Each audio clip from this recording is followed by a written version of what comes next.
about time, time to get it. It's about time, not forget it. It's about time. Never gonna get up, never give up now. Never gonna stop, never gonna stop now. Whoa, you roll with me.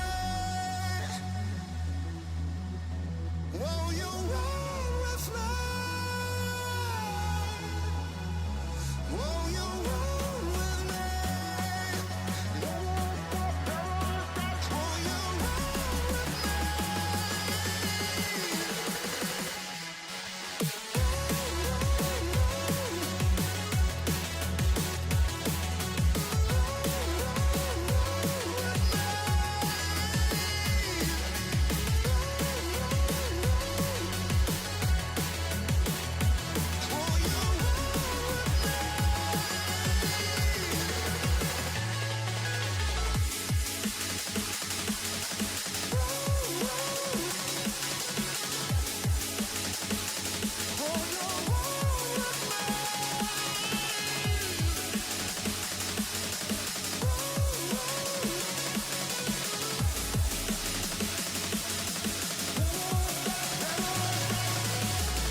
It's a beautiful Sunday, and it's Mother's Day, so naturally, we're heading inside to play and watch some Valorant. Hello, everyone, and welcome to Week 7 of VCT Americas, coming to you live from the Riot Games Arena, right here in Los Angeles, California. Where else would we possibly be? It's not like we can move the show overnight. Of course, I'm Golden Boy, joined by Sideshow, as well as Benita here once again. Benita, I'm glad you didn't run away after yesterday. I would have ran, personally.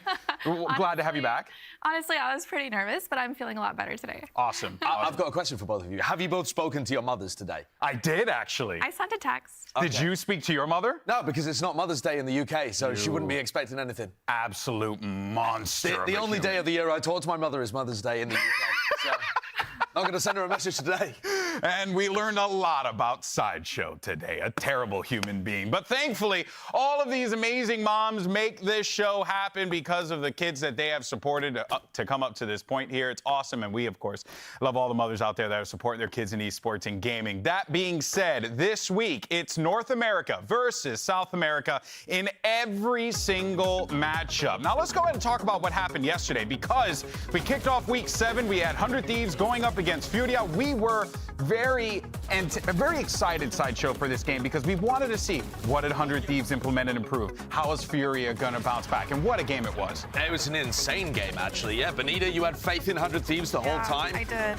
The first two maps were very one-sided, just based on teams picking towards their opponent's weaknesses. But I really did not expect Haven to go the way it did. That Gecko comp worked perfectly for 100 Thieves. As soon as util usage, just everything was so perfect. It was beautiful. It worked out great on Haven. Yeah, and then we move on to Evil Geniuses as they look to take on MIBR. And this was one of the games where we needed to see MIBR, right? Bounce back, show some life, tell us that they are here to compete and possibly make a run. But it was Evil Geniuses' day. Sideshow. They looked stupendous, and they needed to look dominant. That's exactly what they did. It was a flattening. It was a flattening. EG came out and they flattened them. They pancaked them.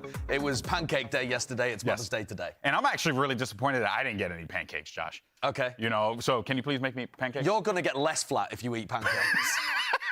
That is actually very true. But here, guys, there's only 8 matches left. Can you believe it? In this entire split. And of course, the playoff picture is still very much in flux. We have 4 spots that are going to be up for grabs. And as we see the standings here, we talked about it yesterday. With that MIBR, they are out of playoff contention alongside their colleagues at Crew Esports and the middle of the pack. Benita, in all of my years working in esports, I don't think I've ever seen a season this tight, this close before. So many 4-5s, 4-3s.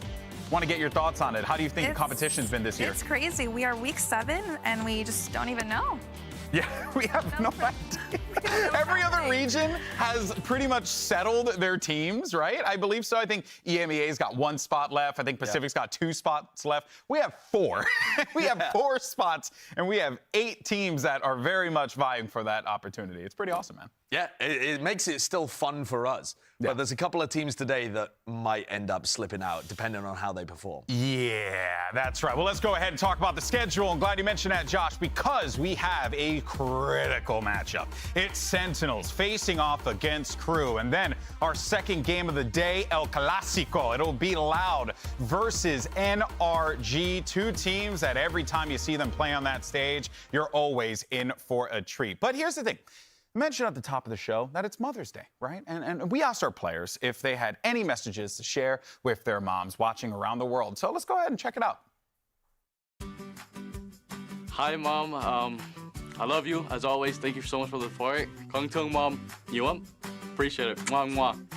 Bueno, obviamente a mi madre que me ha apoyado desde el día 1, que si no fuera por ella no estaría donde estoy. Y eso, agradecerle por todo lo que me ha enseñado, cómo me ha criado. Me siento como orgulloso de mí mismo porque he aprendido mucho de ella. Y eso más que nada, le debo la vida entera, obviamente. Me ha hecho me crió para ser una muy buena persona y yo estoy muy agradecido en todo sentido, que la amo mucho y una de las personas más importantes de mi vida. A mi madre Brenda, es que la amo mucho y nada, es increíble en todo sentido. Desearle un muy feliz día a todas las madres. La mía en particular está un poco loca. viene a ver la competencia de playoff, si entramos a playoff dentro de unas semanas, así que va a estar acá, la van a conocer. Cuando vean a una mujer loca alentando por Leviatán en el medio de la hinchada, va a ser ella. Así que un saludo muy grande a todas las madres y gracias por apoyar a sus hijos. Sé que no es una carrera fácil, pero es una muy linda. Así que apóyenlos. Bom, rapaziada, Dia das Mães chegando, então deixe muito claro o seu amor pela sua mãe, pela sua rainha. Te amo, mãe, e é isso, aproveitem elas. Dá um feliz Dia das Mães para todas as mães e para minha mãe, Adriana, te amo. Um feliz Dia das Mães, doutora Cláudia. Tô com muita saudade, muito obrigado por me criar sozinha nesse mundo. Devo muita coisa a você, você é uma porto seguro, eu tô com muita saudade. Então, feliz Dia das Mães. Estou longe, mas estou perto, então te amo. Passando um recado para todas as mães aí, não só do Brasil, mas como do mundo inteiro. Parabéns pelo seu dia, aproveitem bastante. E também deixar um recado especial para minha mãe, que me apoia muito no meu trajeto, na profissão. Eu sei que não foi fácil, sei que foi um moleque meio difícil no começo, mas te amo demais, então muito obrigado por todo o apoio, todo o carinho sempre. Hey, happy Mother's Day, guys, and I want to do a special shout out to my own mom, who's probably watching this right now. Angie, happy Mother's Day. I love you. Feliz Dia das Mães, né? Muito obrigado por deixarem os seus filhos e filhas jogarem Valorant. Não é à toa que eu estou jogando com crianças, em parte pelas mães que entendem que estamos tentando seguir um sono. E é isso, sou muito obrigado, espero que tenham um dia maravilhoso, que comprem comida deliciosa para vocês, que apreciem todo o esforço que vocês fazem e muitos beijos. Primeiramente, né, desejar um feliz Dia das Mães para minha mãe, que ela também vive me assistindo, não só para minha mãe, para o meu pai também, que os dois assistem juntos. Dia 14 está chegando, seu presentão vai chegar aí. Então já manda o que você quer pra mim. I love you, Mom. Thanks for letting me do what I do. Beijão pra Luciana, minha mãe. It's time to once again play VCT America's favorite game show. It's Are You Smarter Than a Gold Player?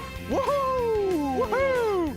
All right, and here's how it works. We are going to be asking our contestant Benita today increasingly difficult questions in 4 different categories. If she needs help, she can ask our resident gold player, Golden Boy, for some level of assistance, depending on what he decides to write down behind him.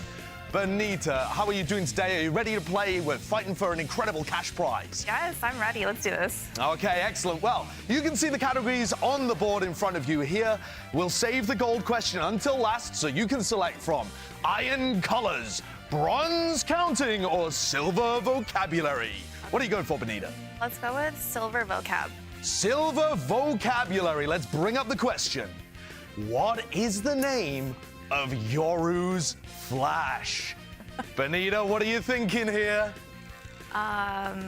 Flash? Flash, the flash, the thing that blinds you, the thing that you throw out and it blinds you or your opponents. Yeah. Would you like to check in with your gold player? Yes, please. Okay, let's have a look at what this little gold player has come up with. He doesn't look too confident. Distortion? I don't know. I don't play Yoru.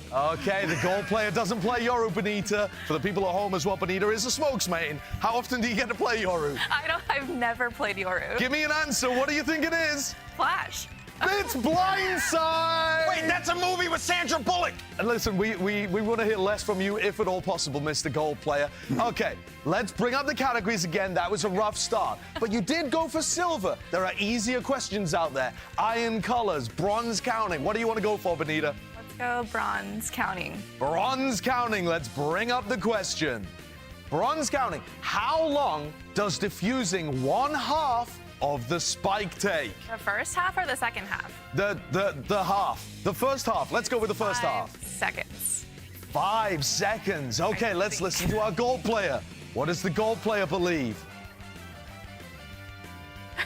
5 seconds as well. They're in alignment. That's the final answer. Let's take a look.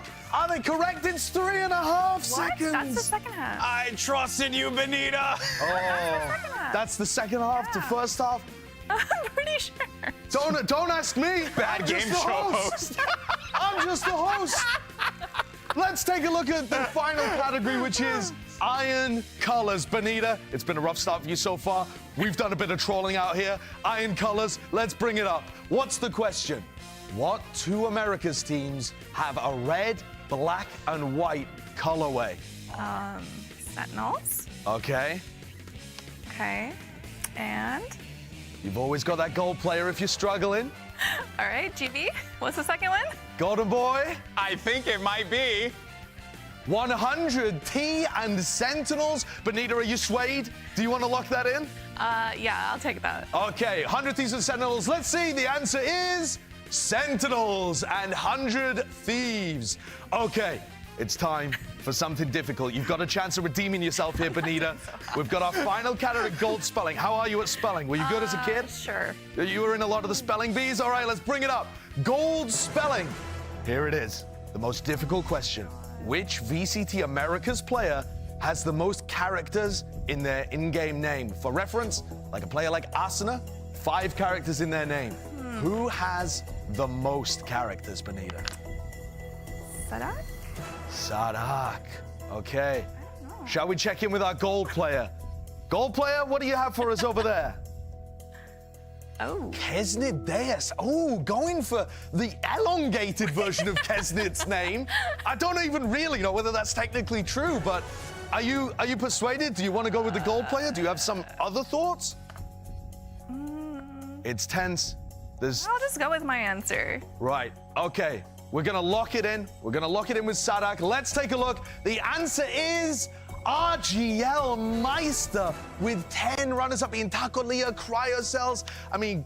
I'm just saying mine had 10. Kesnit Deus does have 10. Just saying mine had 10, Kurt. Mine had 10. I think Kesnit normally goes by Kesnit. Listen, there's been controversy. There's been drama. There's been Benita trying her best for the cash prize, but that's going to be our show for the end of the day.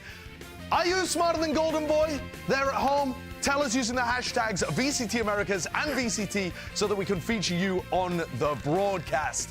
We need to step away for just a minute, but when we return, we will break down our first match of the day. It is Sentinels playing up against Crew.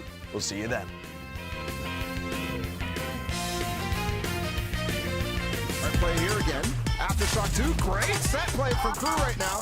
They get 2 kills, and that's a disgusting little trap there, Kesnit. 2 versus 2. Can he actually get it done? Fourth headshot off the target mode. Away from this one. He gets the ace.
Welcome back, everyone, to VCT Americas. It's time, of course, to talk about our first match of the day. We have Sentinels and crew. Of course, we're all still reeling over, are you smarter than a gold player? Turns out I was right. That's right, people. Everyone on the internet says, EB doesn't know what he's talking about. Joke's on you. Kesnit does not go by Kesnit Deus all the time. Look at the game. Just look at the game. All right, we will do later on. We'll get a chance and, later on. And then, unfortunately, Benita, three I'll never get over this. No, I had to Google it. Like, I just can't believe She it. will never live it down. All right, guys, so let's go ahead and move on. Talk about this match here because this is a massive game for Sentinels. They have to win this one. If they lose, they're knocked out of the playoffs. And on top of that, you also have the season on the line here. Lots of stress. Fans obviously expecting a lot from this team as well. And on top of that, you may have noticed that a certain young man is walking amongst the team. Tens is back. That is right, Sideshow. Tens is back in rotation. This is going to be quite interesting, and they're doing it on this day of all days. Yeah, I mean, it's really rough for Sentinels because it's not like they're in a win and in situation. They're still in a really difficult spot, but they've decided to make this roster move. They've also had to shift a ton of other roles within the team, calling within the team. It's more chaos that they have to deal with, and frankly, this team just needs to figure out something to look forward to LCQ, I think, never mind the match that's coming up. Yeah, that's right. That's right. Now, of course, in a tweet with the text that said, and I quote, all clout, no breaks. It was revealed, of course, as you guys saw, that Tens is back in that roster. But the wildness doesn't stop there. That's my camera for a minute. The wildness doesn't stop there, right? Because then a day later, we then find out that Def, the IGL of the team, is off of the roster. So the question on everyone's mind, well, then who steps up for the IGL role? Turns out we have a quote directly from the coach himself, and he said Marv will be stepping into the IGL role for this week's match. And as always, the expectation is that everyone else chimes in with ideas and plays to support him. Josh, Marv is stepping in this role. Yeah, so Marv has some prior IGL experience with FaZe for a very short amount of time before he joined Optic. He was notorious on Optic for not actually doing very much calling or mid-rounding, but I think it's impressive that he as a sub has stepped up and accepted that burden of responsibility as a player. And I talked to Kaplan as well. He said that Zekken and Sassy are the two other players on the squad that he's going to be looking to help Marv a lot. But I think that's an enormous burden for a guy that hasn't IGL'd in a while. In your experience in the server, does that bode well, like to have like three people sharing ideas at the same time, or one person? What do you make of it? You want like most of your teammates talking to you, like interacting and contributing any idea for every round. Sometimes, yes, there could be like too many cooks in the kitchen, and you don't want that. But I think at this point, when every week what we're seeing from Sentinels is something different, I think they're just going to pug it out and try their best. Yeah, well, they're going to need it, right? And, of course, Marv has a tall task in front of him. And we actually do have some insight, and I swear it's not a troll. We have some insight on his comms. Let's actually go ahead and take a look at that. Like that. We're gonna move, guys. We can two here, just two here. Just fake it, trust me. Okay. Wanna fake it? Trust me. You guys run back, quick. Let's go street, Okay. Straight? Oh, I'm on B. Might know now. Okay, we can fake street and go art. Trust me, fake street and go art. Yep. You have a flash? So that you can see Marv like stepping into that role a little bit more, right? Having more presence. But again, that's just one snippet, and you're going to need to do that each and every round. You're going to need the mid round. You're going to need to think about where the players are. It's a much more difficult task than just saying, let's go this way. It's crazy difficult. And Marv was really happy with his performance after that game, the MIBR game. But actually, his individual read on the game has been seriously slipping after that, too. When they played against EG and when they played against Cloud9, Marv was getting bullied, honestly.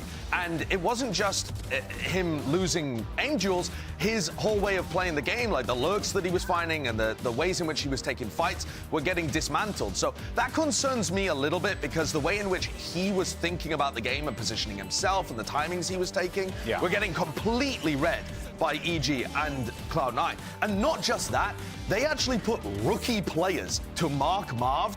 The difference in experience is enormous between a player like Marv, who's been into finals, won championship events, and then people like Com and people like Jake, who were put on his like man-marking duty, and they destroyed Marv. So that, to me, is a bit of the issue here, is that I really appreciate that Marv has stepped up and taken the burden as a sub, but the read on the game recently hasn't quite been there, and I'm concerned if that's going to translate to his calling too.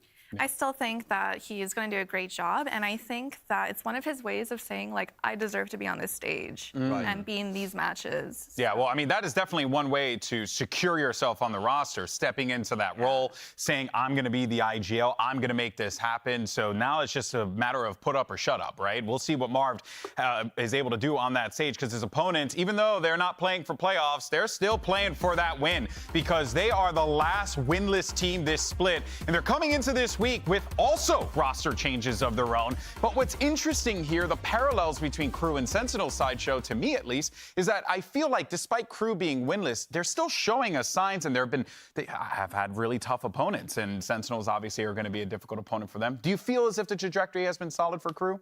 I mean, the trajectory isn't necessarily solid, is it, when they're a winless team? But also, what I think is really interesting, a similar kind of story, is that they've made a bunch of roster changes themselves. Now, we don't really know from the outside whether those are trying to improve the team or whether those are because, you know, Nags has some issue that he wants to step out for, a la Heat yesterday. So what they've done, though, is remove a player or, you know, sit Nags onto the bench, a player that hasn't really been performing to a high degree, and they're getting fresh talent, maybe hungrier talent to play here, too. Yeah, I mean, I think his injury, we don't know much about it, but he was just seems like he's in and out. Yeah. Yeah, he's had some wrist stuff before. And that's going to happen to a lot of these players as well. I mean, I think we even saw it with Patty over in Pacific region as well, right? Like, you know, you got to make sure that you're taking care of yourself. Otherwise, you know, these long runs, it gets harder toward the end. But, guys, here's the thing, though. They needed that win last week to pull off the playoff dream. And, unfortunately, they did not. So they're out. Crew is out of here. But, Benita, you know, going to you about this, right, I think that, you know, to the point that I was saying before, yes, Crew they have not been able to pick up that win, but they have gotten close, dangerously close, multiple times, and even against tougher opponents. What do you make of this Crew team? Yeah, I mean, they just seem like the ability to close out games, it's just not there, but they're so close every time that you have to give them some credit. What I think it comes down to is they play with this, I mean, Kesnit leads the team in a way where he feels like he just has to hard carry all the time. So when they're behind, he can really, like, take risks, gamble, get him into games, but when they're ahead, he keeps gambling, and then it ends up throwing it away, and they haven't really got that, like, disciplined structure to close games out very well. They're going to need that today. This is going to be a sloppy game. It's going to be scrappy. And I like scrappy. I'm never mad about that. But obviously, this team is struggling. And even if you look at their Twitter, right, and what they've been posting, Kesnit, sadness has no end. I mean, that's like a My Chemical Romance lyric. Moving on to the next one, right? Because obviously, Kesnit sharing that there is no end here for him. Then we also had Shetty saying stuff as well. Obviously, you know, saying Leviathan, GG well played, right? Destroyed, thanks to the ones cheering for me. Shetty coming into this team at the tail end of the season, even though he's been a part of the squad, it's a lot to ask of him, Josh. It is a lot to ask, but I think they do actually have a serious opportunity at taking all of that disappointment and depression of losing and all of that mounting up and turning it into something at the end of this season. This is a winnable game because they've caught Sentinels just off a roster move too. Yeah, well, they're going to need to dig themselves out. We also have one more tweet as well because Melzer actually said this as well. He was like, GG, incredible game from the guys, talking about Leviathan. Personally and as a team, the worst game we ever had. Sorry to all. And that says a lot, right? Like, you know, they have been having, Benita, not the best of times here in Los Angeles. And this is the day. They have to pull this off here and now. Yeah, I think they're going to use all these feelings and emotions and sadness and bring out a win today, possibly. Yeah. It's going to be a sloppy match, like you said. It is. It's going to be. But, hey, I'm not mad about that. I like me, you know, some good old-fashioned scrappy Valorant. But the head-to-head matchup to watch, though, will be Zekin as well as Kesnit. And these two, you know, I think that we're going to see these guys, you know, interacting with one another early and often. But I do wonder, though, whether or not Kesnit has what it takes to not go into that mode, that way you said before, Josh. Yeah, I mean, the interesting thing is, you would have looked at this a week ago and thought that it was this matchup, too. But the rumors on the streets are that Zekken is looking to pick up the Harbor stuff that Def was previously playing. Ooh. And Tens might be the one that's going, tete-a-tete with Kesnit. So, it's hard to really know what to expect from either of these squads, to be honest. Guys, we tried to build this pre-match segment. They kept changing rosters. We tried, everyone. I mean, there's only so much we could do. Also, I mean, for some of these teams, we haven't even seen them on certain maps. We don't know what they're going to be running with these rosters. Is Kesnit even going to be playing the duelist for the entire time? I would assume so, but it really is a crazy game. Well, I was going to say, Benita, it's so wild that, we're getting so many changes. Is this something that do you feel could end up just, I mean, they're both doing it, so I guess it really helps both of them out, but do you feel like that this new energy is enough for them? I mean, hopefully, I think adding 10 is going to be a lot of firepower, so it's going to bring a lot of energy. I agree, yeah. Tens is definitely going to be the one to really look out for here, and of course, we will talk about him as we dive into the matchup there, but when you're not watching VCT Live, make sure you head over to our YouTube channel. Why don't you go ahead and check out exclusive content like Unstoppables, for example, and in a recent episode, we actually profiled the one and only Sergio Aguero. You may know him as the Crew owner, and we got his thoughts on the team struggles in 2023. Take a look. It is very rough for Crew. Where do they get their win? Mi equipo, ¿qué necesita para salir de esta mal temporada? Necesita relax, que no pasa nada. Los veo mucho que cuando pierden lo sufren bastante. Y bueno, lo que yo trato de transmitirles es que no pasa nada, porque al final yo en el fútbol es así, cada 3 días o cada semana teníamos una revancha.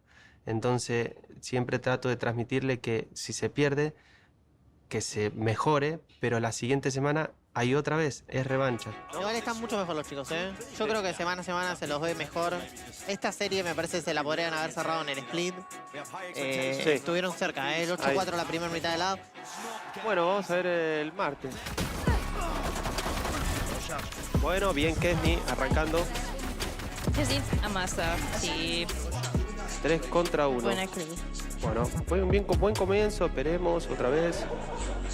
Para mí, el gol más importante fue en el Manchester City en el 2012 contra Qualifier Ranger, que después de 44 años, el City no ganaba un campeonato de liga.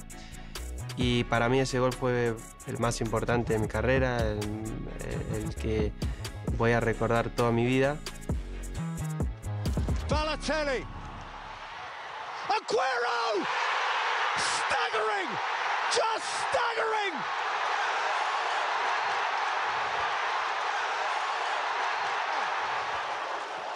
Que es lo mejor que me pasó en mi vida. Ahora trato de que Crew algún día pueda ser parecido a eso. No sé si tanto tiempo, porque al final llevamos 2 años y medio. Esperemos que sea pronto. Pero al final el City, cuando yo llegué, empezó a crecer en ese momento.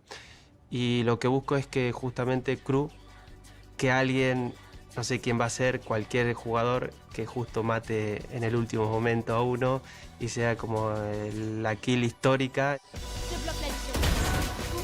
Bien.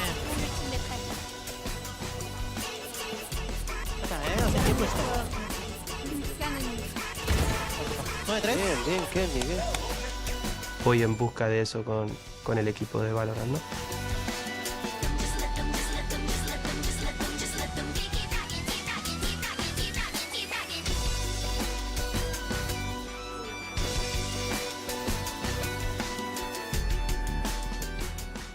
Of course, check out the full video at VALORANT Americas on YouTube, but let's get into some predictions here. Who do we have? Benita, who do you think? Go 2-1 Sentinels. 2-1 Sen. Sideshow. I've got Crew. I think Sentinels just like they're in a bit of a mess at the moment. I don't think they're going to be able to bring it out. Oh, I like that. Could Crew find their first win here today? It's going to be awesome. But guys, we have 2 matches where absolutely anything can happen. It's like probably the best thing you could possibly want if you are a Valorant esports fan. So folks, we have Sentinels versus Crew. We have Loud taking on NRG. I think you know what's coming. VCT Americas starts right now.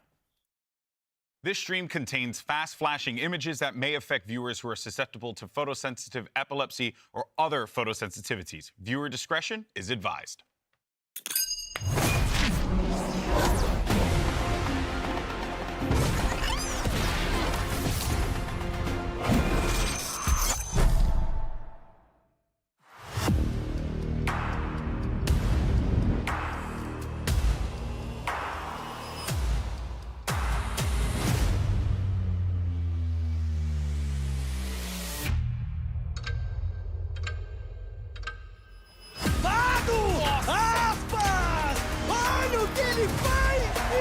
Everyone was talking about him, and this is going to be the guy to look out for. Too much Cryo again. Does this guy miss? Does Cryo ever miss? No, he doesn't. Olha, Zé, escala bem, faz duplo abate, vamos, Fogão! Se acaba tempo e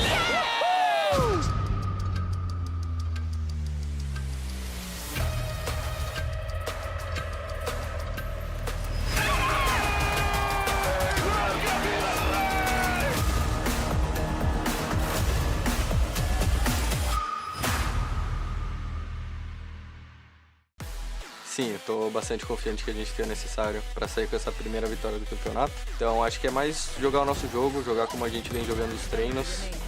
This is an op. Kesnet attempting to go ballistic here, and that's 3. Cara, eles tiveram um início parecido com o nosso, muito mal. Então vão ser dois times que estão mal. Eu não sei o que dizer, o que esperar. Eu não sei se a gente ainda tem chances de playoffs. Se a gente tiver, então é vida ou morte, a gente tem que entrar pra deixar tudo. Pekano gets the third kill, a 2 versus 2. A fourth headshot onto Chocobo. A 1 versus 1. He gets the ace. There was a clear rivalry last year between the Optic Core and Loud. E sempre jogar contra eles é uma sensação diferente, porque você sabe que os caras, eles, em nenhum momento eles desistem. We just have to continue winning and make playoffs. Oh my. Artist on a 2v1. Makes it twice. Makes it 49 HP. E esse jogo realmente para nós vai ser importante para conseguir assegurar o top 1. Não teve ali, o Astros já garantiu o primeiro abate, já tá com dash ativo, leva mais um, tenta fazer o estrago aqui pra cima de mais jogadores, e a galera vai dando a chance pra ele brilhar! Aspas! Brilha mais uma vez!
Send City is looking to be bumping tonight, but watch out because the Crew is moving in, and Crew have everything to gain and nothing to lose. The absolute worst kind of opponent to face off in a game as important as this.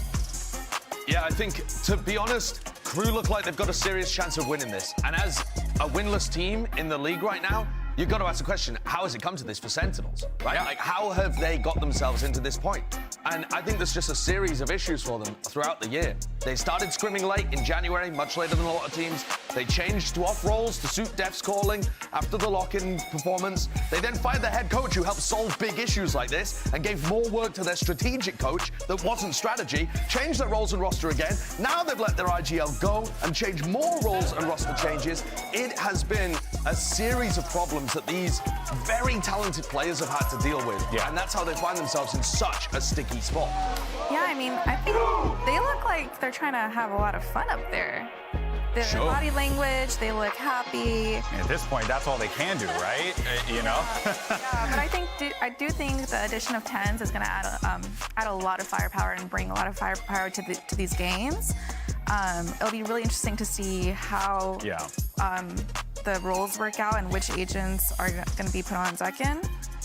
That's actually true, because I didn't even factor that in. Like, yeah, we are getting like a dramatic change here. Zekin's going to be, another dramatic change. And it's actually wild when you list everything out in a row like that. It just sounds like utter chaos, right? It has and it has been, and it's reflected in the position that they find themselves in here right now. That being said, though, I do agree with you, Benita. I think that the addition of TenZ is really going to change the outlook of this team, because he's the type of player that's so good that he could bail you out of those situations in case you find yourself in a sticky one.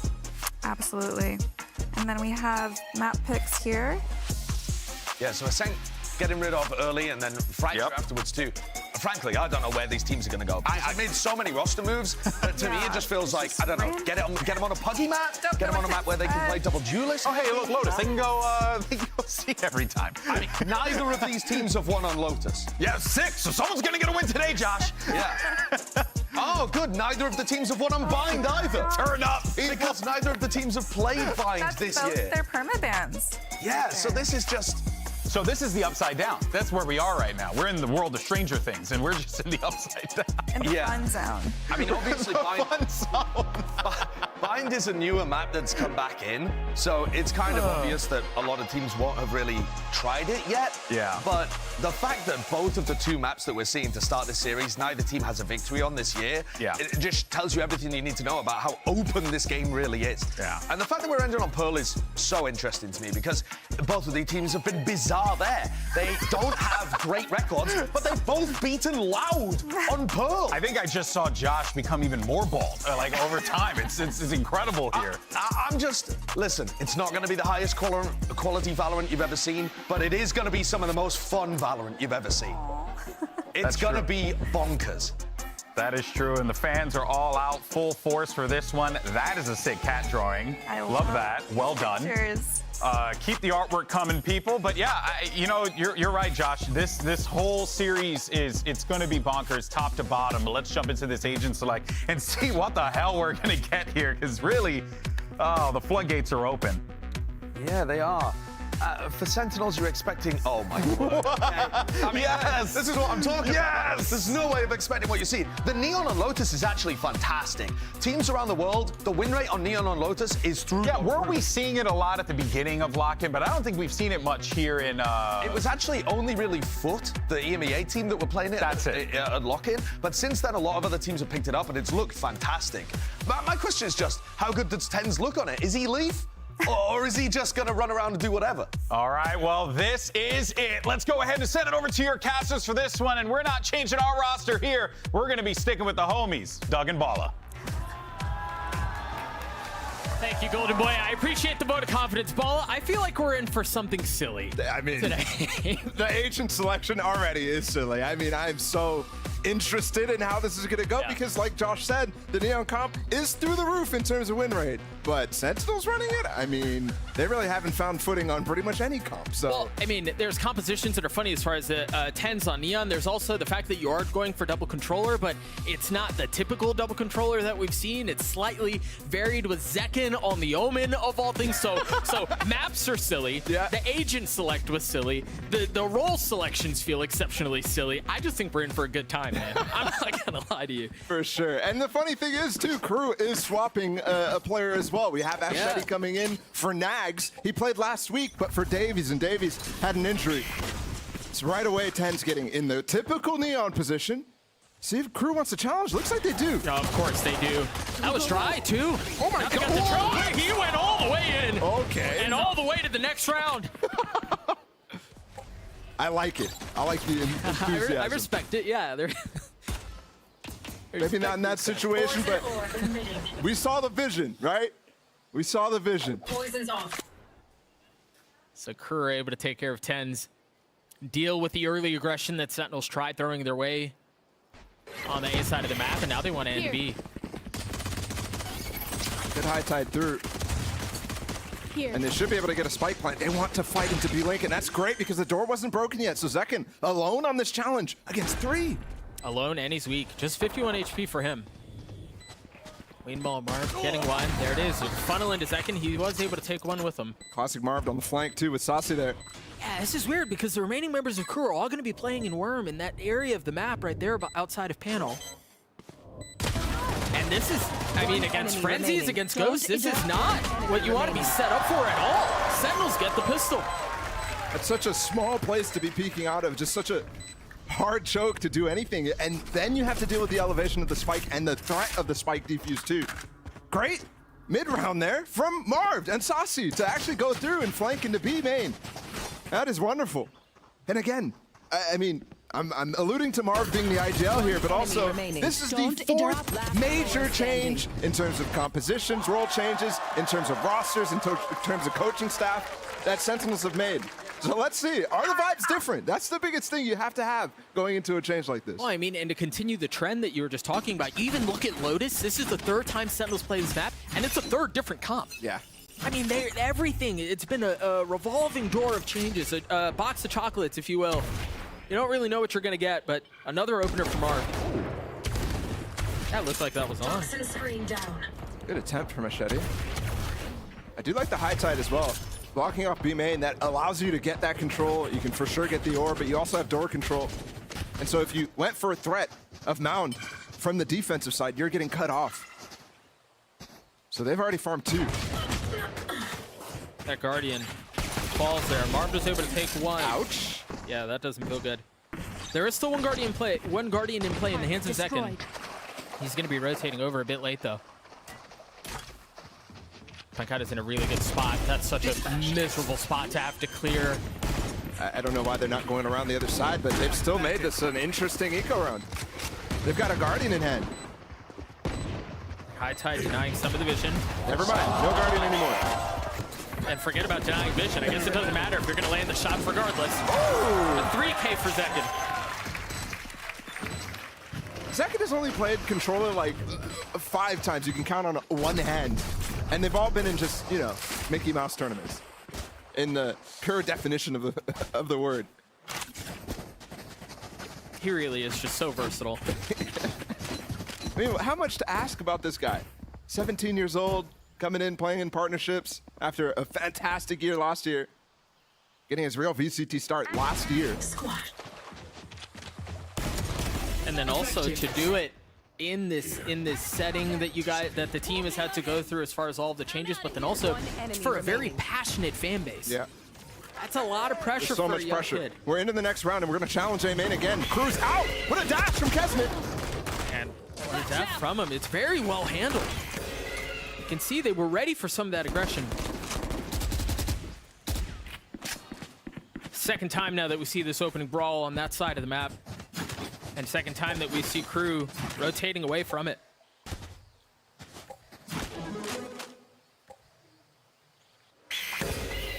Deep flash confirming some suspicions from Saucy. He does have Seekers to work with too. Normally that's the thing you want to be doing with the Neon is rotating based off of the flashes, and you see Ten's already in position. After, remember, he was involved in that brawl A main. Crew's just going walkabouts. They got melted by those nanoswarms last time. They have to do. Yeah, I mean, there's not much you can do about that. All you can do is, all right, next round. Poor Marv. Yeah, that's truly unlucky. A deep flash, a second one out from Saucy towards B. Let's count the IGL death win rate for Marv. Is he Angel? 30 seconds left. Ten's getting dropped there by Klaus, and now Seekers used. Pankata once again is going to have to try to hold the line. Tucked behind the wall. but the spam fest continues. Shield going out. Did that cove? I don't think he was covering outside it. of the cove. Yeah. That was close. He still manages to get the spike down though. I mean, they'd have to push the waterfall to get that anyways. It's not the biggest deal. Second, looking to get a little bit more value out of that Guardian. Remember, he's hit 3K in the previous round. These players are so close though here from Crew. And there's no flank pressure. No flank pressure. They're all playing on site, as you were saying. Got to spam through that to try to get a kill. And Melser's certainly worse for wear. Just 9 HP to him. But a flash in the face of the one remaining member of Sentinels in Sopsy. And that's just too much. God, I'd be so mad if I was Saucy there. Checking the HP of Melzer in that corner. Hit him with like 6 bullets. Yeah. Either way, Crew, anti-bonus successful. And we'll get a timeout after it? That's question mark? Early. Is this... All right. No, I guess that's... Yeah, I guess that's real. Okay. Timeout called by Crew in round 4. One enemy remaining.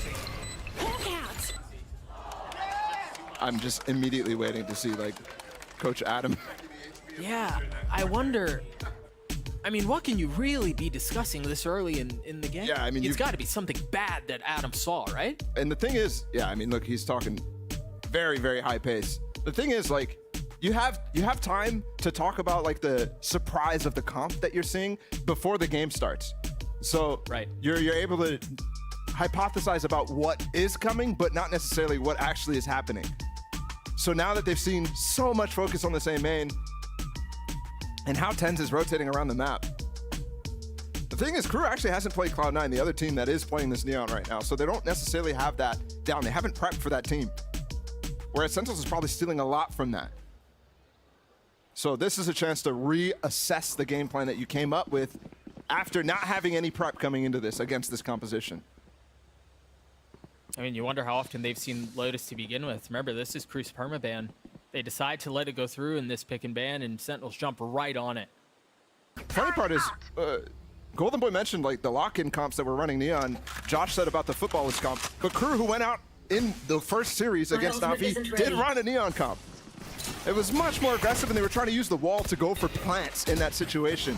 And that is so far away from what the established meta is about the comp. So I was thinking, okay, they might have some experience against this, but actuality is not that, because it was so different. So different, so long ago, a different roster too. Either way, outside of the timeout, Crew decide not to really fight or scrap for that A main control. They just put the alarm bot, and looks like they want to test mid for now. I like repositioning and fighting A main late here, because oftentimes you have that rotate away from the Omen who might TP'd up there. A lot of times he's by himself. And it's actually really hard to anchor this A side if you aren't playing like a Killjoy or something like that. You have to rely on rotates to come in. And as you were just saying, Zekin's here alone. There are rotates that are starting to come through. You see TenZ is on the move. Saucy's not far off either. Cascade just went all the way off. Yeah, that's to push them into tree.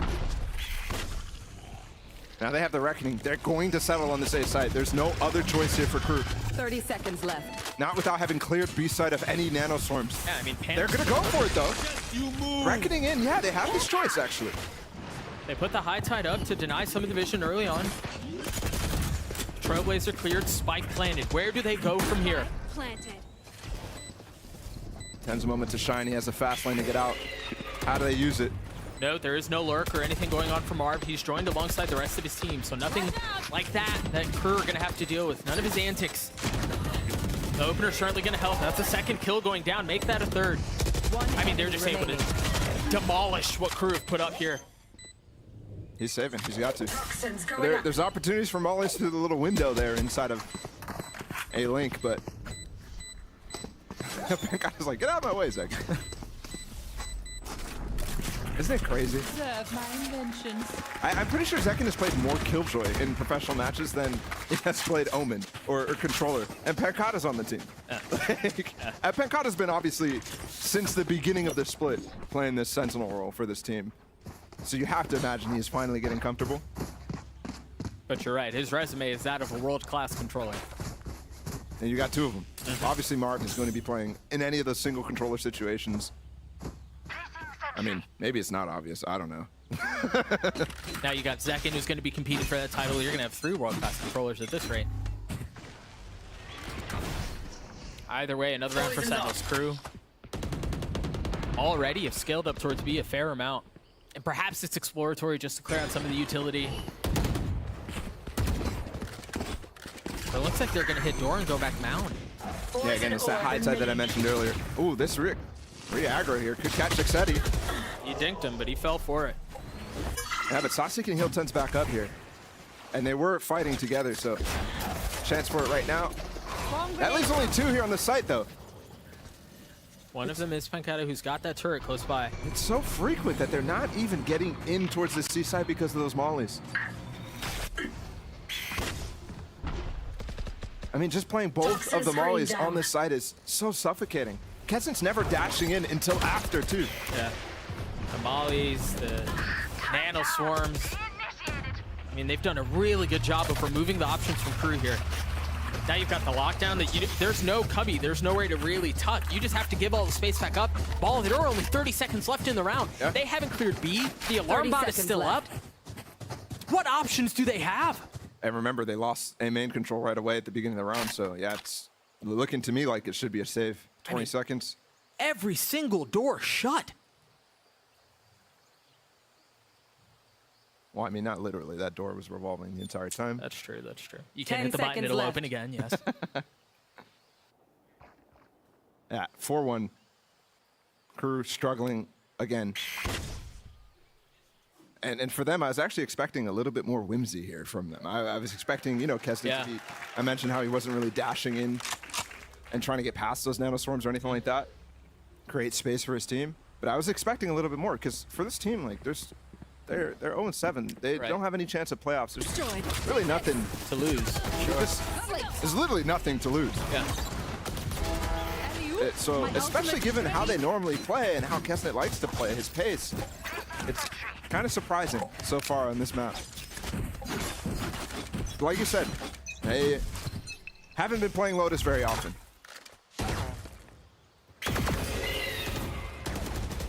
I mean, on the other side of the timeout that we saw, it hasn't been any aggression towards A. It's been a lot towards B, or C, excuse me, and this time they're rewarded for a kill onto Marv. They get the orb, put it into the hands of Melser, who's still pretty far away from his Reckoning. But I guess he was the only good option in that instance. I think Marv got lost there. He got flashed. It's this late aggression A again. Good jump spot. And Zekin is got really getting the info down here. He's getting the info, and he's doing it from an area of safety. Right? Still dips in and gets a kill. This is very well done. Flash now, too. They got to fall back. He has Saucy now to flash for him. That's not Saucy. No.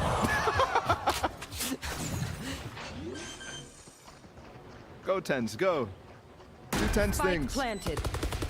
Kangada's here with him, but he's on the opposite side. Yeah. Little audio. They all went tree here, though. Last player standing. And they were all there waiting for him. They all looked at Tens, though.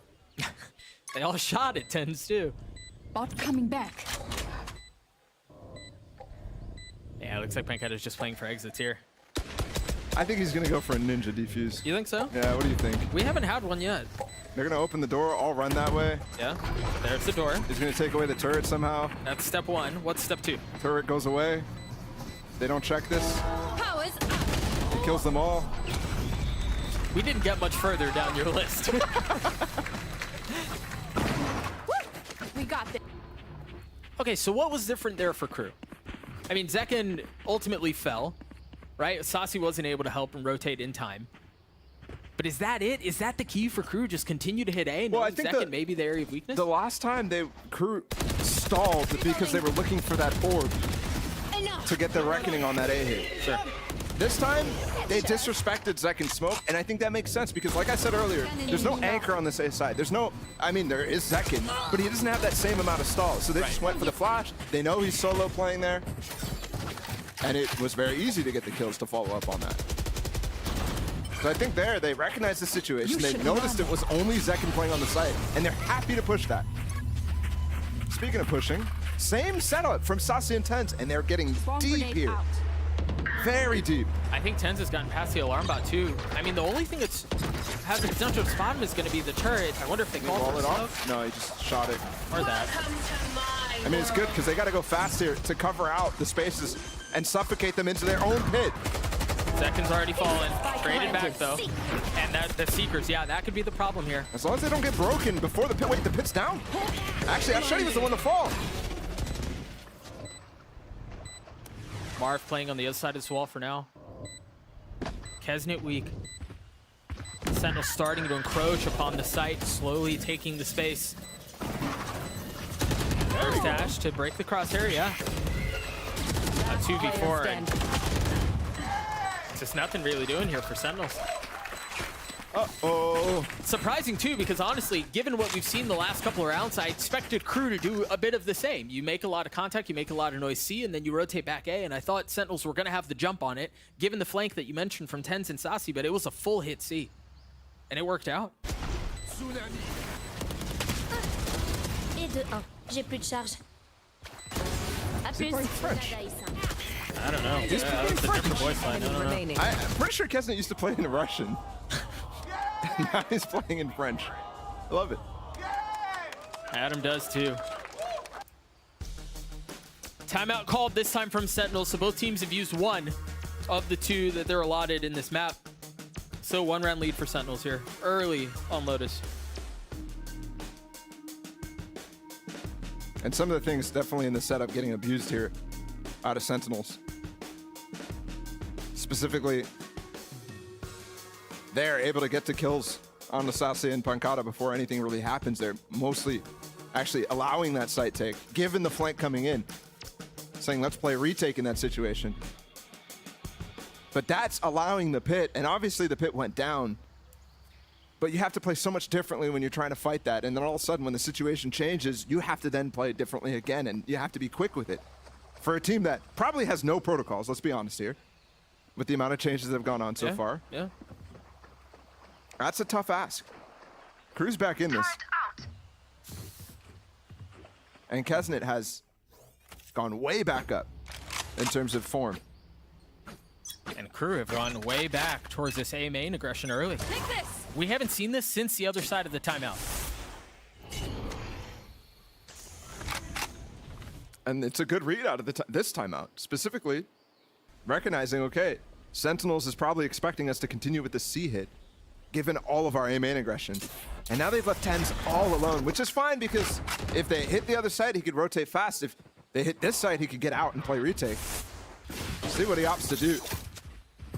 I do like Crew's insistence on going for this Viper Orb, this Viper Wall as well. It's very Fnatic-esque, very reminiscent of how Bind is played.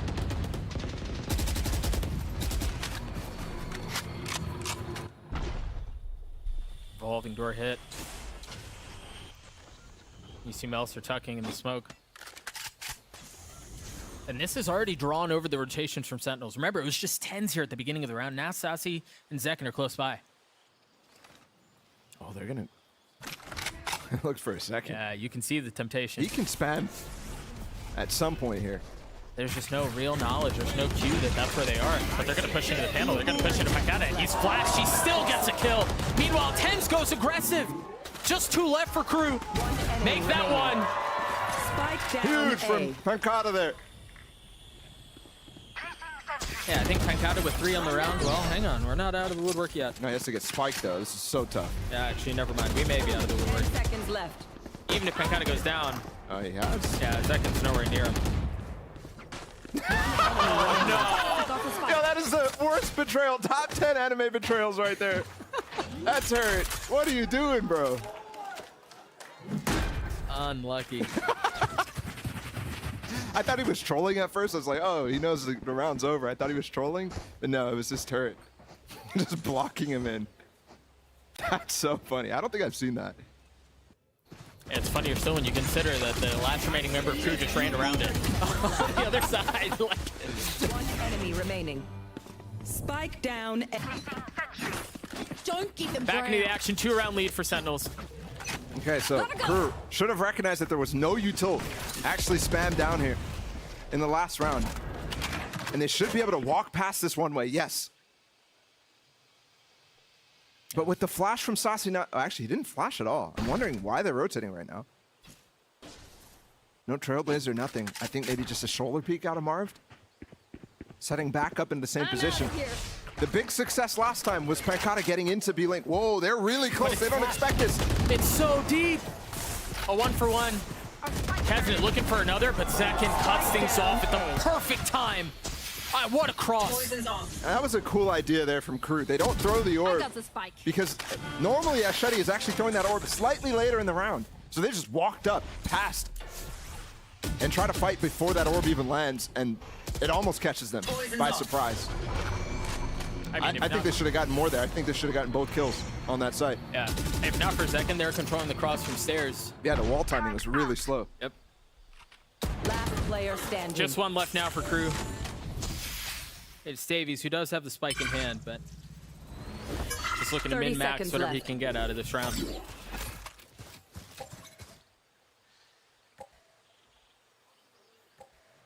Bot coming back.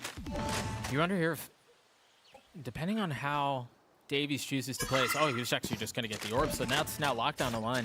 That's crazy. That's 10 a seconds 15-second orb pickup. A meaningful one at that. Yeah, we're coming down to the tail end of this half. Tear it down. And you start to see more opportunities for Sentinels to balloon this lead on the defensive side of Lotus, mind you. They're going to have the pit, Marv's pit. They're going to have Pankata's ult as well. I mean, they have some tools here. They have some options. And financially, it seems like they may buffer themselves well, given that Tens has his ult too. Tens was ready for that. Good out of him, because Sassy was flashing way deeper to get info whether they were out completely. Yeah. And not really using it as Quick peeks now. a flash. Get out of my way. 4 ult online while Crew just has the one, and it's the one you see on your screen here. Kesnet, who seemed to be heating up around the middle of the first half, is slowing down tremendously, as is the rest of Crew, to be honest. We've seen this look before, and that's going to draw out the ult from Marv. Marv is a lineup for this ult here. I'm not sure exactly what the point of it is, but it's definitely specifically positioned for that one. There's a pocket to fall back so you can play it inside a waterfall. A little pocket on top of the rail too. Question I have here is how Crew choose to play taking the same main space. If they're just going to contact or use some of their utility that they haven't made a single bit of noise. It's been the same thing over and over. Use the orb, flash through, use the cascade to cover out tree. Second just got so much info. They stopped the cascade early. That was a little odd. Oh, yeah, it's very odd. The first time we saw it run off the map, the second time it stopped, this time it's in the middle of tree. Has it going up top, dropping Tens. Blade's still online. Now they're going to have to get through the lockdown. They're going to have to give all the space back unless Asheti goes absolutely bonkers, which he is in a position to do so, but he's going to be by himself. And he can't hold any of it. Sentinels fill the space. Deep flash shot from Sassy as the spike continues to tick away. Melser's only able to get one, but Klaus helps too. Just 2 left for Sentinels. Numbers cruise way, including the key one in Kesnet, who still has blades. It's a 1v1 now. Marv, how cold can he be? The tap! It's a right click out from Kesnet, not landing. He's going to have a Sheriff now, and that's going to force the hand. And it's just not enough.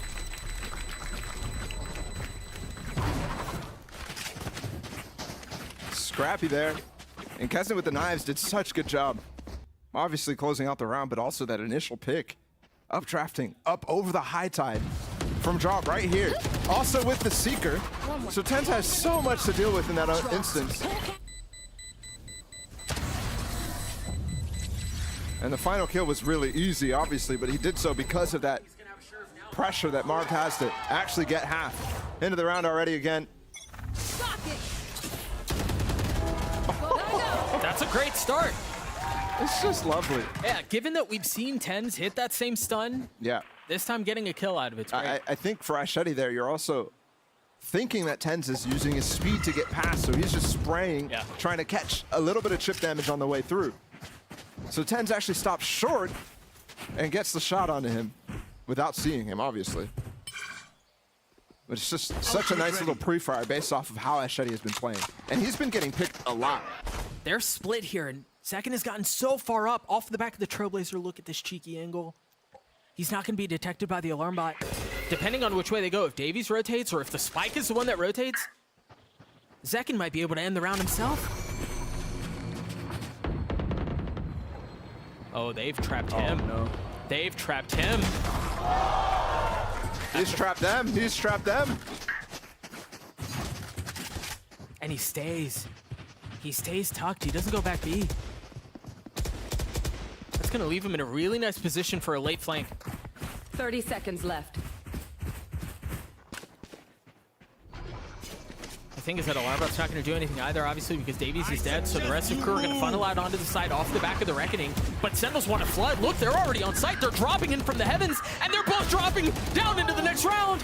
Spike down A. Second's going to be on this late flank, and Sasi attempts to delay for just a moment, but Kesnit's got him red. That timing is so unlucky. Second's going to have to make a big play. 2 to deal with. Oh, and it's just 1 dealt with. Kesnit gets 3 on the round. His crew get 5. Can they tie this half up? Can they do it? I was thinking this is pretty impressive from Sentinels, still maintaining that defensive sidedness of this Neon comp that Cloud9 has been putting up to the forefront, but I thought that was because Cloud9, not because it was the comp or anything like that. Lotus is generally attack-sided, one of the most attack-sided maps in the pool. So I was wondering how many did crew actually need here? Slight variation here. Sentinels have 3 towards A. They're going to fight for this. Stun's a little different. They dropped the Paranoia and the flash out from Sasi. I do like how Tens is not using his fast lane here, but the fast lane usage in general hasn't been there. He's taking the Trailblazer space. Remember, this is similar to the pistol round. He uses the ult, tries to tag 1. It's just damage dealt. That didn't work last time. But it must have worked in scrims or something. Because that... Yeah, I don't know.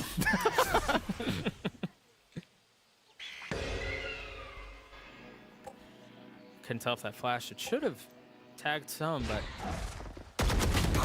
Trailblazer cleared out, and Zekin has to give the space up. Teleports to safety. There's not a whole lot of time left in this round here. Wave crashing. You still have decent delay duels too. Marved and Sasi are once again ahead of the play. They're going to be rotating over to A before crew are even out. And it's going to leave Makata in this brutal situation where if they try to get in through panel, he's going to have to do it on his own. 30 seconds left. Seeker's invested. Sasi trying to dance around it. Locked on use. Makato's waiting in the judge on the other side, and you can see Marv is ready for it too. What is happening? 15 seconds left. They managed to get the spike down. Seekers and these guys have a judge and a stinger. Can they actually get Vandals here? Such a labored fight. I don't know that they're in. Yeah, they both have gotten Vandals. They use the Seekers to pave the way. Now a 2v2. Klaus 53 HP. You've got Davies, who's all the way up in heaven, making sure there's just nobody pushing him from spawn, but that may be too much for Klaus to handle. Deals with the first. Fake flash to buy time. Sasi's gonna have to do it on his own. Card stacked against him. How does he deal? Nano in his lap. Flash backside, a second one. Just biding time. 4 bullets left. Is that gonna be enough? Davies, healthy. The tap. It's a swing and it's a kill from Davies. A 6-6 half. The 2 players from crew there handled the 2 Brazilian champions so well in that situation. And you mentioned those Seekers going out. Those actually allowed them to get the weapons, but it did waste the Seekers in a sense. They're not actually able to capitalize on the position of Davies and his teammate too. So it's actually a 6-6. We get all tied up, all even. Remember, Davies hasn't been with us for the last couple of weeks, 2 weeks if I'm not mistaken. He's back and he's clutching things out for his team already. We're actually going to toss it down to Sideshow, which always just feels like a dangerous thing to say, but he is standing by with the sideline report. Thank you, Doug. No danger here, though. I've had the opportunity to have a listen into the comms on Sentinels for this halftime. As we know, they recently got rid of their IGL Def, or they parted ways, I should say. And having previously listened to how Def likes to call his teams, he's a very micro-based caller. He likes to always have a game plan, tell each player on the team where they should be going, and in some sense dominates the comms. Now, that can be a good thing, that can be a bad thing as well. But Sentinels have gone into a different direction now. With Marved at the helm, in theory, their comms sound much more open for everybody to have that input. And in fact, it has ended up being, in my opinion, much more input from Zekken and Sassy compared to Marved on that first half because of Marv's positioning over on the C side, where he's away from the action a lot of the time.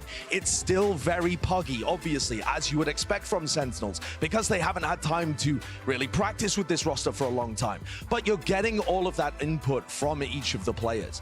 We also saw a great tactical timeout that called there from Kaplan, where he's able to inform the team on some stuff. Not going to go into specifics, but it helped out the team to get a grasp of what they were doing on the defense side. But what I'm interested in looking forwards is whether they can set up those good game plans and get clean retakes happening into the future maps, let's say. Because out of the rounds in which they won that weren't just the pistol and the follow-up, 3 out of 4 of those 1 rounds on the defense were by stalling the team out instead of going for retakes. And those retake protocols, the setting up of plans, and the way in which they're going to move around the map, that's the kind of stuff that takes the practice, that takes an IGL to set up plans at the beginning, rather than just having everybody communicate what they're doing in the moment. This is definitely a team that is still figuring things out, but there are a lot of voices and a lot of experience on this squad.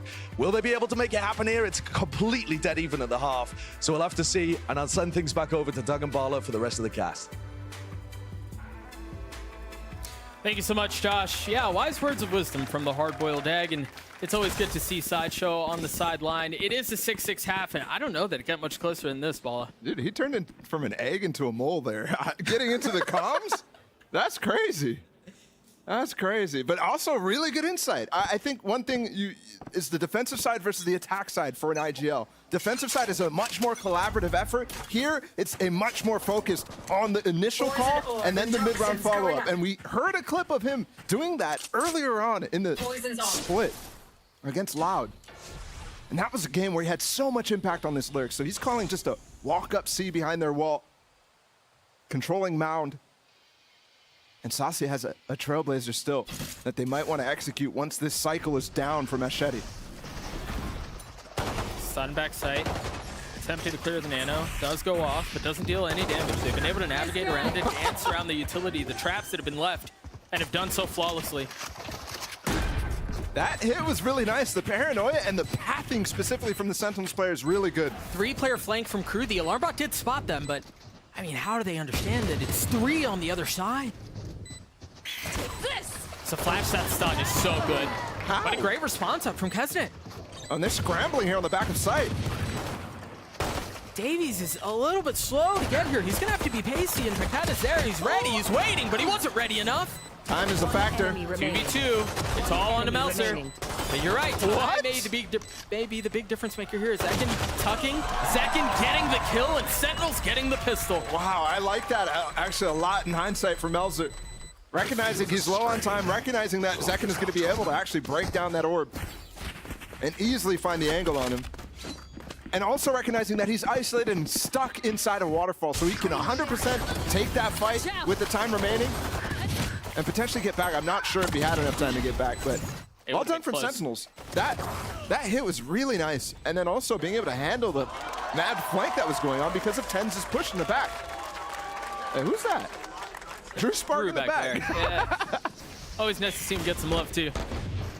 Pistol round out for Crew, choosing not to force just a shorty in the hands of Meltzer.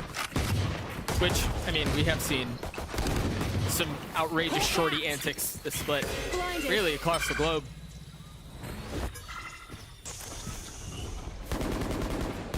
You can see it, he's just waiting just on the other side of the door with Klaus close by. Trailblazer through as well. Mark handling the backside of the hit right there. And Ten's going way forward. They've got full control of B. Can they get through the revolving door? Yes. And that high tide, actually, they're in front of it anyways. So really, actually poorly placed there from Elzer. Especially because Pancada has B main control too. That could have been nice if they had somebody up in B main, but they didn't. Kesnet dead. Davies real close by to joining him. It's just Melser and Ashedi that are left. And Zekin here's one of them trampling around. I thought Zekin was a player for Crew actually in his position there. He's hunting him now. Made it clear where he was by tapping the door. Oh! Hit him with the pop and swing. Water rising. Wiggly wall! Ah, we love a good wiggly wall. Wiggly wall is so good! Standing. That wasn't very wiggly though. It was a little wiggly. It needed a little bit more wiggle. The wiggly wall needed some more wiggle. How much wiggle can a wiggle wall do if a wiggle wall? Never mind, I don't know how it goes. Not enough wiggle. You needed more wiggle. The wall needed more wiggle.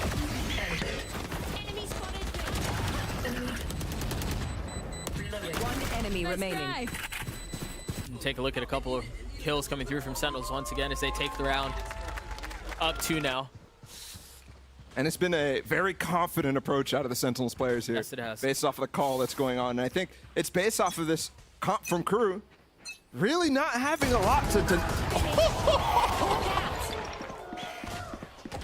Oh my God. What do you do with that? I mean... He pulled out his knife. Things are falling apart. Both sides of the map they're getting kills on. Tens is in. I'm out of here. Tens is out of there. And he's back in. The paranoia to clear the way. Here. You see the set of classes waiting on the other side with the flash to try to swing around it, and he does. Okay. Davies with the spam. And that's 1 kill. Trailblazer allows them in. The Cascade 2 is really good. Melser has gotten so far up. Second Cascade to block it even further. Wait, but he's going to be past it. I've got your trail. And now they're dead. They've invested the Seeker super early. And well, I mean, I guess if you've got it, why not? Sheesh. I mean, that spam is ridiculous. I've seen in the meta, the only team who's really going for a spam like that is Fnatic by buying up Odins and going for it. But nobody really actually doing something like that from Saucy. That is nasty. Poor Kesnet. Just removed instantly. And I was speaking of the confidence for this team on these strats and the calls. They're getting both picks on both sides of the map and then instantly pivoting. I mean, they're getting in these sites. They're probably hitting the site faster than they have all season long right now in these first 3 rounds. Go, go, go. It is confident. It is decisive. Look how fast he's up here to Trailblazer. And again, I was also alluding to the fact that it's because the comp doesn't have anything to challenge. And again, Marv gets the kill, but gets traded. Pancada's alone fighting against what looks like 3 players here from Crew. But they cascaded themselves off to get that weapon. But doesn't allow them to follow up on the kill on Pancada. They got half of what they wanted. They actually just handed the Vandal over to Davies, too. From Klaus's hands to what we imagine. Davies has the armor here, that's why. Safer, more secure hands, at least more armored up. You've got Kesnet who's waiting close by up in heaven, but man, what can you really do with just a Vandal? And that's, I mean, there it is. You're finding value. That was gross. It wasn't gross enough to convert to much more. Melser now the only one who remains, and time is short. Can he get out? Which way are you gonna go? Hello? That way. I think it's because the door's closed. Ay, ay, ay. Ay, ay, ay.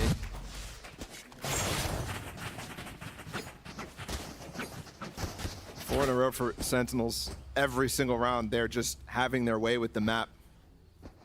Just running up, trailblazering. I mean, we've seen it on C, we've seen it on A twice now.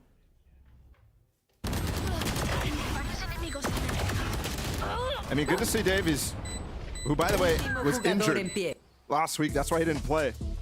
With tendonitis in the elbow, which, I mean, has a major effect on you. I'm surprised to even see him playing in a situation that there's, again, they don't have playoff hopes or anything like that. I'd be just recovering the entire way. But you can tell he's snappy. Maybe he's fully recovered. There he is.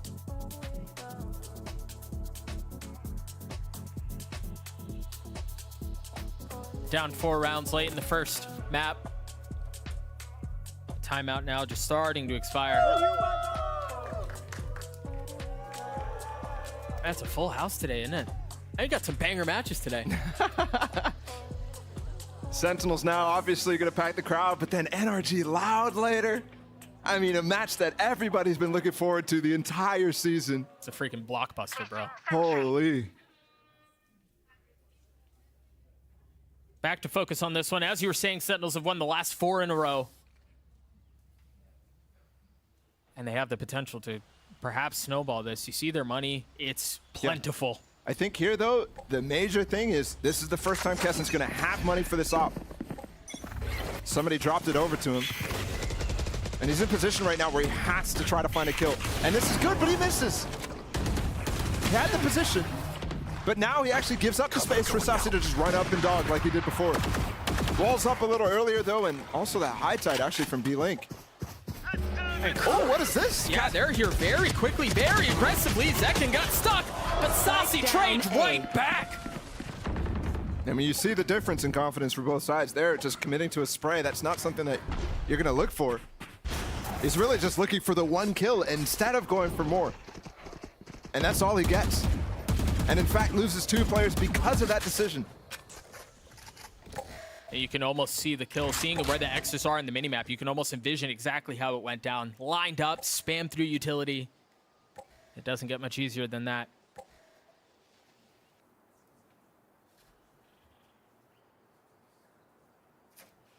A quiet pause in the action. Just a temporary one before Sentinels now start to re-explore. You've got Kesnit with the op. We're just saying, 2 traded back. 30 seconds left. A collat, the spike picked back up, and he saw it go up, but what I don't know if they saw was Marv slipping through right into Kesnit's crosshair. That right there was everybody playing like Marv, and you could see the call. Let's dry walk. And the thing is, inexperience maybe in situations like that, calling in that instance against an op. Easy now, that's a shorty on the other side. He's just dropping down to try to get an orb here. Yeah. Get some plant money. Which again, they have an abundance of. It's not like they're broke. That's a huge round. I mean, Kesnit just shuts it down completely. We're going to see that double for sure. Because I'm interested who was up in that situation for Sentinels. And did they have any tools to actually play against the op? Did they have a Trailblazer? Probably not. Sassy's been using it early. It was Sassy alive, though. And Tens too. So I'm looking to see, in that instance, instead of just going dry, because obviously they had the man advantage, instead of going dry, I'm happy to have an execute go out. I'm happy to see a fast lane out of Tens. And even for him to dash forward, we got this. Melzer ult coming out of, oh my goodness. It's so obvious at this point where you're ulting as Omen when the C hit is coming. Well, I think it was that, and then also swinging very quickly off of the paranoia. Doesn't leave much room for mystery. Somehow, through all of that, Sentinels are going to manage to get the spike down. Spike planted. Somehow, Kessen's found a position to actually use the op here on the flank, but oh! He has knives too! Barb is close by, Sassy is too. It's 1 for 1 for now. There are the knives, and the knives connect. He's alive. They're still fighting. Yep. That was a great flank from Kesnit. It also was fast enough to deny Pancata the space to get out of that ult. And again, in some instances there, you're going to have a team who's able to say, okay, let's flash, let's go push this waterfall ult. But not this early for a team. And the only player who's running out of the ult from their own side, from their C side, was Pancata. Everybody else is pushing spawn. Gap reduced to 2 for crew. A little bit of early spam out from Ashedi. I mean, he's been caught so many times with that. Yeah, that's bold. I'm happy to see him go for it still. It's part of your game style. You can't compromise. At least he's going to attempt not to. He's got a lot of Killjoy utility to help him out here. Alarm bot to cover the flank.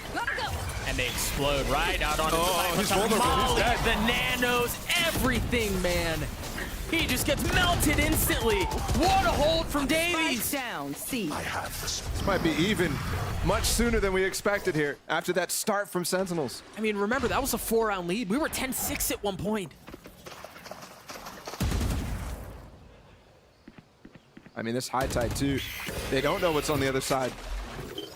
Now they know that at least somebody's committed to it. Especially with Kesnet flanking last round, they really don't have the space to go back. 30 seconds left. Shadows traveling. Once again, they cut noise and they pause for a moment. Last player standing. And it's just another death. Davies has the ace. Potentially on the other side of this. He's going to get a shot at it, but Klaus takes it away. Either way, Crew get to 9. Starting to see smiles out of them, too. I know, yeah. Starting to feel it. Crew, I mean, anything that they can get is a consolation prize for them. I mean, you don't want to be ending 0-8 or 0-9 in the season. They're playing Cloud9 next week, so this is really their only real chance, I'd say, at breaking that and preventing them to be one of the only teams here. Yeah, Kesnet's just holding the line. Very important job there. Timeout called from Sentinels. They're still hanging on to a 1-round lead, but man, if Crew come roaring back. 3 in a row to keep this thing competitive, to keep it interesting. And, you know, it's funny, I want to go back because there's actually a lot of, while the rosters were very different, there is a lot of history between these two squads. It was at halftime that we saw the stat, but I want to go back to it. The last time these two teams played, it was Crew who was playing spoiler for Sentinels back in 2021 at Champs, at an elimination game to get out of groups. Crew was the one to take them down. So again, roster's very different, but I mean, Tens was there. And you know that when you, as a competitor, when you get the opportunity to get a little revenge, it's a tantalizing prospect. I think especially the fans and the org are thinking a lot back to that one-time matchup we had, Sentinels versus Crew, so long ago, but I mean, it was devastating to the org. Move. Champions 2021 was after Sentinels was on top of the world. Yeah. And after that, they fell hard. Never really the same after, yeah. They didn't make a global event the year after.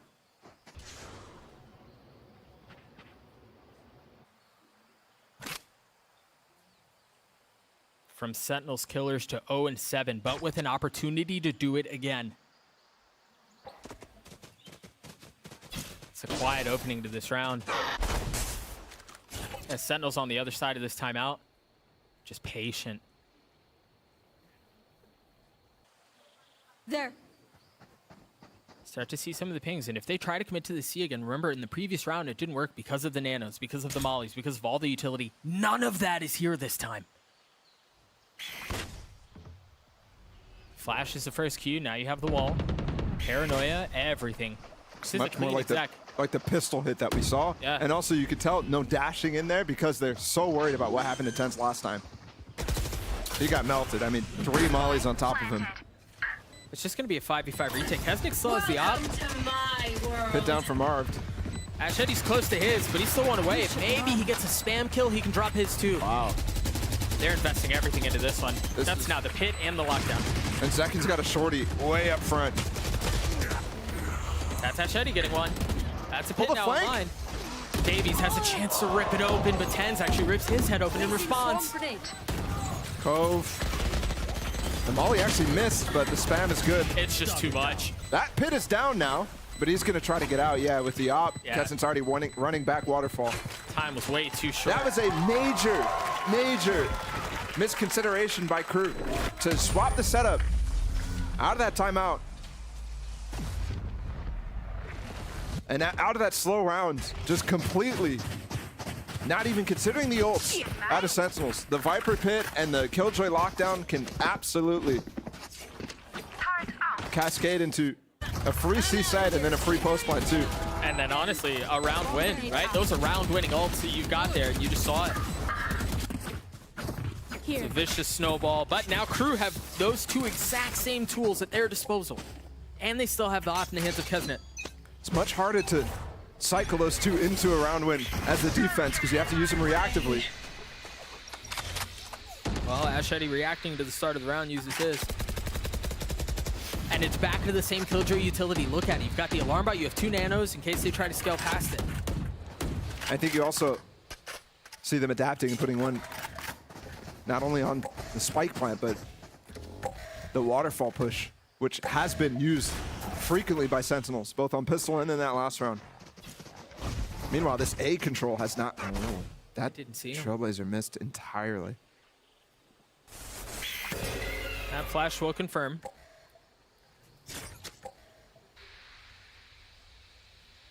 Looks like Davies is already postured to go for his lockdown. We saw it be such a big impact last time when Kesne got the kill on the flank. I mean, this is one way to try to disrespect the Harbor utility. But when you have Klaus close by spamming through that wall that's intended to provide cover, it's a difficult situation to navigate. There's that lockdown that you were just mentioning too. 30 seconds. And they're gonna walk right into Klaus. Over and over, he gets 3. And that's a round for Crew. Zach was gonna get locked down there too. Yeah. Funny enough, Sentinels has still not had to save. This might be the first time they do. We got 3 players less than 3K. Might have just a hero rifle or 2. But it might end up being a tie game because of that. 30 seconds left. Late round pivot there. You actually saw Zekin get stuck outside of the door, and that cost them another 10 seconds. Which could have been time that they're in the site where they're actually fighting with 10s with that fast lane instead.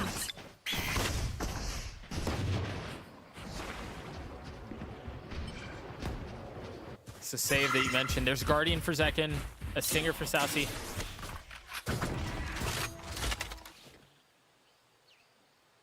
Ever since Kesnet's got this up, Sentinels have only won 1 round. And boy, has Kesnet had value.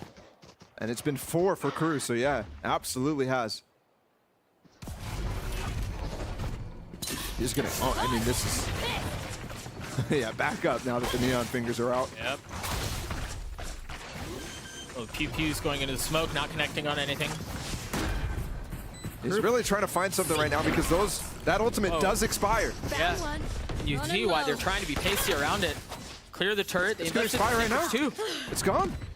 He's got no weapon. He's got nothing left. You're absolutely right. Reckoning's clearing sight right now. They're looking for spam with no weapons. This is such a hard decision. I mean, it's got to be off of Zekin, right? It's got to be off of Zekin with the Guardian. The only thing that really has pen. They can barely break the cove here.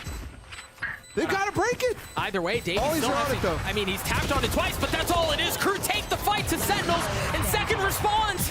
It's just Pagana now who tries to get the 1v3, but the defuse comes through. We're knotted up at 11. Bomb grenade out. Big tools there used from the Crew side to get that retake. Despite the minimal tools on the Sentinel side, the minimal economy too. There was mollies on the spike there before Zekin and everybody swinging past that wall, but they did get decayed.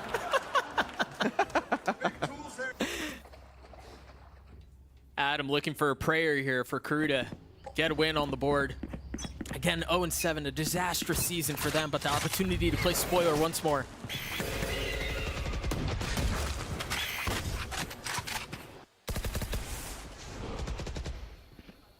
By the way, Sentinels winning maps is so important when they end up in a tiebreak situation. And even when they win 2 maps, or 2 series, if they do that, which is such a hard task, they have to get through tiebreaks. I mean, you're looking to get through the rest of the season unscathed and then just hope things fall your way.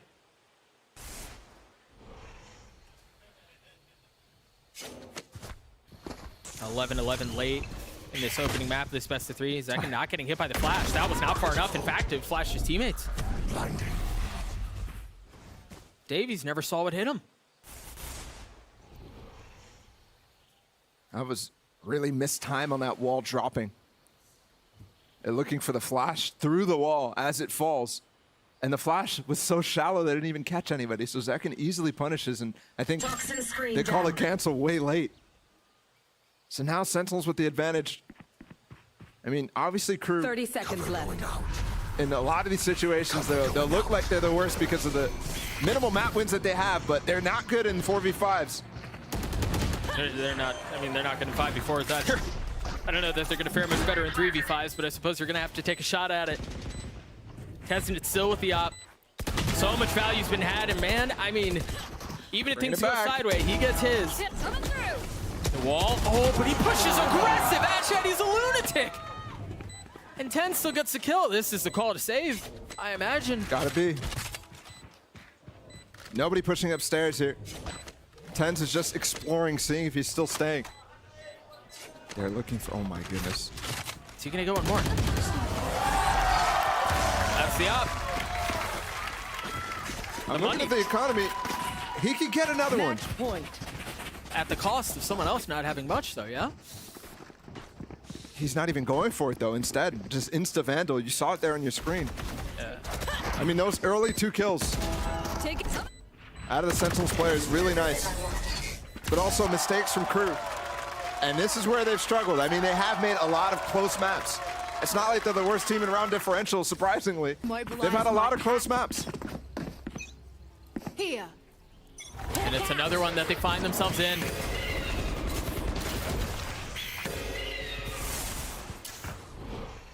Sentinels have taken some of this early space for Zay.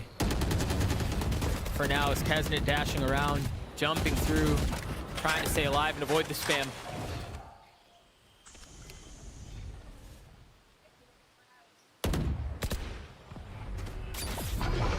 Kesnet, I mean, he's by himself. He backs on up. Perhaps looking to draw out some utility, maybe a flash or something along those lines. Seconds left here again. He's flashed. He's dead. My goodness. They're pivoting all towards B. Remember that round where they walked in and got shut out? This time the tools aren't there, but Tense gets spammed so hard. Oh! What?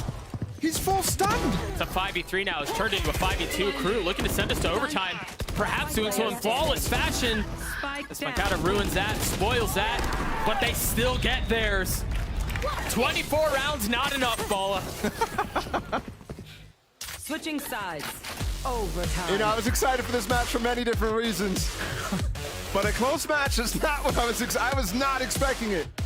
I was expecting one of these teams to just be flat, the other one to be okay, and we'd move on. But now here we are. Unbelievable. I think there were two possible scenarios to play out on this series. Either one team was going to get blown out. Yeah. I mean, 13-3, 13-3, 2-0, or we're going to have triple map, quadruple OT, Giga Banger classic that goes into the history books. No, come on, man. I'm telling you, man. 6-6 half, now 12-12. Just saying, this could be good. It's been good so far, and we're far from done. Big point of contention when you look at OT rounds. They're all gun rounds. So we look at the stats, and Crew was 10-6 in those gun rounds. So that's the team I favor going into this, despite how Sentinels have been in the lead the entire time. If you stretch that out across the entire season, both Crew and Sentinels have the worst full buy win round percentages of the entire league.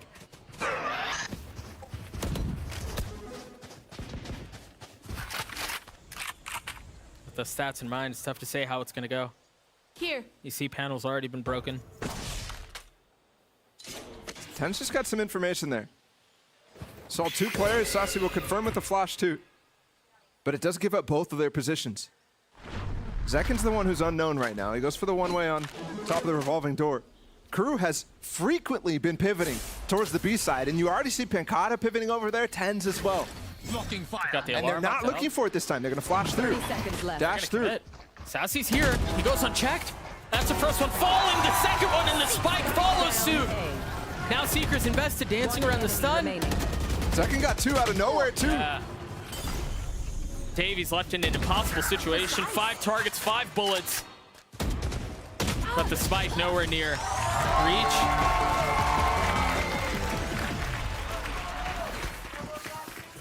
Switching sides. Match point. This is ridiculous. I mean, Crew just can't get the lead no matter what. No. Also delete my Lost both pistols. And now when it matters most, losing that first round of OT. I mean, both sides were so even, so it's not like even there's a advantage on either side. Yeah. time for a field test. It's a beautiful scenery on the site. Very nice, very lovely. Back into the action we go. Sentinels, map point in this opening best of 3.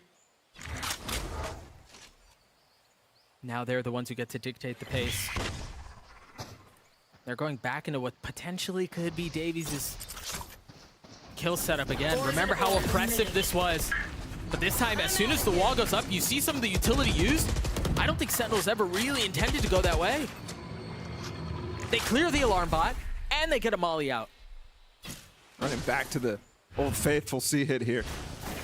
The dog, the flash from Zekin. And Tens goes the other way. This is nice. And he's the only one up. Tens is doing this on his own. Now they follow suit. But the site has been cracked wide open. Very well could be the finishing touches on this opening map. Klaus, Melser, and Kesnet with much to do just to extend it. Tens getting tagged a little early. But Spike ticking away. Time is of the essence, and the Shorty's not going to do much from that distance. The Vandal's not either, but Klaus does. It's a 1v3. Swings around the corner and stares his way into the second map. Sentinels take map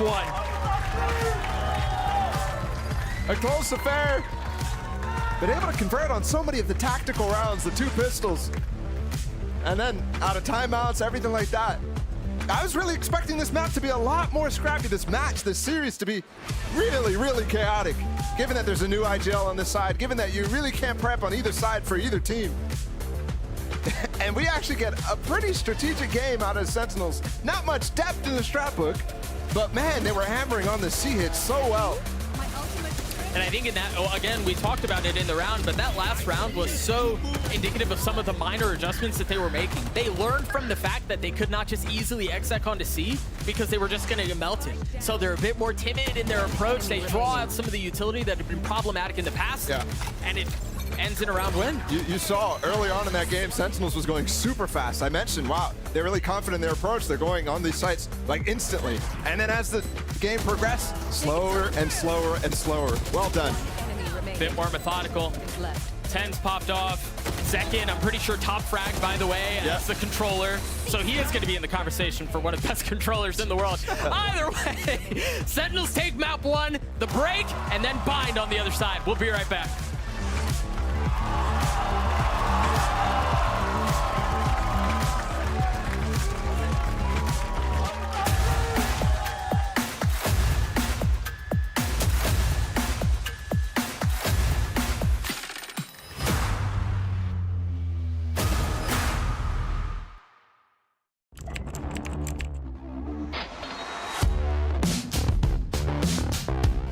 What is this from EA? He is currently unstoppable.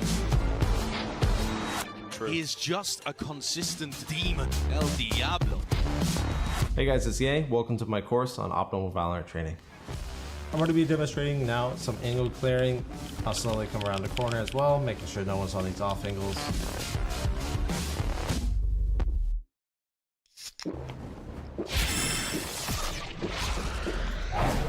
Red Bull gives you wings.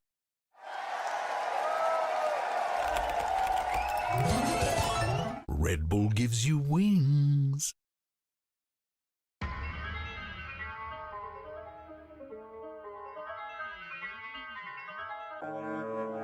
Came through with it again. They know that I got spirit with a pen. Don't know why they try to compete when they know that in victory it's never gonna end. Them and a week, that's why they could never speak. They ain't like me, I take it to the peak. Different type of steeds that I breed. Wheel up on the mic, they won't get one of these. Please, I don't wanna hear no talk from them. I don't wanna see nothing at all from them. They can't do it like me. So all I wanna see really is a round of applause from them. Vibes in the air, we caused it again. Life isn't fair, but we rode it again. All of my teams being ready for the war, there's no warning for them. Tell them again, I ain't here to make up no friends. I just came through yet again. We look, you never got one of them. Top of the pile yet again. They can't stop this child now again. Reigning champ, I won't lose it. So you know I'm gonna win that again.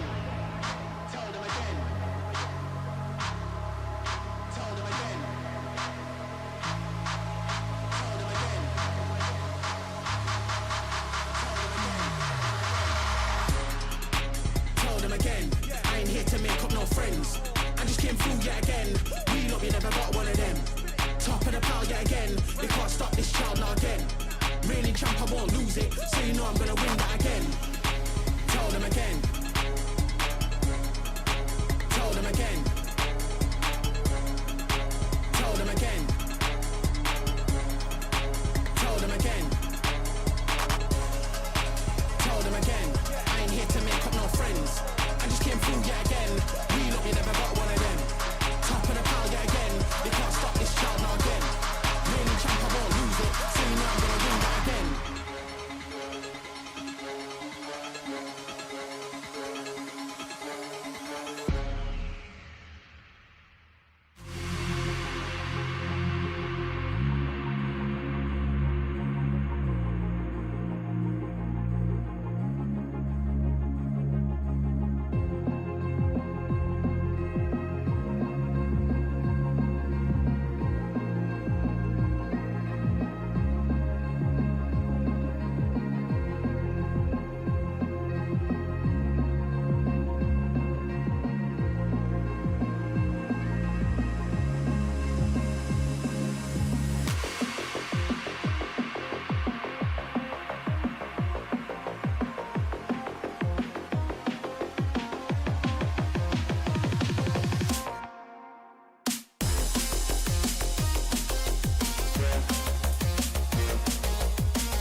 Welcome back, everyone, and Sentinels picks up the win in overtime.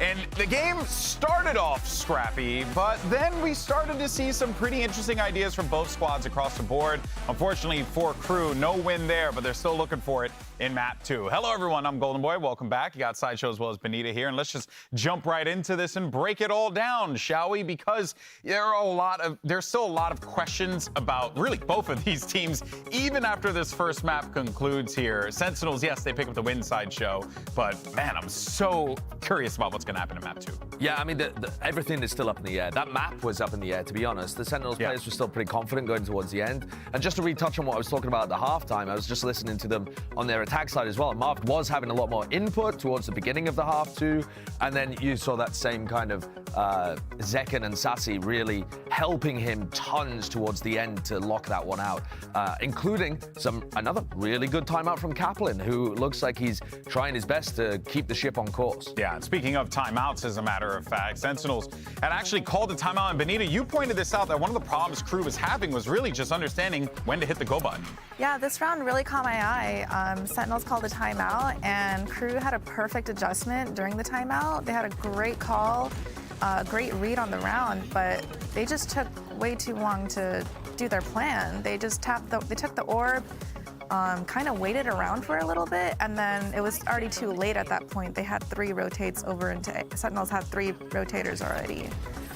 I actually really liked the overall macro stuff that I was seeing from Sentinels the deeper we go into the game. Doug and Bala were talking about how the final round was a pump fake into C, where they drew out all of that Killjoy utility, the nanoswarm. Well, and that was the problem I was seeing a lot during the game as well, was that they weren't breaking any utility. They weren't trying to like make presence felt anywhere else in the beginning of the game, especially, you know, when Crew were on the attack. It just constantly felt like it was going one way, it didn't work, go the other way, maybe that works, okay. And then they found that recipe for success that made it into OT. Yeah, I'll tell you who was incredibly impressive, though, in the comms and in the server, Zekken. He's just an absolute beast. He's an all-round player, an absolute total package. And yeah, this season hasn't been great for the team that he's on, but he's still world-class. Yeah. And he really has stepped up. He's playing a different role, one that you know a lot about, Benita, and he's doing tons of the calling for them. Yeah, fantastic player. This is a player where you put him on any agent, it doesn't matter. You're going to get the same result, great results, and he's going to make so much impact on any agent. It just doesn't matter. And I also think, too, putting him on this particular role reminds me a lot of Tui's. And I talked about it extensively, you know, when they brought brought Tweez and Commonsine into the team, Fraud was telling us how, you know, they were duelist players, right? And he wanted to teach them how to play other roles. We're starting to see that happen more and more. And Zekken going into this role, into the Omen role, is actually fantastic because it doesn't really put the pressure on him to have to be the star duelist guy that Zekken can be. He could just do his thing, be self-sufficient, and have an impact on the server. And that's what happened in map 1. Yeah, he's also not dying at the beginning of round, so he's able to have a lot of impact throughout the round as well. Now, what I'm interested in, though, is what they do with him moving on to map 2, because he's probably going to be pairing up with Tens in a double duelist duo. So that, to me, is the interesting part. Are we going to see Zekken pick up controller on Bind when they already have Marved and Pancada? That doesn't make sense. So I think the roles are still going to be in flux. Yeah, that is very, very true. But before we head into map 2, though, of course, as always, we'll do the little quick stop. Aim lab shoot around, shall we? We got Tens here, because why not? He's in town, so let's go ahead and do it. And you know, speaking of Tens, one thing I do want to commend him for, Benito, was that in that game, you could really just see how selfless he was playing. Like, he understood what his role was, right? Neon, there's other two things that happen with Neon. You either go in there and you slide on your knees and you make some great plays, or you slide and you die. And that happened a few times, unfortunately. He had a slow start, which is really common with Neon. You just kind of just run in and die, and then as the game goes on, you find your way in, and towards the end, he had really good, big impact kills. Yeah, again, I'm interested to see what they do on Bind. They have the option of just running Tens on solo Raze. That would be the standard, I would say, for most teams, but we've seen teams run double duelist, and that's been something that Sentinels have run a lot when Tens has been in on the roster.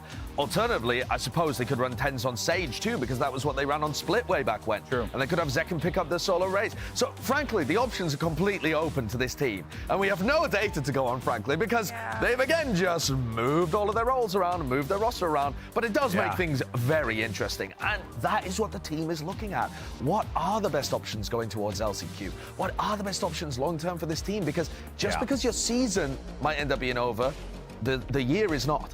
Okay, Tens locks in the Jet. What are we gonna get? So no Tens Raze. So at the very, you're either getting double duelist or you're gonna get some I still wonkiness. think we're gonna get a Raze here. Wouldn't be shocked. Yeah, I think the double duelist makes a lot of sense. You're expecting Sassy to pick up the Sky. Sassy was amazing too, round 25, that 2K that he had in Tree, absolutely game-changing. And Kesnit picks up the Raze. Last time this team played Bind, it was last year, and they had, I believe, a Sheddy playing Raze for them. It was a totally different roster. Neither of these teams have any wins on Bind this year, but that's mostly because they haven't had a chance to play it. It's been out of the rotation. That's right. And we got Boomer Stones across the board. Personally happy about that. My favorite character. And we get the double duelist, courtesy of Zekken. In theory, this comp for Sentinels looks fantastic. They have Marth and Pancada on smokes. They're absolute home territory. They have Zekken and Tens. The firepower on double duelist is unbelievable.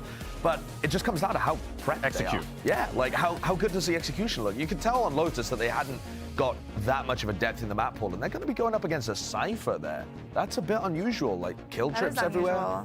Yeah.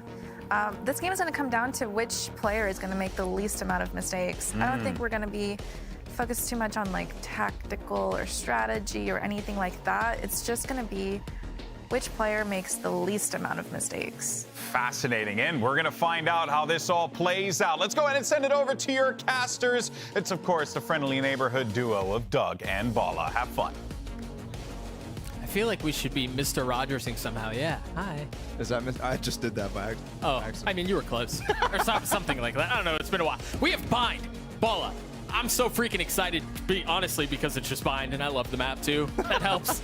Dude, I don't want to look at this map. I got O2'd in Premiere this week. Oh, too soon? So, yeah, might be too soon. But look, Sentinels is running the comp that we should have run because, honestly, like the Des was saying, you're not going to see much in terms of the strategy. You're seeing a lot more about how these teams can abuse like certain gaps, how these teams can fire upon each other. And Doug, look at what is happening in the middle of the map. Oh, boy.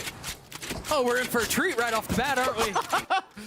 Here we go, guys. Round one, and they're clashing. Freaking 4v4. Tens already proc, already killed.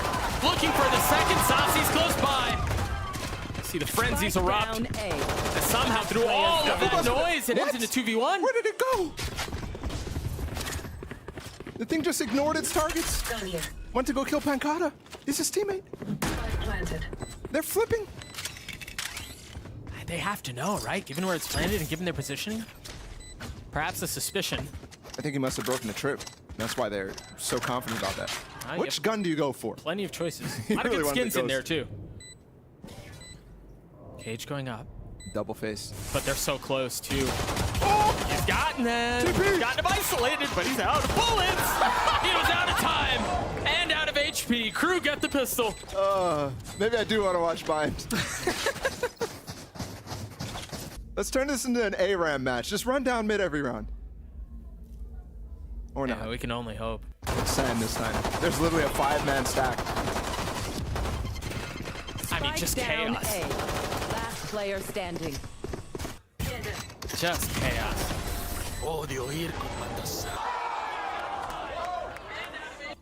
Yeah, we're in for a treat. A Marshall in the hands of Tens. They're all Once again, five they're all long. stacked together. It's gonna work! That was a little help from Tens, but Zekin gets the kill. Look at Ashedi right now dashing down short. Trying to get into pipes before the team arrives. Try to cut off some of these rotations. He's gonna hear it. He's gonna hear 5 footsteps. Smoked off, but he has a Bulldog. Well, 10 footsteps, right? One close by. Choosing not to flash. Now the spam erupting through the smoke. Iceman down. What more can they find?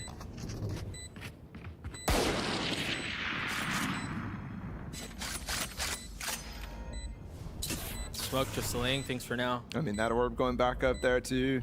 They've got layers to this stuff. This is, they're gonna dive to the spike, but not look for any more kills except for Tens. Reasonably looking for another. I just feel like the call right there from Marv and Penkata and everybody who's alive is like, let's just make sure we die to the spike, don't go for kills. No, Tens is just shooting. He's like, no, I want to. Look at the discipline for the 2 Brazilians. They both died to the spike, just as requested.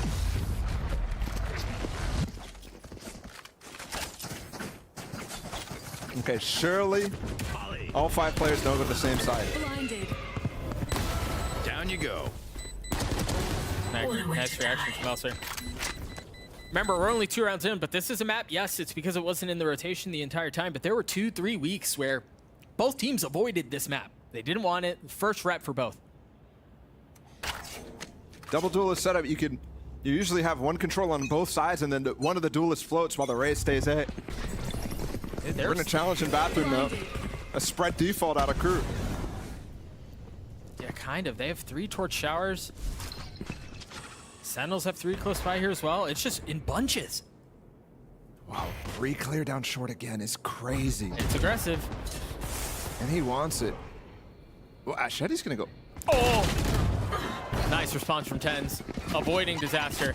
And the nade as well, delaying them out of bathroom too. You could have seen a reaction in there, which, given the information Ashedi saw, that would have been a free sight, at least a walk out of sight. They would have challenged them coming back out of short.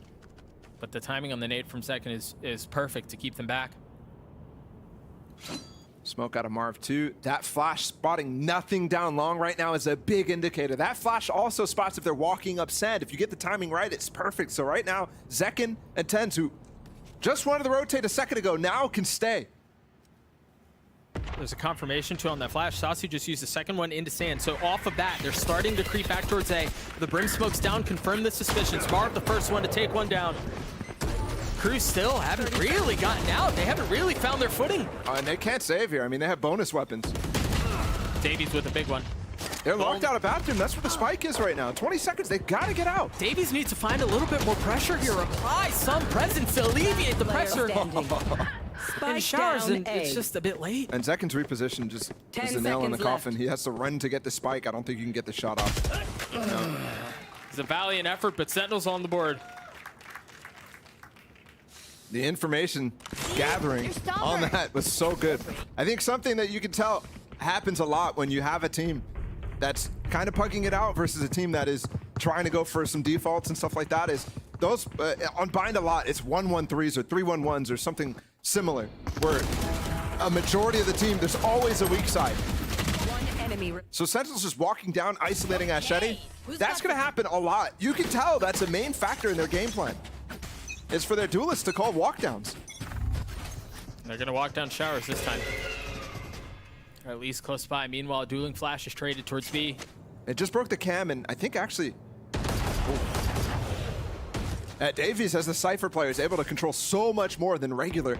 Just having a Sentinel in this map. Obviously, Sentinels is lacking that in their composition. Oh, I mean, the amount of times I've seen that this game. Yep. The amount of times I've seen that this split is ridiculous.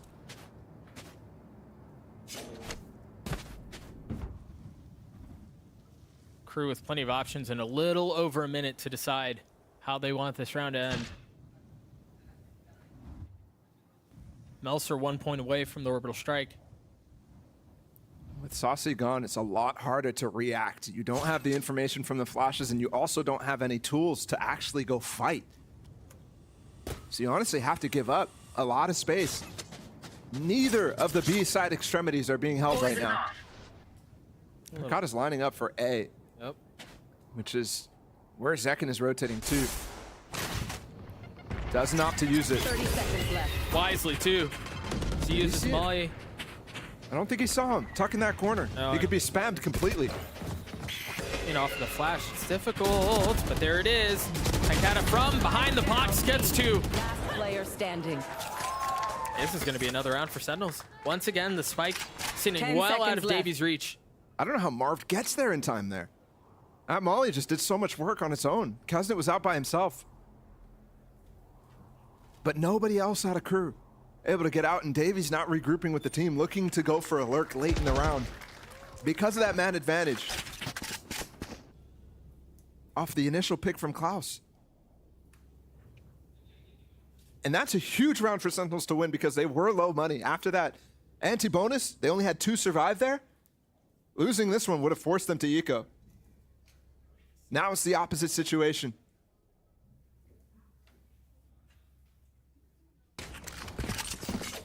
One Vandal for Crew in the hands of Kaznet. Pistols otherwise for the attacking side. And this feels like the first time Sentinels don't send a big bunch to deny space. It's a bit more spread out, Marv. Trying to deny some of the orb. I mean, you have Ashedi who's one point away from ult too.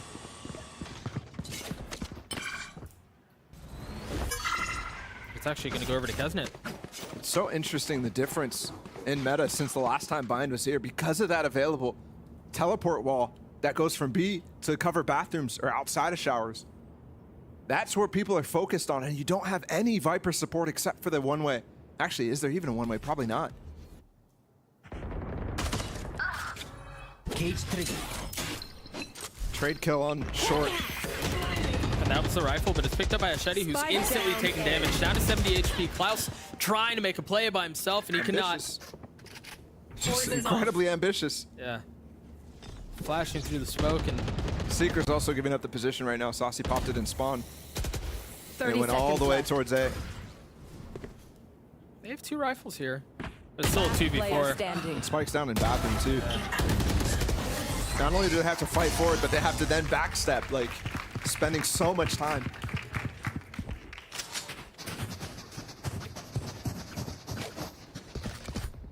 That trade down short as well, Zekin and Tens had such a nice crossfire on Kaznet trying to come up. Top truck there and Tens as well. Top dice, or triple. Sky's out. Spike spotted. One enemy remaining. Just essentially baiting for Zekin in that case. The interesting part about that Viper wall thing that I was talking about, oh, there's gonna be a walk down short again, excuse me. Yeah, actually Satchel with ult maybe? Off of contact with Tens? He's abusing their wall. The gap that's left in the wall on the attacking side, Tens just fills into the space, gets a kill and gets out. And again, isolating that one in the default of Crew. So early in the round, you're losing the Cypher. And that lurk threat is gone. Satchel out. Kaznet. Whoa! Looking for a deep one. I like it. Almost connected. It's pretty cool. See the response, second out. Much closer, much more accurate, much more painful. Crew once again left into position. I believe this is his 3rd round, maybe 4th round in a row now, where members die. The spike is out of reach of the ones who remain for Crew. decisiveness of second there on that raise is just so nice.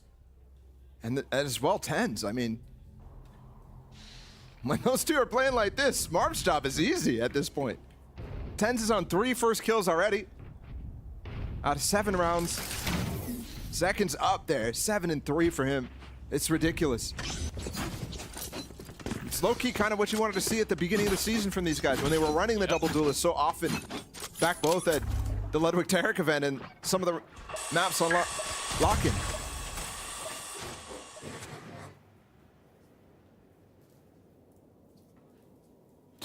I mean, they're getting so much freedom. Yeah, they are, and I think it was primarily, I mean, Davies is just bullied. That guy never had a chance. Catching it was a nice trade with the Sheriff, but...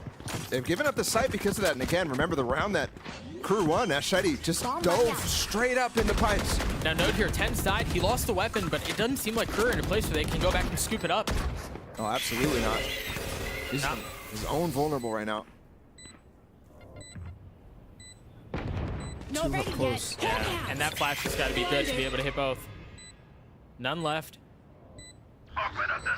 Just gonna wait things out. That orbital strike is gonna hurt. That's gonna hurt! Got both! One enemy remaining. I mean, you waited patiently to get the not kill. planted for him. But that's it. Oh, it is actually. What? That pit. There's not time. With the shorty. Enemy remaining. That's a kill onto one. It's getting decayed. You're Yeah, there's no time. Pankata has no time. You're right. Unreal. The fast flip from Crew is working so well, and Sentinels just can't get a grasp on that. When they're playing so aggressively, it's something that you have to be prepared for. And unfortunately, Sasi, who was, by the way, in a 1v2 in spawn for so long, had no help coming from the other side.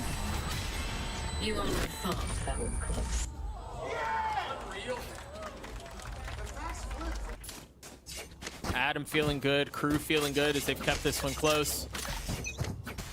Ten's got op. Peeking short or long here. Flash confirming where they are. He's got the dash procced. That Trailblazer should play spoiler. Gets over the molly. Stays alive.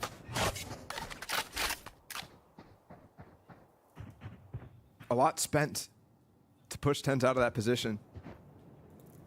But does proc the dash out of him. What a, I mean, crazy position for Zekin. He has to fight on both sides of this wall, too. The thing, it's this. Nice. I've got your trail. Nate is going behind them right now, but it does split up the hit, so only 2 players from Crew up. They're gonna go for it again. He's scaling so far up. Ooh, and he gets a kill onto Zekin. Just pre-firing. Spike planted. Tens has arrived with the op, and he's up in heaven. This is the big problem. Retaking is so frequent on bind. This is a big problem with running Jet at all on this map and opping on this map too, but the players making it work through lamps. And Tens also, with the pressure applied, able to easily pick out.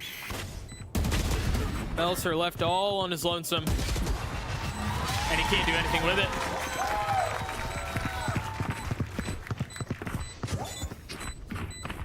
One more pip going over in the hands of Marv as Sentinels take a 2-round lead. And with the op in hands of Tens too now, it does enable some more aggressive lines, which is crazy to say given the fact that Sentinels has been so aggressive already. That is nasty from Marvin Sasi. Just easily clearing out shorties of lamps, that's not easy to do. One more pip going over in the hands of Marv. Especially, there was no Trailblazer there, there was nothing really for them to go. They were just dry. And they forced Nico out of Crew again. Judge in the hands of Kesnet. The double satchel and lamps is very powerful, but look at Zekin. He's actually backed up all the way up to heaven. I think, too, it looks like the wall may be minorly adjusted. It's a little bit further over. They're getting smoked off. You see the hit. Yeah, the double satchel's out onto the site. Into lamps where Judge is waiting. And remember, Marvin and Sasi cleared this easily last time, but this time a Judge instead of the shorties. But the flanks, they got through. Somehow they got over that tripwire with the updraft of Tens. They heard it though. Davies looking to challenge. That should have been the room for him to punish. And now they understand where he is. They're mauling him off. He's eating all of that damage. Swings out, gets cleaned up by the Phantom after all. A little messy there, but that's all right. And it's crazy. Kesnet, I mean, he just came in from the backside there. Yep. Kesnet saw no action until he has to fall off on the regular angle that he wants to play. And these flanks are getting abused. It's funny because I was thinking, coming into this, looking at the comps, Sentinels are going to be the ones who have to deal with that. They have to deal with the aggression constantly, the flanks constantly. But Crew is getting eaten apart on these extremities. Very well, could be a key topic of discussion as we enter the first timeout of the map, called by Crew. Down 3 rounds here. So here, that was a really nice triple flank because Ten's up trap's over, they hear him, they're setting up a trap for him, he goes for the shot, and instantly that tripwire gets broken because it's so close to where Tens is looking for the pick. They're able to actually protect him. That's why Davies can't punish.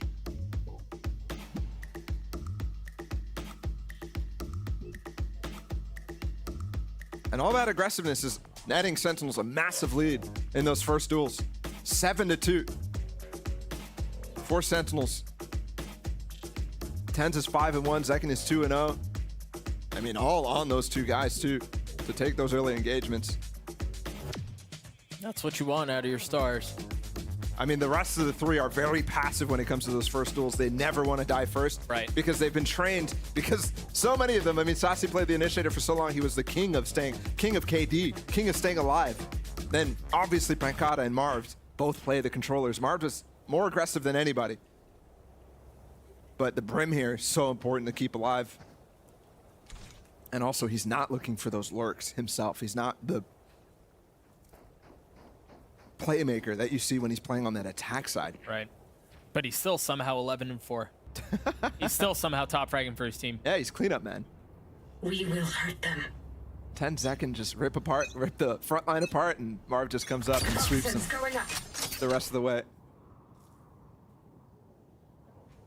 It's the same molly that they tried to use to deny Ten's either peeking on this tight angle or getting away once he's been flushed out of the angle he's currently in, but it's a little bit delayed here, so that molly's not going to do very much right now at all.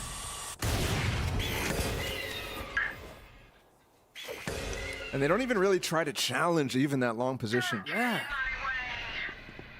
I think a big factor of that is them trying to deny them from going for any sort of aggression before regrouping, and here's the regroup. Zekken has his ult though, but Brimble, he's still in laps. He doesn't take a single tick of damage. Flushed out, stays healthy. He can ult over top of this whenever there's the plant. And there it is, on to Kesnet. Ten's used his ult as well. The blade connecting onto Cloud. They're planting the flick. Looking for more. He has 3 on the round. That flick was filthy. I mean, what? All right, surely we get to look at that one again. Oh, I'm so glad he's back. This guy is insane.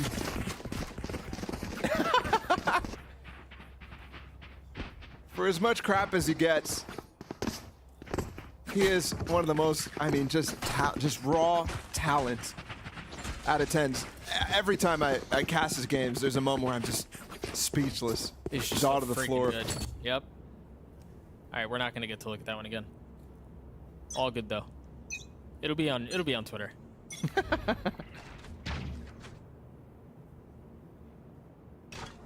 It's the same default setup out from Crew, using the Viper wall, going. They have the timing to spam.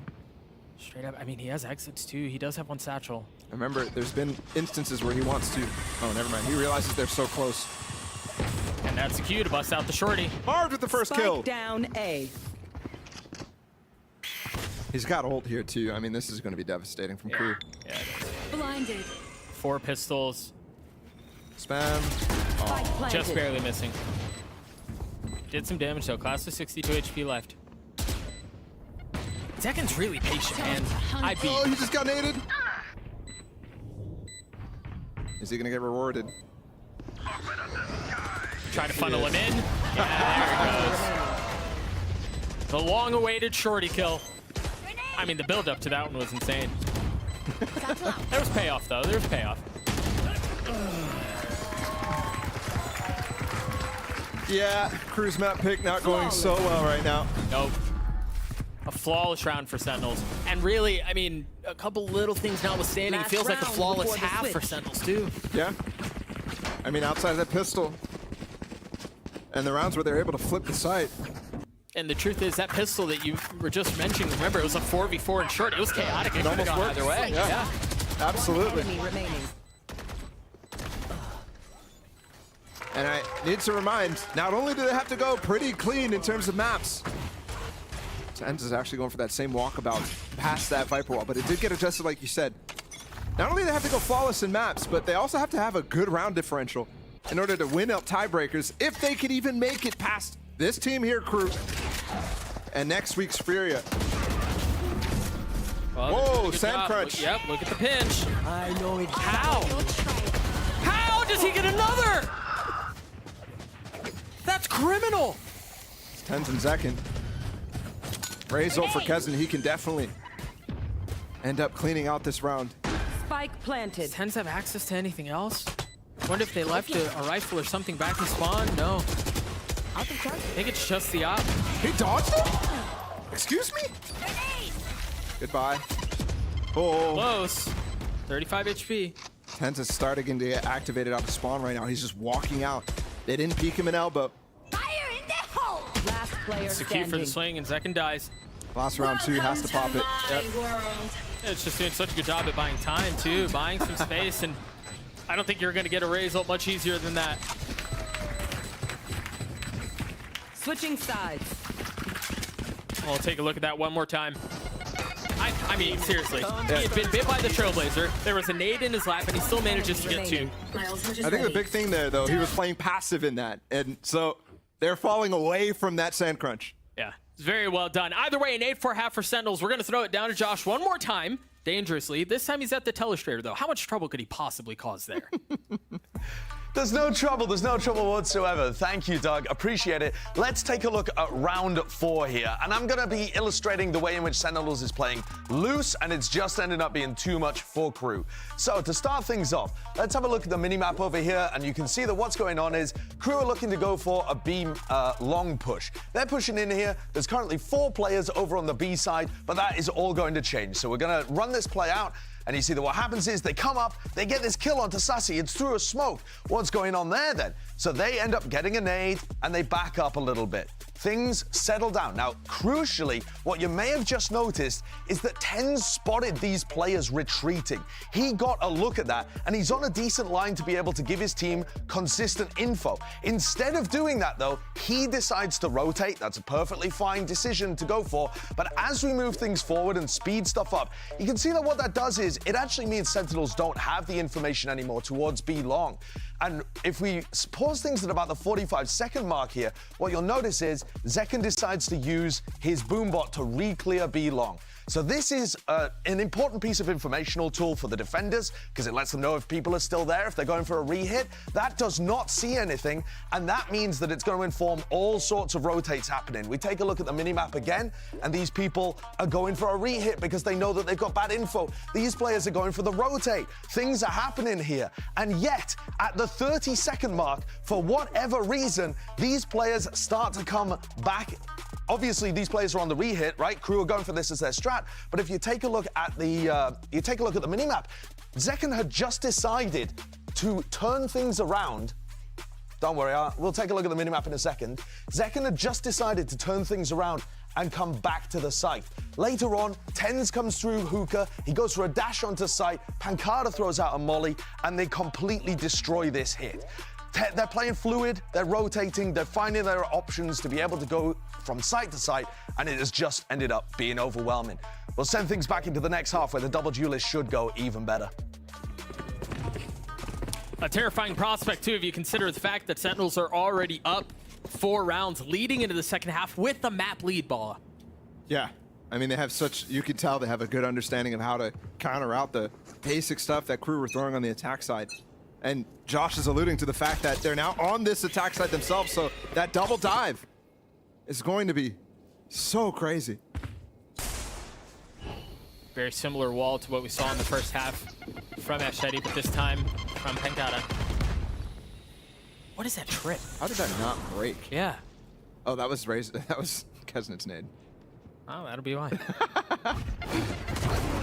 There's a nade that we were looking for. Pushing Davies off the site. Trying to create some of that space. This Panketta is able to get one, but Melser's been able to hold things back quite nicely until falling. Still 3v3. Kesnet does have backside control still. Sentinels looks like they want to go for a flash out once it comes back up. Last player standing. That's a frenzy from a distance. Very well done. But still much to do here. Klaus, that was winnable. Look at how weak Sassy and Marv were. Either way, Sentinel's getting another one. Is that all 4 pistols? Oh no, 3 or 4? Yeah, Crew won the first one on this map, so 3 out of 4.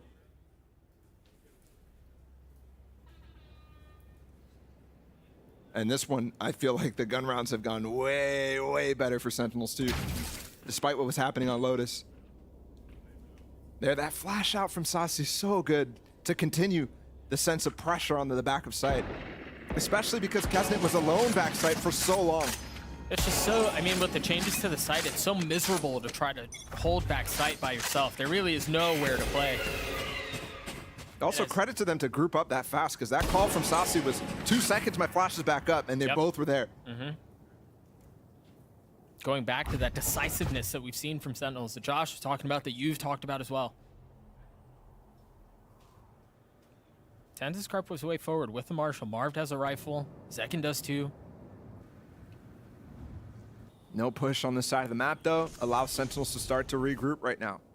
Wall comes down too. Pankata clearing bathroom. Oh. And Melzer is the one who could peek here. He's might end up doing close. Yep. Oh, he hit him. Here's the flash too. They just cycled the wall, the orb. They're through on the A site, and there's nobody here for this plant. It's open plant too. Sazi's gonna be the first close by. Kata with a little spam.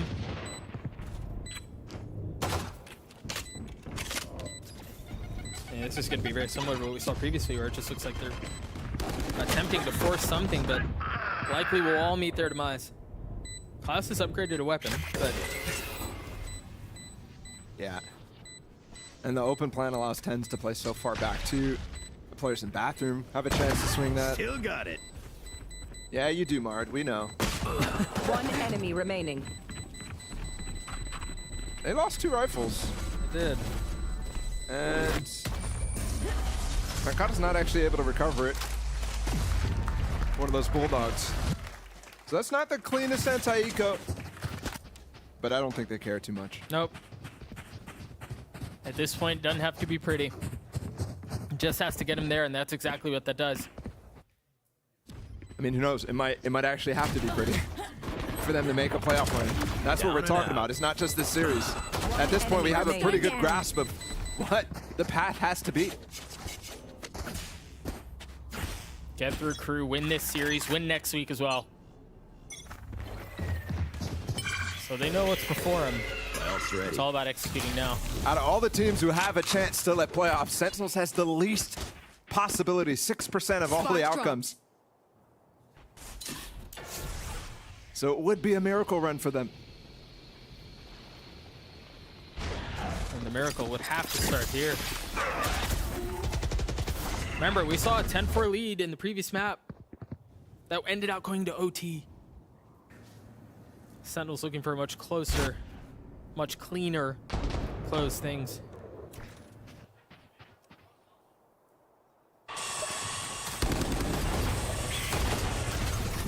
Wonder here what they're waiting for. I wonder if there's enough contact. This orbital strike could be problematic, and there it is! They're all there! Nobody dies, but yeah, damage was dealt. Sassy has heal.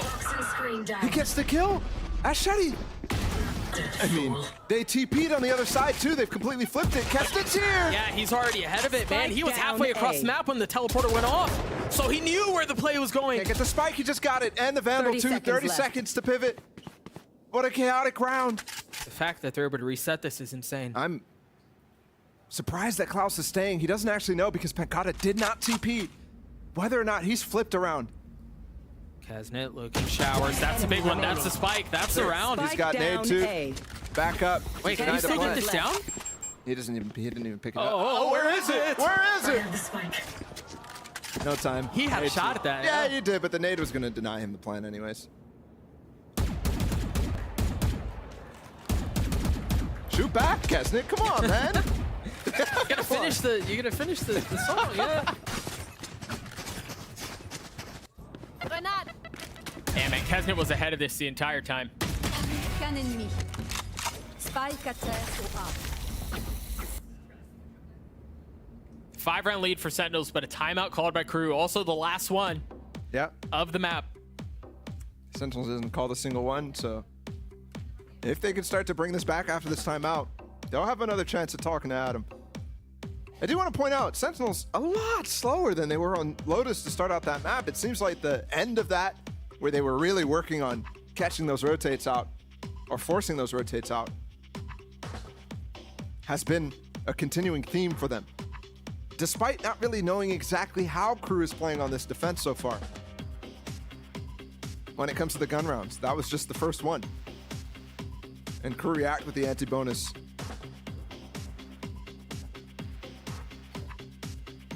Wasn't it at this exact time that we had an early timeout from Crew and Lotus?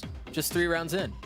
Yeah. Right after the anti-bonus, yeah. It was the exact same situation. This one's different. It's the second half, so I feel like I don't feel it's as surprising.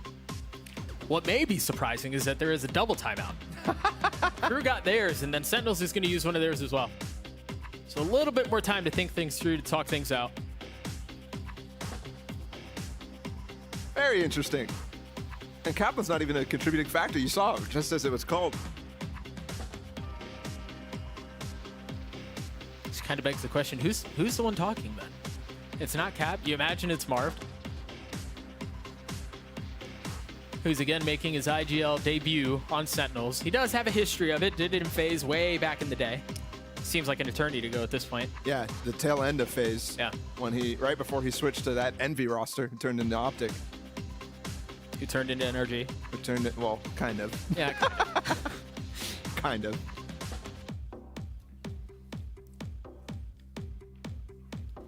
Big discussion on both sides now. That was 2 minutes of raw strat discussion. Let's spin the wheel, see what comes out, Sentinels.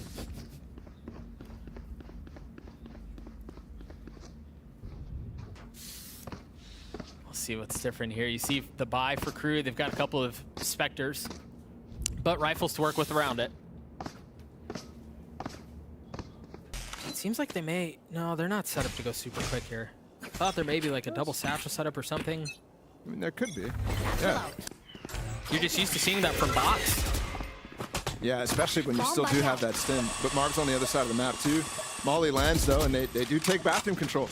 Much different approach. You were seeing them fight a lot for Long B. But you actually had Melzer throw out an early smoke, deep Long B, and they've left Davies alone here. I have the spike. So Sassy with control of showers. The spike picked back up.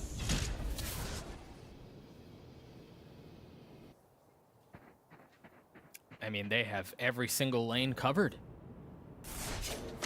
They have eyes on sand. Well, they had eyes on sand until just a moment ago. They're watching short. Tenj just checked long. They can split this B. But Melzer's staring right at showers, which is where most of the numbers from Sentinels will be. Waiting for the smokes to drop. And there it is. They need the flash to clear bench. Molly. Do you have a Molly to kind of keep things back? Yeah, the nade is going to help too. They try to funnel their way out of showers and they get through, but they're beaten. They're battered for it. Spike down A. Spike now down. Ashadi in a really good position here. He has to try to make a play. You see him running across, trying to control the spam. He's got the spike. He's out. 14 seconds. The cam is up. The trips are up. So repositioning is going to be difficult for Zekin after he gets the plant down, which he will do. Where can he play this? He still has an 8, and that's the ult. Yeah, that's huge, actually. No satchels. Oh, God. He's caught, and he's blind. No help. That's a tragic way to go. Oh, poor Zekin, man.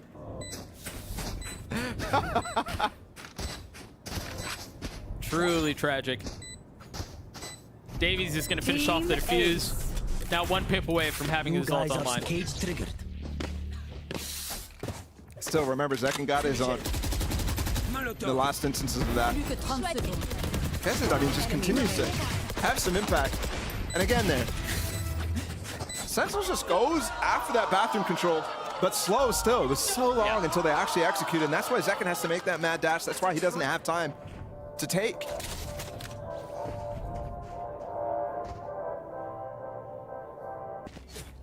Feels like we had this scoreline on Lotus too. It is a fist fight.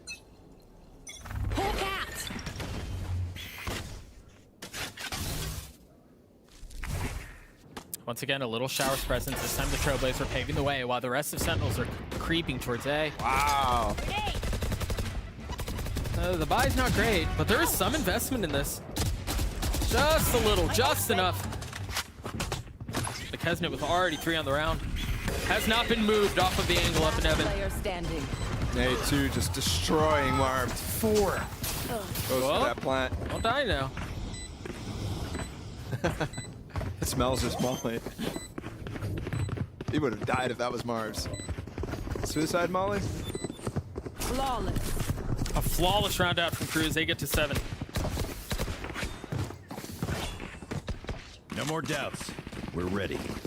We'll take a look at that one more time again. Kesnet was it's ridiculous. The main architect of that round. How many times has Kesnet gotten 2 nades in these rounds?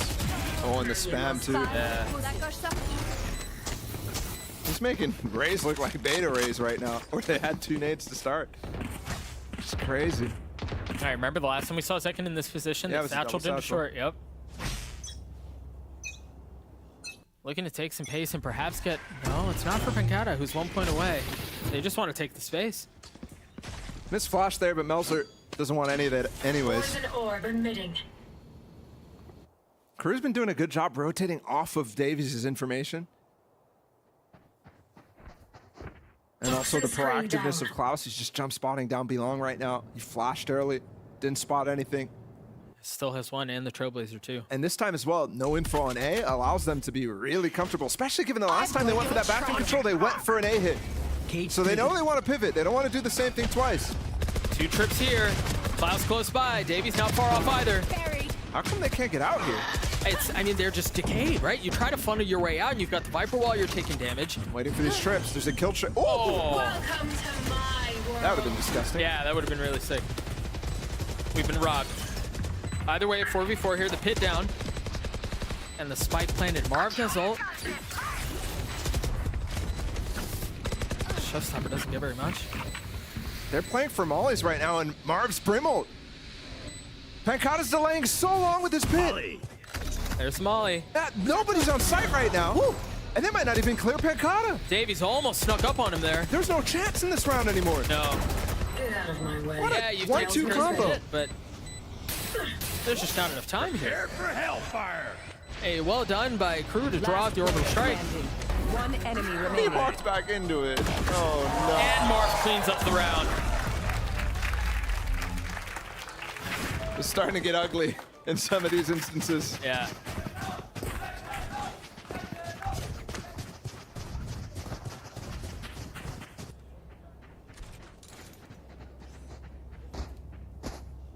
This time Ashedi has a pit of his own. We haven't really seen him use it proactively, not seen him use it right off the bat as soon as the barrier goes down. We'll see if that's the case this time. Meanwhile, Crew feeling some of the pressure from what Sentinels has done in the showers. This time they're investing 2 there in both Melzer and Kesnet. And they stemmed out to get ahead of that flash that Sentinels might have thrown. And to get ahead of the mollies too that come in that instance. But it's the long B control instead. Flash on to Klaus.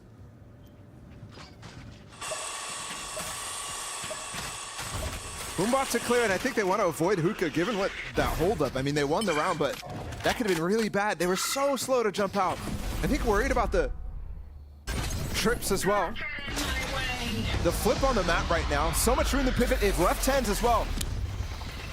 The Trailblazer pushes up further into the site, while Pancata's left to deal with the pit that's before him. And they're going to rotate off. You're right, they've left 10s there. That Trailblazer's going to spot. Is that drawing of the rotates? Yes, it is. Oh my gosh, Ashedi making a massive play down the pit. You're still going to have to get past all these trips. I mean, look at him. The first one down. But again, the wall that we talked about. He's delaying for now. Davies, what a rat. Anyone dare try to funnel.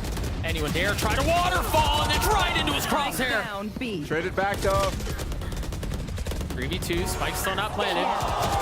That's a good one. He's gonna look for another, and he gets it. He's got a 1v1. Dashing away. 66 HP. Time, short, health, low. And Ashedi gets the clutch. 1v1 against the guy who just hit 2 1-taps on your team. My goodness. Crew's making this a game again. Yeah, they are. And it's a much different situation. I know the scoreline ended up the same because the Sentinels coming out and winning those first 2 rounds of the half. But Lotus was 6-6. This first half was 8-4. Sentinels are going to spend their last time out. Remember, they used one off the back of Crew's last as well.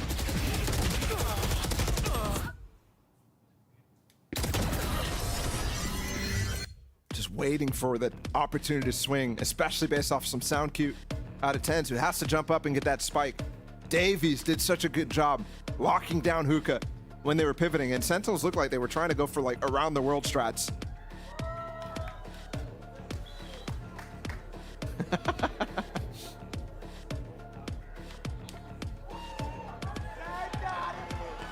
Plenty of signs in the crowd today.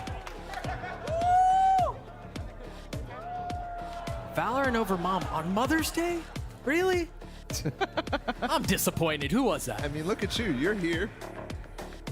Got you, bro. We're all here, man. 4 of the last 5 going in favor of Crew to keep it competitive. I love what I just heard in the crowd. Somebody just said, I don't know. I love my mom.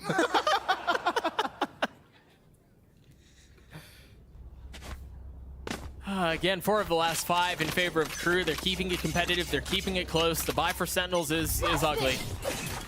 But maybe 10s can do something with these blades. Second dashing forward. They've gotten past the nades. They've gotten a kill onto Kesnet. And they funneled him out of U-Haul. I thought he was going to get a shot onto Ashedi. Rounds are so difficult to deal with. You've got shorties, you've got blades, you've got classics. It's happening. It's closer than it should be.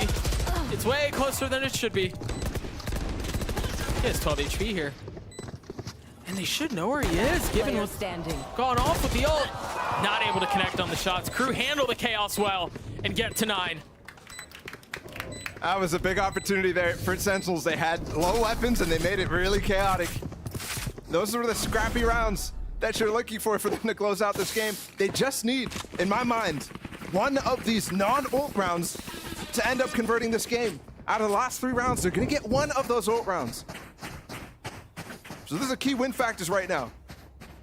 Try to convert on some of those early control that you're getting. If you can win one of those, then you just have to rely on, remember that Viper's Pit with the Brim ult combination was so devastating for Crew to get through.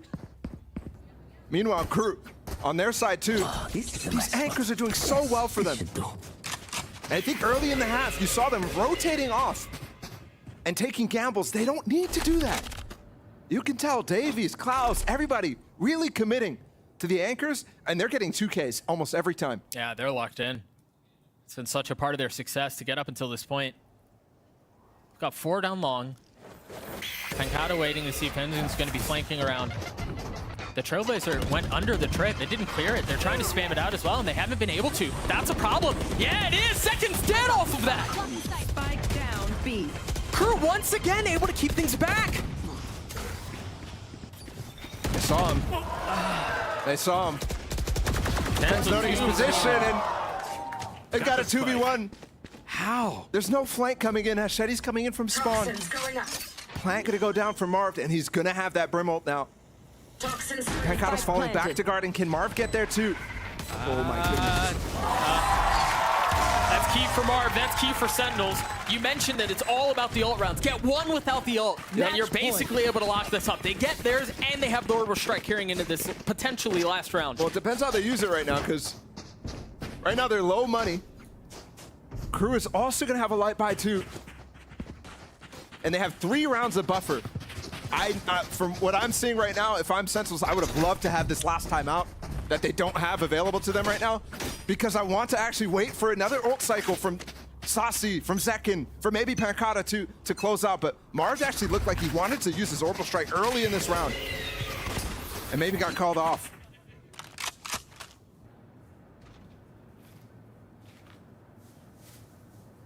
Very similar look to what we saw in the previous round. TenZ is heating up. Yeah, I mean, he's going for those one taps. It's like he's in flow state. Davies has already been pushed off of this early stuff. They've used the Seekers. Good clearance here. Zekin's going in. They both fill into that space. Do they scale into elbow? Can they clear Davies too? Do they know he's there? There's orbital strike. Zekin repositioning. You hear the ult used as well by Kesnet. Just He's creating trying to more throw chaos. it into the vent right there. Creating more chaos. You're right. They never cleared him. He gets 3 and now an upgraded weapon. And where did that molly come from too? It's perfect. Out of the players from crew. They have no idea. Look at Kesnet. He's going all the way back A, not understanding that Saucy's behind him with the spike. They're just guessing at this point. And yeah, you're allotted the benefit of that given the fact that you have teleporters. Oh, that camera is so close to spotting the crosshair from Saucy. 30 seconds left. 30 seconds. He's going to go for a 1v2 to close out the map. 30 HP. And the series. Cleared.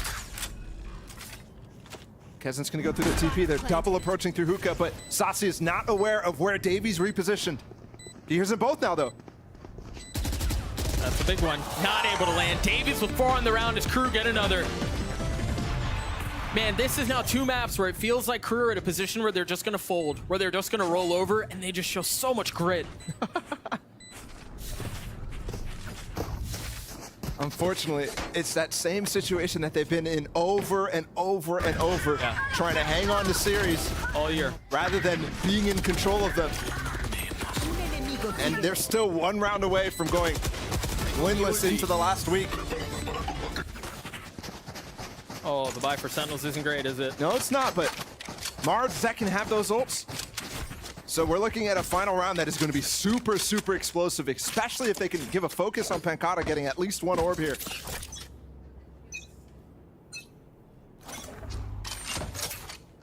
That's a deep orb. You hear them. There it is, the utility going up. Ashetti's going to want to peek around it. That's a big mistake. That's where they're few Phantoms. They only had 3 this round.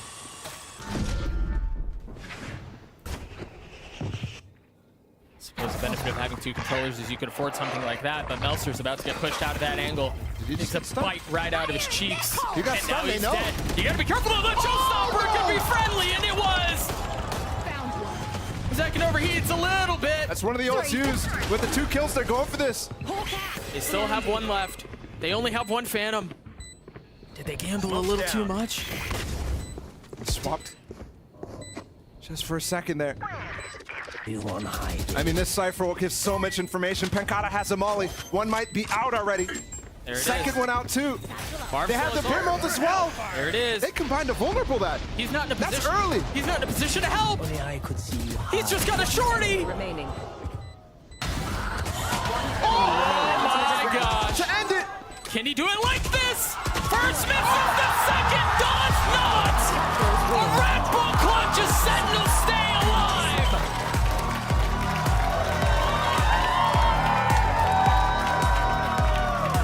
Pancata gotta have some of the most ridiculous share of clutches. And to do it with that, I mean, that is disgusting. What a freaking way to finish it, man. Last bullet. That was all he had. Last bullet, last health point. Just ridiculous. And we have to say it. This Sentinels miracle run is alive. I mean, it's still very, very improbable. But man, they win over crew.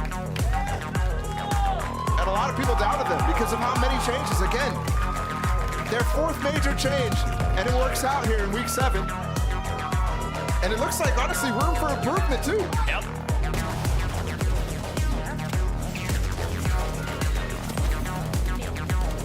And what a return from TenZ, man. He was so good. God, man. I mean, the amount of times he was just running out on that B side and just looking for 1 taps, ridiculous.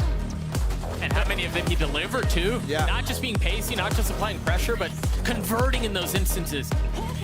Tens was good, Zekin was good. Marved is currently undefeated as the IGL of Sentinels. I mean, what's not to like for Sen City, huh? Thank you, little stat man. It's crazy. Hey, I think you could tell the difference between Lotus, their map pick, and this map pick on the attack side.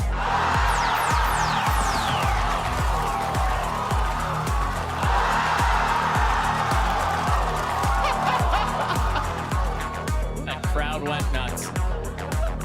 I love too how, I mean, just even their approach coming into this series, the fact that you were willing to go into buy. Yeah. The fact that you took an instant jump on Lotus, which had been Crew's perma all season. Yeah. Just goes to show once again it's a testament to Cat and the work he's putting in, and a testament to Drew Spark and the work he's putting in too. Low key, I mean, Crew actually with the veto pushed them into a very uncomfortable space by allowing Lotus, saying, hey, yeah, come on, let's do it. Let's dance on the map that you have no clue how we play. And then as well behind, which obviously a team who's going through so much, I don't want to say turmoil, but just so many changes in general. It's not going to be prepped. Saw evidence of that on the attack side, but that defense side was just too strong for that to really even matter. Great debut from Marv as the IGL. And honestly, even despite the chances for them going to playoffs, even despite the miracle run, you still even look even further to LCQ and down the line. And I think things are looking very promising. Very promising, yeah. It probably feels like the best way to explain it. Once again, Sentinels take things down 2-0. They get past Crew. They keep their season alive, and they do so in pretty beautiful fashion. It sets up this wonderful game next week against Furia for Sentinels, because for both sides, now it's going to be do or die. For this match, Crew, they were out of the running. It didn't really matter for them. Right. Next week, Sentinels versus Furia, I mean, it matters for both sides. Yep. A sigh of relief for Sen City. Let's go back to GB in the desk to break down this opening series. Oh boy, Sen City's gonna have a mean house party tonight because they walk away with the win 2-0 and look good doing it, and they felt good too. You could see the team as the match had concluded. Immediately, Zekin gets up, goes to the homie. Oh, let me go ahead and fix my chain. And it's just like, you did it, you did it. And Pancata looks at him, he's like, that's what I do. I read his lips, he said, that's what I do. Man is an absolute legend. What a game that was, though. And I think it just goes to show that, like, you really can't judge a book by its cover, especially when it comes to the Sentinels team, Josh. I mean, the way in which the fans think about the Sentinels team is an all-star squad of people that can pop off at any moment. And actually, I feel like the way this match ended was Pancata popping off. Yeah. Like, he gets a 1 HP clutch towards the end. It's ridiculous. Even with that win, though, they still have a 16% chance to make playoffs, even with that win. Yeah, I mean, they can actually beat Furia, and they still might have a bunch of other things that need to go their way. And, you know, there's also a really strong chance that things end in massive 4-way tiebreakers, where their map differential is incredibly important, and they're -3 at the moment, even after this win. So not only do they need to beat Furia, they need a clean win over Furia, and it was still scrappy against Crew. It was fun, though. Yeah, I think today it was a must-win for them to keep their hopes alive. And, you know, I think we saw a lot of, like, just tens in flow state, and a lot of aim labs looking shots out there. He looked great. Yeah, and that's kind of what you needed to have happen for Tens. He's been out of the game for a little while now, obviously, you know, taking some time off, and then he comes back into this role. You need him to be the Tens that does Tens things, and he was that, Josh. Can I be the Debbie Downer for a second? Oh, please, Debbie, be the Downer. Can I be Lady Deborah Downer for a moment? Okay, Deborah Downer, please. Okay, Sentinels still have a very low chance of being able to make it to the playoffs. Of course. They're looking for things that they can hold on to moving forwards into NALCQ. They are really disadvantaged up against Furia. They're probably not going to make it, as judged by the 84% chance they miss out on playoffs. Fair. Do you both think that what we saw today was a really solid base that they can build on in the future? Were you impressed by this? Because I feel like there's still a lot of turmoil in there. I was impressed, but I do think it was a Band-Aid. Oh. And that, I think, is one of the issues, right? Yeah. Is because Sentinels have just applied Band-Aid upon Band-Aid upon Band-Aid all season long. And it's just becoming, like, more and more, like, apparent. like, you know, the Interesting. So I'm of the different side of it, Deborah. Deborah Downer. Yeah, because that's Mrs. Downer to you, actually. Mrs. Downer didn't know. But yeah, I feel like what we saw here today was, at the very least, like, take what you have here and build. This is buildable, in my opinion. I think based off what you said, seeing Saci and Zekken step into those roles, Zekken's a young player, Saci's a world champion. You have two people of conflicting, you know, like pathways working together, as well as having Marv in there. It could get to a point where there's too many cooks, but I would really like to see them go back and refine this, Josh. I think it's interesting just in general, what plan they go for towards the future, to be honest, because they've had so many problems with getting things sorted. Their core roles have always been an issue, and that also didn't get solved except on Bind, where they didn't run a Sentinel. And you can't do that on every map. Yeah, it's very true. It's very true. But guys, you know what? Let's go ahead and get some answers. Why don't we? And send it down over to the stage, because we got the homie Dryad standing by with TenZ for the Verizon post-match interview. Thank you so much, GB. And I'm over here with TenZ after a victory 2-0 against Crew. And TenZ, we're happy to have you back. Can you tell me what it's been like to be back to this new version of Sentinels? Yeah, it's been really nice to be back. Obviously, amazing crowd here. And it's just pretty fun to get back into playing. Yeah, and we're definitely happy to see you. The audience is always supporting you, as always. And one thing that I wanted to ask you was, when it comes to comms, I think that's been a topic of conversation, knowing that Dep is not longer the IGL, no longer playing with you guys. And there's been rumors, there's been people talking about Marv being the new IGL. Is this now official? Can you tell me how the comms were working today? Yeah, so Marv is picking up our IGL role currently. He's doing a really good job with it. Obviously, we're not as structured since it was kind of like a last-minute thing with like this whole roster. And we're kind of playing with the flow and trying to see if we can vibe with each other and play, and most importantly, have fun. And you're saying playing with the flow, but you know, it's been over 500 days since we last saw this kind of matchup against Crew and Sentinels going against each other. For this new version of Crew as well that we got to see today, even though you're going with the flow, is there any sort of preparation that you're going for? Maybe one player that you're looking at? Obviously, like, you can't underestimate any teams going into any match. Like, it can be anyone's match at the end of the day if they're playing really well, if they're flowing well. So we just got to make sure that we're prepared for what they're doing. We're going to make sure that we're prepared to know what we're doing and to play our best.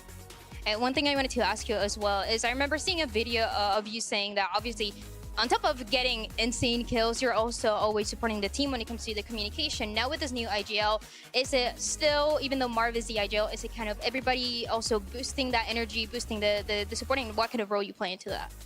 Yeah, so Kaplan mentioned when I came back, he really liked the energy that I bring into the team. I can be quite like a zoomer, similar to like Zach. Like he's really fun to have on the team just because he's really easy to vibe with. And ultimately, I think a good environment will lead to good team play.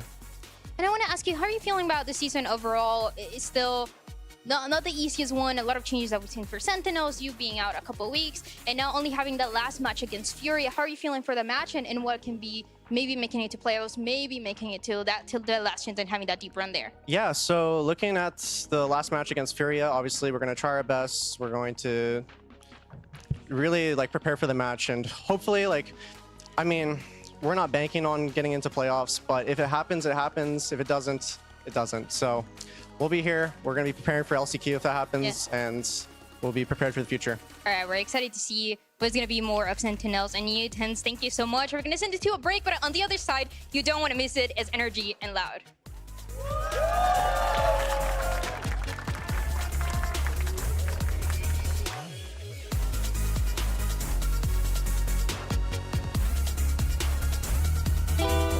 Sen City is looking to be bumping tonight, but watch out because the Crew is moving in, and Crew have everything to gain and nothing to lose. High Tide denying some of the vision. And forget about denying vision. I guess it doesn't matter if we're going to land the shots regardless. Ooh, 3K for Zekken. No cue that's where they are, but they're going to push into the panel. They're going to push into Pancada. He's flashed. He still gets a kill. Huge from Pancada there. Nice run. Nice. Got Kasnit with the odds. You were just saying, 2 traded back. What I don't know if they saw was Marv slipping through. Even if things go sideways, he gets his.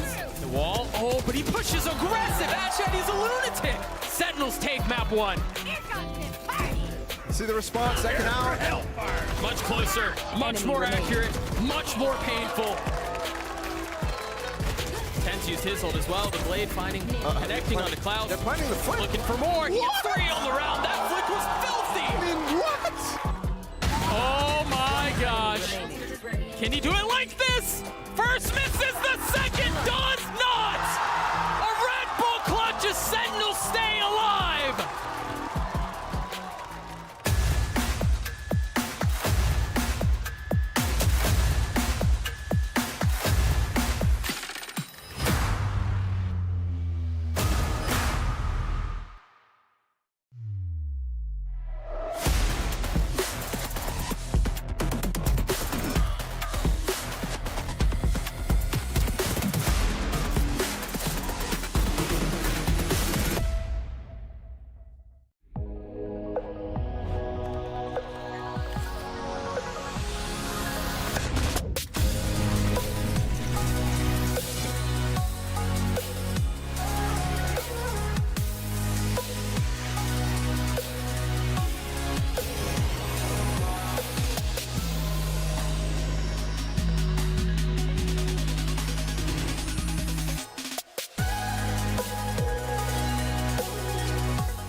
primeira bate, já tá com dash ativo, leva mais tenta fazer o estrago aqui pra cima de mais jogadores, e a galera vai dando a chance pra ele brilhar! Brilha mais uma vez! Now, when you think of classic rivalries, what comes to mind? Stone Cold Steve Austin and The Rock, Yankees and Red Sox, Tom Brady in retirement. And there's, of course, another to add to the pantheon. It's, of course, Loud and NRG. Finesse versus Sadat. Of course, the El Clasico. Or El Clasico. The El Clasico is wrong. Now, it all started last April at Masters Reykjavik 2022. Two dominant teams, one from North America, one from Brazil, meet for the first time in the upper bracket final. The unbeaten Loud wins and sends Optic to the lower bracket, but Optic claws their way back to a score of 3-0 in the grand final, handing Loud the team's first ever loss. Then we move forward to July 2022. It's Masters Copenhagen, and of course, the stage is set once again for these teams to clash, but not in a way that anyone had expected. You see, because shockingly, both Loud and Optic lose their opening matches. Loud faces their second loss ever at the hands of Crew, and Optic gets 2-0'd by Guild. The teams now have to face each other in an early elimination match. Optic scores a 2-1 victory and gives Loud their third ever loss. The Green Wall ultimately falls to Paper X and has to settle for a third place finish. Then we move on to September of 2022. It's Optic and Loud, and they're destined to meet once again, this time at Champions Istanbul, and it's early in the competition. Now, they face off in the group stage winners bracket, and Optic gives Loud their fourth recorded loss, but Loud bounces back and meets Optic once again, this time in the upper bracket final for revenge. Loud forces Optic to make a lower bracket run. Finesse pushes through and brings the squad to the grand finals for a third match in the same tournament. In the end, though, Loud secures a 3-1 victory and wins their first ever championship. But now we move on to 2023, and everything has changed. Loud, Sasi, and Pinkata have ended up joining the Sentinels, as we just saw. Coach Bazooka's over at MIBR. Tui's and Kalamazine have also joined Loud, and Finesse, Victor, and Crashies are now with NRG, along with Artis as well as Sam. And despite the changes, the cores of these teams are intact, and fate puts them together in the same bracket at LAC in Sao Paulo in Brazil. In this single elimination tournament, it's do or die when Loud and NRG meet in the quarterfinals. Loud scores a 2-0 win and ends NRG's run and makes it to the finals. There, Fnatic mounts a legendary comeback and wins the series 3-2, handing Loud their fifth ever loss. And that brings us to today. Hello, everyone, and welcome back to VCT Americas and today's match between Loud and NRG, the eighth one for these cores. Of course, I'm Golden Boy, joined by Sideshow and Benita, and now I can finally stop talking, Josh. And what a game we've got. I mean, if that history doesn't sell you, some of the highlights really would. These games have been fabulous. They've been at the core. The rivalry has really defined, in some ways, the history of VALORANT. Yeah.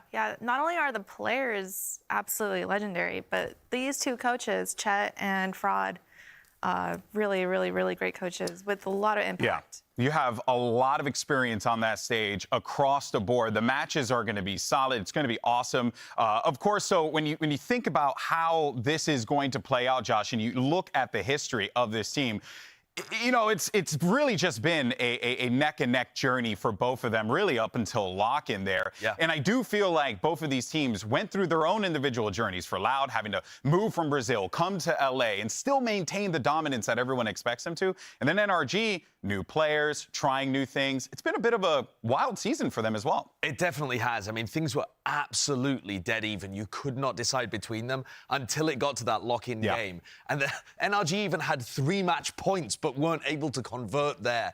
And since then, they've gone in slightly different scenarios, with NRG having a rockier start to the Americas split, but actually they're back in a situation where it looks like this game's going to be a banger again. Yeah, it's going to be awesome. Yeah, this could be a match where Loud, because Loud is sitting, top pretty, and they might just be cruising it. They don't have to show anything new. They can just play to their comfort and probably squeak by a win. Yeah, and you want that calm demeanor for this one. And actually, let's talk about the last time that these teams met at Lock-In, right? Now, of course, this was the first time that these teams actually collided in their current form, but Sadak actually said that the game nearly brought him to tears, and the quote is, "It broke my mind. I started crying on the second map. I didn't know what else I could do. If you pay attention, you'll notice. We did something different each round, but it was so hard." And that is... That's a lot. We oftentimes forget the pressure that these young players find themselves in, these unrealistic situations that they somehow have to make sense of. And Sadak, time and time again, has proven to be one of the best in the world. He absolutely is. The battle of the IGLs in this game is so incredible, and the push and pull between them. Yeah. The way in which they challenge each other and find opportunities to outplay each other, and the stress that that puts upon them mentally too. I mean, Sadak talking about it here, it just brings to mind the stress that he was under and the relief that he must have felt upon winning the game. Yeah, I think both these IGLs have created such a great foundation and like support system within the team, and everyone just has so much trust in each other that it just really shows when they're playing. Yeah, and I mean, again, and you mentioned it, right? You have Fraud and Chet. They're a big part of the reason why that the chemistry, the camaraderie exists between these two squads. But you see, the thing that's interesting about this is that Cowanzine really put the dagger in the heart there, right? In what we saw earlier, like this, I think is what you have to be cautious of if you're NRG. You can't allow this player to just do that. That situation, absolutely unbelievable. Everything was set up there for NRG to be able to win. And like I said, they had 3 match points over the course of that match. This is against Loud, the team that ended up going toe-to-toe with Fnatic towards the end. The gap between those top teams in the world at Lock-In was close, despite the fact that Fnatic ran away with it in the end. And I mean, of course it's going to weigh heavy on Finesse's mind. A situation like that, where it's a 3v2 and Cowanzine's able to pick up so many kills at 12-11, it's just small things that make all the difference in terms of history. Yeah, this tweet is just really heartbreaking. I do think at such high pressure environments, like moments like these, it really is like those really, really, really minor details that will cost you. Yeah, and you know, as we always say, the devil's always going to be in the details, and both of these teams, and most importantly, both of these IGLs know that better than anyone else, and that's part of the reason why they're the top of the game right now, Sideshow. When we think about premier in-game leaders in esports, if your mind doesn't care what game you cover, if your mind doesn't immediately go to at least one of these guys, Finesse or Sadak, you're doing it wrong, because they just... It's like watching magic happen in real time. Like, they call so beautifully. Yeah, they absolutely do. And in terms of the history of Valorant before we got into the partnership system, these two are absolutely up at the top. Yeah. There's Angel from EMEA. Of course. And now there's Boaster, now that he's got this super team around him as well, and he can really call to the top limits of his abilities. But to be honest, these guys are as good as anybody else. Yeah. The kind of calling that you get from Finesse when he's pulling out these masterclass fakes, on Haven in particular, I know you're a fan of that, Benita. Yeah. It's just beautiful to watch. Yeah, there's, in my opinion, no IGL that thrives as well as FNS. He like submerges into the role and loves it so much, and he just shines. Yeah, and you need that. You need that, especially when you need a leader in the server that's going to be confident, make the calls, and you know you're always going to get it from both Sadak as well as Finesse. But for more on this matchup, let's actually go ahead and hear from the two captains. Check it out. Próximo jogo nosso, vamos jogar contra NRG. Vai ser jogo, como sempre, muito intenso. There was a clear rivalry last year between the Optic Core and Loud, so it makes sense why people are so excited from it, and also just the fact that in Lock-In we had such a good series, which could have gone either way. De sempre estão tentando achar uma coisa nova, uma tática nova, uma estratégia nova, avançar, momentos inesperados.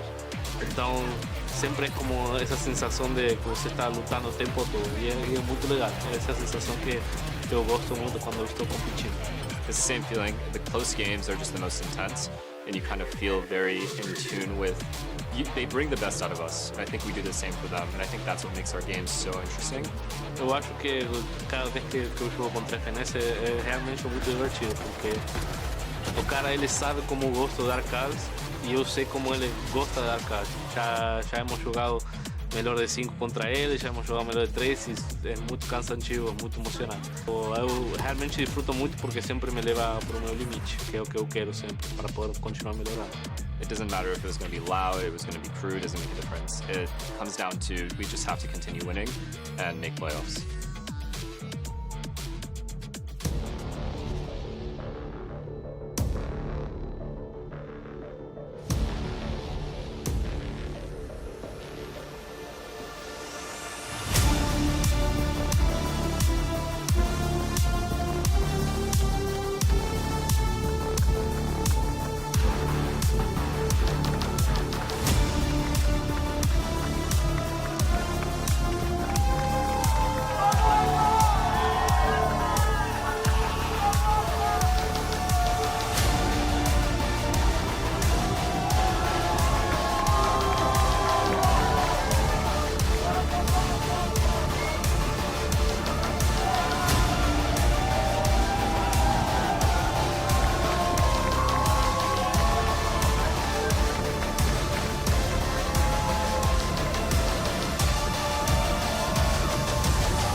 For NRG, it's about keeping the dream alive. And for Loud, it's just another day in the office. It's NRG versus Loud. The epic saga continues, and we're jumping right into this one here as the players are huddling up and getting ready to go. And Benita, you can feel the big fight energy of this matchup, considering what is at stake here, especially for NRG.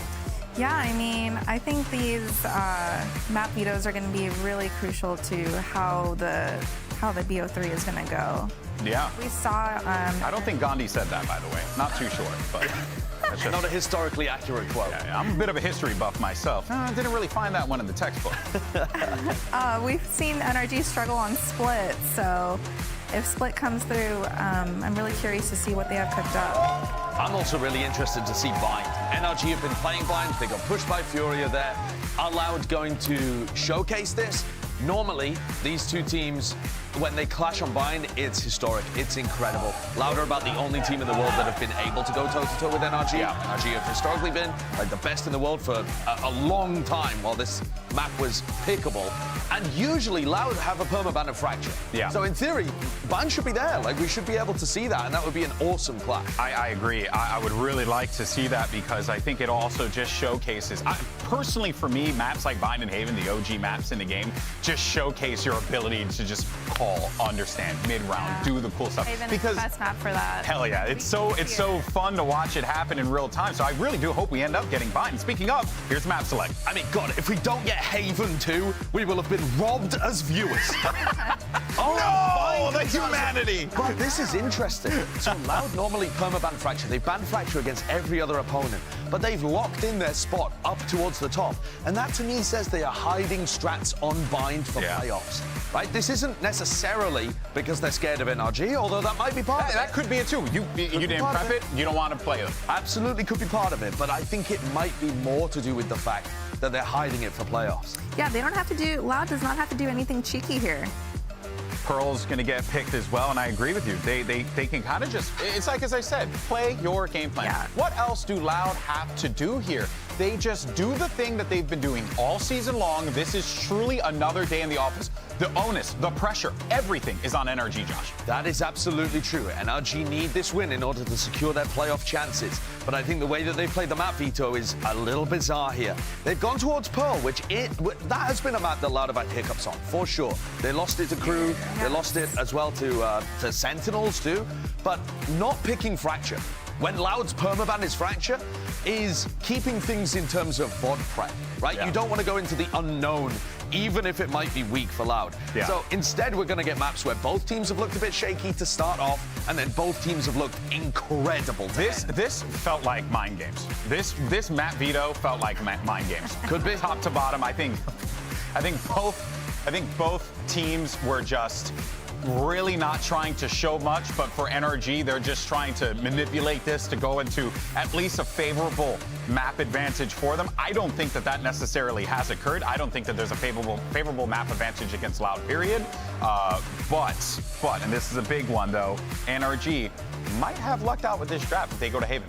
I mean, we have seen one of the undefeated teams lose in Pacific. Yep. DRX were cruising through at the same kind of rate that Loud were, and recently they lost. And they made a substitute as well, went back to the old roster. Who did they lose to? They stumbled. Oh, Listen, you don't even want to know. You don't even want to know. But it was not an all-time banger kind of match. Yeah. Loud might be in the same kind of spot where they don't have to go 100% right now. NRG might get a slightly easier game, but to me, the rivalry between these two teams and these two leaders is going to force them to actually give their all. Oh, of course. Loud are not going to allow this to be easy. Of course, yeah. I think Aspas, especially on split, he's one you have to shut down or else it's going to look real scary. We've got a double duelist mirror happening here. Is that what I just saw as well? Okay, Artis is on Jet, Victor on Raze. Okay, well, this is it, folks. It's time to kick off El Clásico and send it over to your casters, two of my favorite people. It's Van Silly and Rivington. Thank you so much, GB in the desk, and Riv, with what was coined the ultimate showdown at Lock-In is now the ultimate showdown that continues here in the Riot Games Arena. Wow. You know what's more important than two Titan teams battling here in the arena? It's a full packed house right now here in LA, and they're ready to face things off to witness what we're about to see here on Split. Riot Studios definitely seeing a few El Clasicos in its time, and now another one to grace us here. And like the desk said, Split, very interesting to see here. The last time we saw this matchup, it was Artis on a KO, but it was 13-3 for Loud. Exactly. Oh my God. So NRG obviously switching things up. They haven't lost a game since they said we're going back to comfort picks after that Cloud9 loss. 3 straight wins in a row. Can they keep going? Can they lock themselves a playoff spot here? They're going to be straight towards B for spikes down though. So this is a touch and go, push and pull. Victor with 2. And that's a double duelist coming out for NRG. Artis switching over from Wolf and Killjoy into this, getting a third one into the map. And NRG comes out strong. Already 2 players only alive for Loud. Tui's looking to get some flank, but Som's already anchoring, watching those rotates. We're sending a message to start things off. Less stuck in spawn on a 5 versus 1. Flash to get the information to peek out, and Victor even swings on it. A flawless round as NRG and Loud in this matchup here, Riv. Like I said, it feels like both of these teams want to send out a message because we're also playing Split. NRG comes out with a different comp as well. They want to mirror against Loud and bring out the same firepower in terms of the agent composition. That's one of my favorite things, right? Now it comes down to how much can they really stress each other. They said in that video that they make each other better. They bring out the best in each other. So here to get a mirror comp is even cooler after hearing that. Bulldogs around, and you got the Hero Vandal on Artis. So they're actually going for a pretty deep buy here. Those frenzies used so well with the numbers that they had to make sure they could drop members on the way into site. And now they set up for this lurk almost all the way up ramp. See what they can find out about A site, and they can start to work the spike wherever they want. Good heaven control right now for Loud, and I think that's what NRG wants to find. How many members can they get here to push over? And actually, Loud's already rotating away. Yeah, this is what I like. You're staying very active around the map here for Loud. What a call. Kawadzin got spotted at the elbow, already rotating towards the B side. Meanwhile, Loud always had this 4-player pressure up towards mid for these fast rotates because you do have the lower weaponry. A full eco coming out on the Brazilian side, and NRG recognizes that. They don't want to walk into any trap plays, using that utility to find that information. A second player in their eyes was found, right? That Trailblazer seeing less falling back into the vents, but still NRG does not want to engage it into any of these sites. Yeah, they're going to run the time down, ensure that one site, or gamble to one site, that it's going to have less numbers of Loud and Swarm. You can already see the spike heading back now. This is that time Finesse was talking about. Give everyone on the team time, especially him, to make sure the strat is the right one. Right into A. They have no defense from Loud to fight with. And this will be an easy plant, safe spot, so they can just set up for the post plan here. Yep. Gamble stack here for Loud going out, and a retake is going to be even harder. Aspas only has a shorter to work with for the retake, but, you know, Aspas could definitely do magical things. Do some damage if they can. All of them grouping up. Try to pepper down NRG, who are coming out with strong rifles into the round. Artis with a Vandal. Couple of Bulldogs. And using those at the long distance range. All the way back from sight. Loud slowly closing in, and even from the looks of it, they really want to try to maintain energy inside the A site. Big flank coming up towards the spawn, and that's going to be Tui's connecting onto Victor. So that's a first weapon down, traded back by Som. And here is that man with the shorty, close range. And a second shot does not connect. Gets picked off, and things could be clean enough for NRG as they'll pick up the second round. Really neat how NRG started to backpedal out of the site once they knew that if a Roomba came, or a Boombot came through, if Kawanzin's utility came through, it could get a little stressful. Yeah. They don't let any of that happen, are able to backpedal and get the frags on the way out. So what will the bonus round hold for us? Quite a few. I don't say quite a few. We do have a rebuy on Victor, so a little bit of money being spent there. But this turnaround for a bonus would be huge. Loud probably going to push up a little bit here towards mid as we see 2 and Vent. They've been playing that from the mailroom side here, and they're actually hovering towards the A side of the map just for this full pressure. 5 for NRG. Still waiting to see if Victor's going to be the blast pack forward or if Artis is really the front of these strategies. And it looks like Artis is getting that first pick with Victor over the shoulder. This is the same as the last strat, just quicker. As soon as the toxic screen comes down on the attack, NRG moves into the A side. Battle here towards the back of the map. The crossfire is set up for a trade from either end. But Sadak still pushing through inside. There's a fight up towards the A ramp. Finesse trying to find the timing. Comes across, but Les stops him. There's only 1 player left. And it's going to be Sam. Also falling from Tui's. And yes, the bonus not converted for NRG. They've done some damage, but Loud definitely answered back very strong in their gun round. I feel like Loud had an inkling that this group of 3, at least for NRG, has kind of been sourcing info all the time towards that right side of the map. 2 in Vent for Loud, 2 towards site for Loud, and they're able to just block off NRG when they do finally get the hit. So really nicely called on what they've been seeing from NRG to get that bonus round in Loud's favor. And now we have the guns to come out. A little bit of low armor for Loud here. No real ultimates to come up just yet, but they go back to what was the second round play when Loud was on their low buy. So this looks like the play that allows Finesse to get the time he needs to organize the strat. No real mid pressure. They would let Loud take mid. They would let Loud take garage, right? Oh, crash. She's not letting that happen. So they're actually seeing if Loud will move first. Move first, they did. One of them got punished right away, and that was Aspas. Meanwhile, though, you've seen the early rounds for NRG, always putting Artis very quickly up the control on the A ramp. Yeah. Giving him that responsibility to do that. Battle long range into the control of A heaven. If not, watch for the rotates across. That Trailblazer is finally going to spot him. That's going to make him fall back while NRG are still taking time for the hit. Stars are finally coming down onto the A site. And Artis dashes in, realizes now that we have an open A site. But is the plant going to be safe? Poison's on. I've dropped the spike. Given here to Victor so he could actually charge up onto the showstopper. It's planted at what could now be a new default spot into the A site. Yeah, a little safer when you don't know heaven's clear. A lot of utility to be chucked into the site, and it not going to do much. That doesn't even hit behind screen or TV. Even a Nebula was used, so a lot of utility used by Loud just to try to clear in the back of the map. So less to move into the site. As Victor comes into contact, falls back into the site, and this is such a patient game from NRG. The protocols just run that clock down, keep it in their favor, but we are pinching in for Loud. Look at that, double stack up to the elbow, and Finesse gets the kill of the Kawazine, and you can definitely see it here. The clock's running down. We're not going to it for Loud.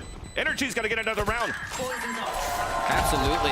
And looking at this, the question is now, Vans, what stops Artis dashing into the site? What stops Victor from following after?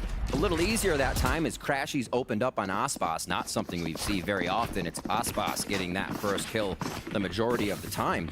But this has been a rinse and repeat here for NRG towards A. And we've seen that as the double duelist comp has come back into the meta a little bit more. Teams are still having trouble wanting to defend the site, but wanting to be in the site when both jump in and defending it after the fact. So NRG is doing a really great job at just kind of sticking their foot in the door before Loud can even get back in. A lot of stars towards mid this time. We may see a little more action there, but the 3-2, again, this default play, not default play, but this play coming out of NRG round after round, and they're getting a little more aggression from Aspas on ramp this time. It's exactly their own default there to take the pressure. A nice little flash hill comes out, an assist from Bradley's as Artis looking to connect up to the second one. Going head-to-head against Sadak, but then loses it here. A 4v4, but NRG pulls back from that. As Loud already rotated 2 players towards the A site. B site's open for now. But still the patient game. You see now in the POV of Finesse also what he's calling. Try to rotate players across on the mid control and maybe have a late lurk towards the A ramp. But Loud still not biting any type of rotations. I'm watching Finesse right here. A great guiding light over the top of the coffee house. And Laos is going to make that quick work out of vent. The satchel to break the crosshair placement, but Tui's is still up there. It's a 2 for 2. Ends up to be an even tally as Victor is going to advance into the site by himself. Again, activating a very late lurk by Finesse. Trying to catch the timing on the rotate of Kawadzin. He hears. Exactly. But now we're in a perfect spot for Victor. Still has the paint shells. It's planted for them towards the garage. Also has a showstopper. Meanwhile, though, same thing. Paint shells for Sadak. Flash about to become available for Kawadzin. I think Finesse is waiting to hear that guiding light. After he hears it, Kawadzin still watching towards the mail. The swing comes out, and Kawadzin wins it. Now the nades come up. Position given away by Victor. Showstopper already out. And the showstopper rang towards the right side, thinking that he could connect onto that one. But already sticking onto the spike. It's at halfway. It's not really planted for him. He sees it. Now it's blue. And now he comes in for the 4 kill. And the Red Bull clutch. Victor with the 4K ever since he's been back on this, back on the Rays, but on the Rays. He looks so comfortable. And we can see there, that was some I planned it for the paint shells, right? Just to the corner. But I also like it because, as you said, if it's red, you got to go for it. You see red, you shoot them dead. If it's blue, it's not true. They're not diffusing. So really well played just on the sight of the spike to know whether he had to push and get that frag right there on Sadak. 4-1 now to start off here for NRG. After losing the bonus, they take it right back to get a round that was planted and won as a successful plan. And Loud is not having any of this ramp control anymore. Less in mid either. And Artist goes down again to start the round for NRG. Sheriff kill to start things off. Loud, as you mentioned, Riv, a triple push down towards the A ramp just to try to control Artist first. But Artist did meet his demise on that mid hit. You also see from the economy coming out from Loud. A couple of sharers coming in. Small shields for a couple of players, but Aspa staying with the shorty. They want to bring this operator out within the next round.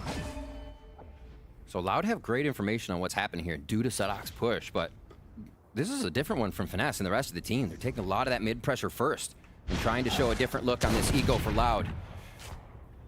So close, Sadak coming around. NRG had a lot of trouble against Furia with the eco rounds, losing about 4 or 5 maybe throughout the series.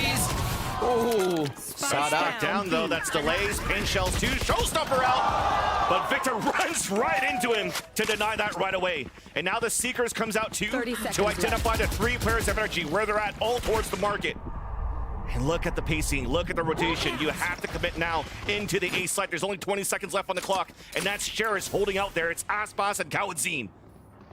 Aspas on the top of heaven, dropping down. Crossfire now set up. Paint shells coming out. 10 seconds left. And a shot comes in for Aspas as Victor was trying to jump in. Almost no time left. Crashes has to clutch it now, at least inside the site. But it's once again the Thrifties that plagues NRG as Loud puts up 2. Haven't found that fix from last week yet, and Loud pierces through the defense. I should say offense there of NRG. Beautiful shots all around. Less to start it off, right? You take away a part of that initiation that they have with Artist going in. I said, how are they going to stop Artist and Victor? Kill Artist first, 2 rounds in a row, and you'll see it come back in your favor. Great job there and great hold to the Sheriffs from Loud. We see exactly what they meant by we bring the best out of each other here. Yep. That was a hell of a round from Loud. Bring it within 2 here, still in the first half of this one. And right up goes Artist, but he's down to 21 already. He's gonna need that heal right away. So Victor becomes the tip of the spear now. Second home Flame Storm available. Redemption to come back and turn around back in their favor. As we mentioned before, the operator is now ready for Loud, but it's far away out towards the B site. So NRG's taking the opportunity to get into A. Finally in the site. Does get the first kill onto Sadak. Now towards the back, housing gets flooded. As Tom picks him off. That'll allow the plant to come down onto the attack. So juggling all the weapons around here, but they'll get the plant for NRG. We see why Loud has been playing a bit of a retake. Also, with the smoke and speed they played, they're expecting Aspas to have an op. He'll buy it on attack, he'll buy it on defense as he has here. And going that quick can easily shut down an operator. Also, not really wanting to retake with this amount of weaponry. It looks like they're going to hold off in the save here, so NRG should grab another round. Just watch for the exits as they hold off. And really the momentum they were looking for, to see NRG have the slow rounds, but also be able to execute on the fast rounds. I think we're getting Loud thrown off a little bit. And Aspas Artist still finds himself going down. Unlucky on that. Still trying to go for the chase, the hunt. Trying to take down the operator, but it's not going to happen. You don't want to lose too many weapons here on NRG's side, because it was an expensive round that they invested into this one. Thankfully, though, they get the round off a nice execution behind the Seekers, pushed out by Crashies, allowing these picks to happen inside the A site. Finesse as well to be coming up on Viper's Pit soon, as this actually calls a Loud timeout. The operator is here, so they might be able to go a little harder, because this leads into Bladestorm next round. Obviously, Loud wants this, but they have some answers to if anything goes wrong with the weaponry. It's just, they have not been able to source energy in the beginning. Like, talking about how Loud's pushing mid, not finding anything, energy's not there. They're working the other side of the map every time Loud pushes. Then when NRG wants to go ramp, it's usually where Loud has put less number. Finesse is orchestrating a game plan right now around Loud's defense that is immaculate. And Loud's really been able to find this if they're coming out first, finding a first kill quick on Artis, and trying to get their hand in the mix quicker.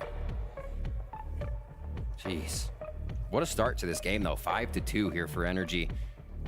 And Fraud's going to go ahead, try to sort the team out. And then with that, it's trying to figure out what we could do with the operator as well. You've mentioned Finesse so far having all the time in the world to really call out the right sites to hit, getting the right opportunities to get these plants at least, getting some of them successful. But where you don't give him room to breathe, if you're able to activate Aspas now, getting aggressive angles on the operator. You could see him playing off angle maybe at the start up towards the A ramp, but for NRG, they're pinging this A site, trying to find some sort of trap play at initiation for a push inside A, but there's 3 players from Loud waiting there. All 5 surprise from NRG here.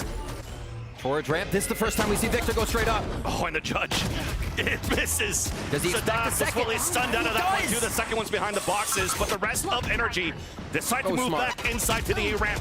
Aspas gets picked off by Victor. We're still trying to fight back towards the A ramp though. There's still Kawadzine and less. Looking for a timing when this orb comes down to flash for the double swing. Meanwhile though, we've taken our time for NRG to really get into the site. And the plant now comes down. A fake flash, beautifully done. As Les picks up the kill onto the in-game leader of NRG. Plant finally comes down, and that gave a lot of time for the rotate for Loud to happen. 3 players now all grouped up. Some still waiting. W Streamer indeed, watching that rotation, pushing down towards the E ramp. But for Loud, look at them. Always hesitating, moving into the site. The 1v1! W Streamer! Content. And with that, you see the rest of the players of Loud deciding to pull back, doing the El Clasico once again, but this time coined by Leviathan. As this round ends, 5 and 5 on 5v4 conversions here. This one started off Victor blast packing up ramp. Loud has been seeing, not Aspas, Artis there first, right? So they're expecting to hear a dash, not the blast pack. And even with 2 guarding ramp, Victor identifies 1 kill and that there's a second player there. Everything is working out. Right into the site. Victor's still helping through the smokes. Incredible stuff right now. NRG dominating the gun rounds, dominating their post plans, successful on every one of them so far here against Loud. The retakes just have not been there. Loud once again on a lower buy. Let's see if NRG plays this one slow enough to stave off the eco.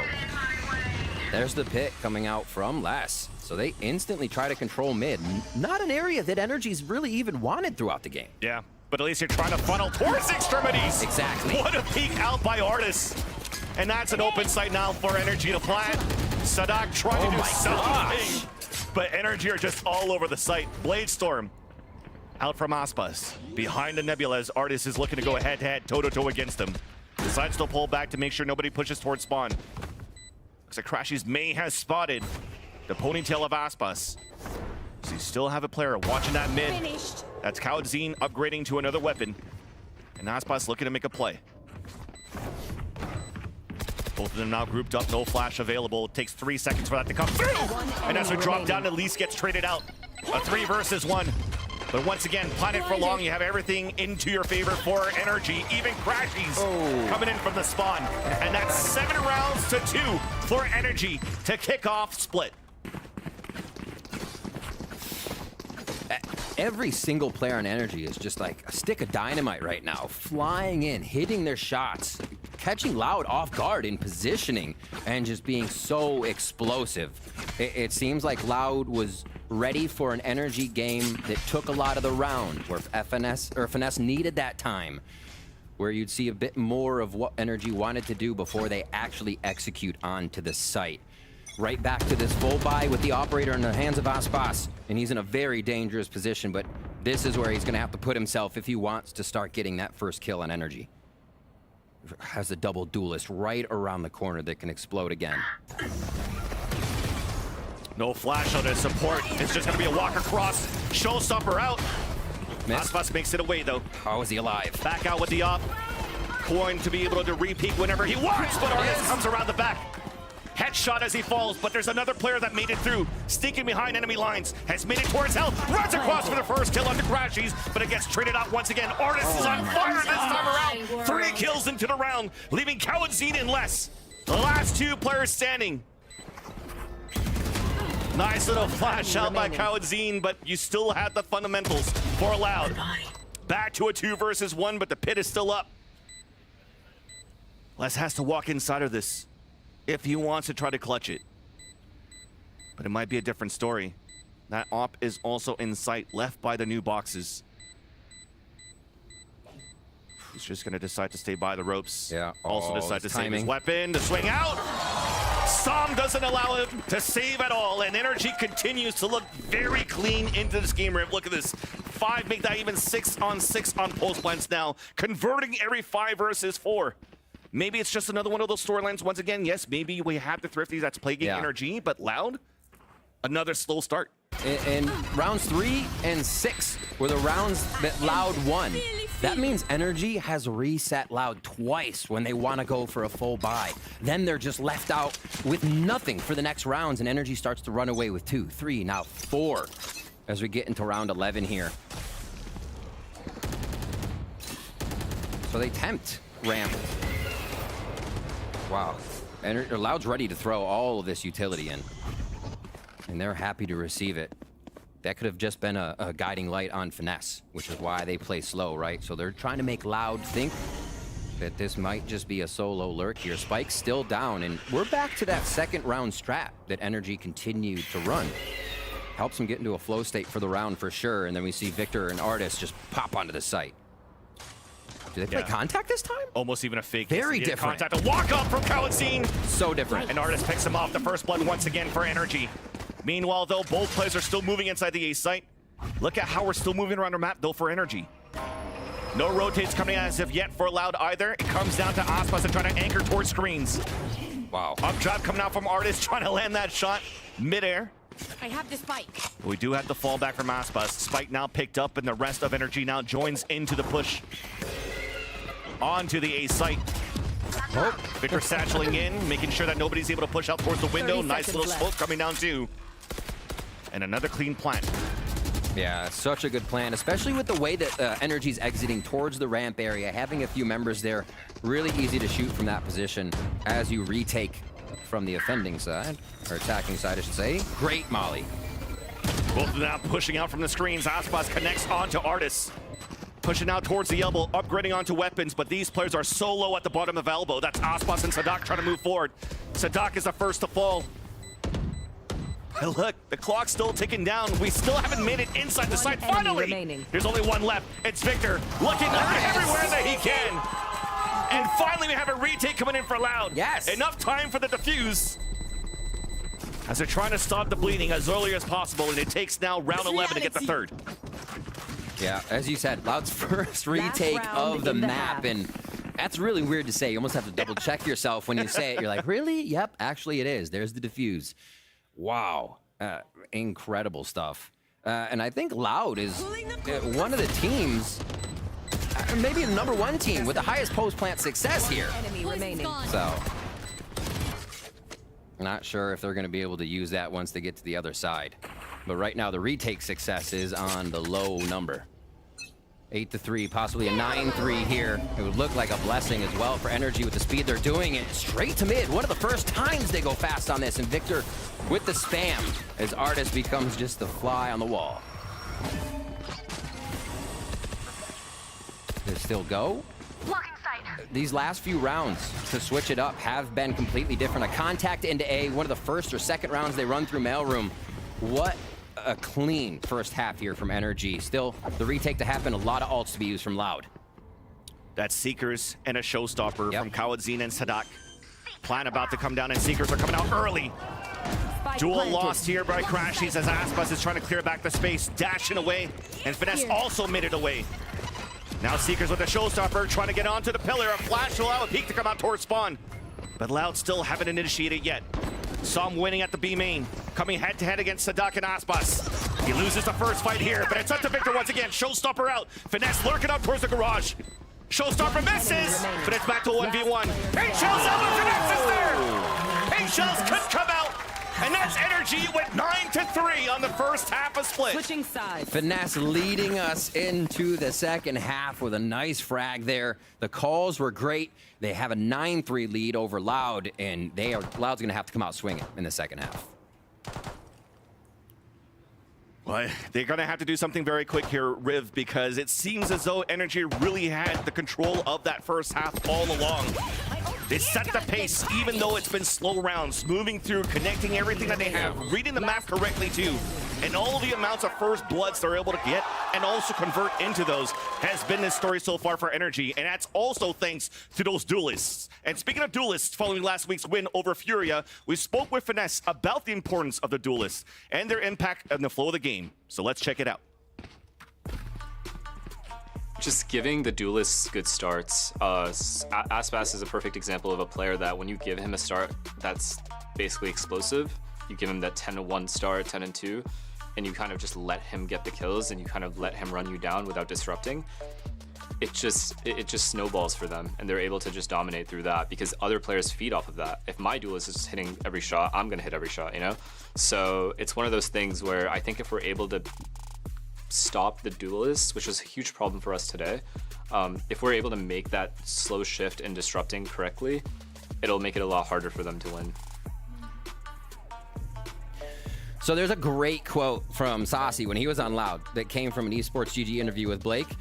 Saucy said, Aspas is just a simple guy that wants to headshot people. He'll pick and choose Jet, and then me and Sadak try to make everything comfortable for him. That's exactly what continues to happen. Get that up in Aspas's hands, let him try to get the first kill, but facilitate him or supplement him with as much utility as you can. Yeah, but the issue is right now is, yes, you're trying to activate Aspas, but he's currently at 6 and 8. He is. And that's exactly what Finesse was just talking about too. How can we shut down these star duelists coming out from Loud? And they've done it great so far. You've seen some duels coming out from Crashies winning against them. Artists getting some great picks too. Not allowing Aspas to even be activated on retakes either. They've also done a great job avoiding Aspas when it comes down to these sight hits from NRG. But now they take the defensive half. Yeah. Loud also has an opportunity to answer back because now they have double duelists on the attack too. And there is a lot of that double duelist action coming in. It feels like Finesse said, hey, there's no way they stop this every time. We can source the information as we fly into sight, and they did it multiple times. Only going mid a few times with a contact into A. So while they varied up that same strat, Cloud still couldn't figure out that it was basically starting the same and ending the same. Really tough stuff, but now it's Loud's turn to get this one. They have the frenzies out. We see them on both sides, almost a mirror buy here. If Finesse didn't want to get all that utility and that armor. Walls on A. Action towards mid to start us off. And look at that. Double vent, 3 mid overall here. Does NRG want to just stop Loud's first attack? Good luck, Sapphire, with the observing, because we had a lot of frenzies for mid control, and that's Victor with the first blood onto Sadak. Nice snake bite on the ground to prevent any type of aggression coming out and follow behind that initial push coming out from Sadak. Victor just get another kill through smoke?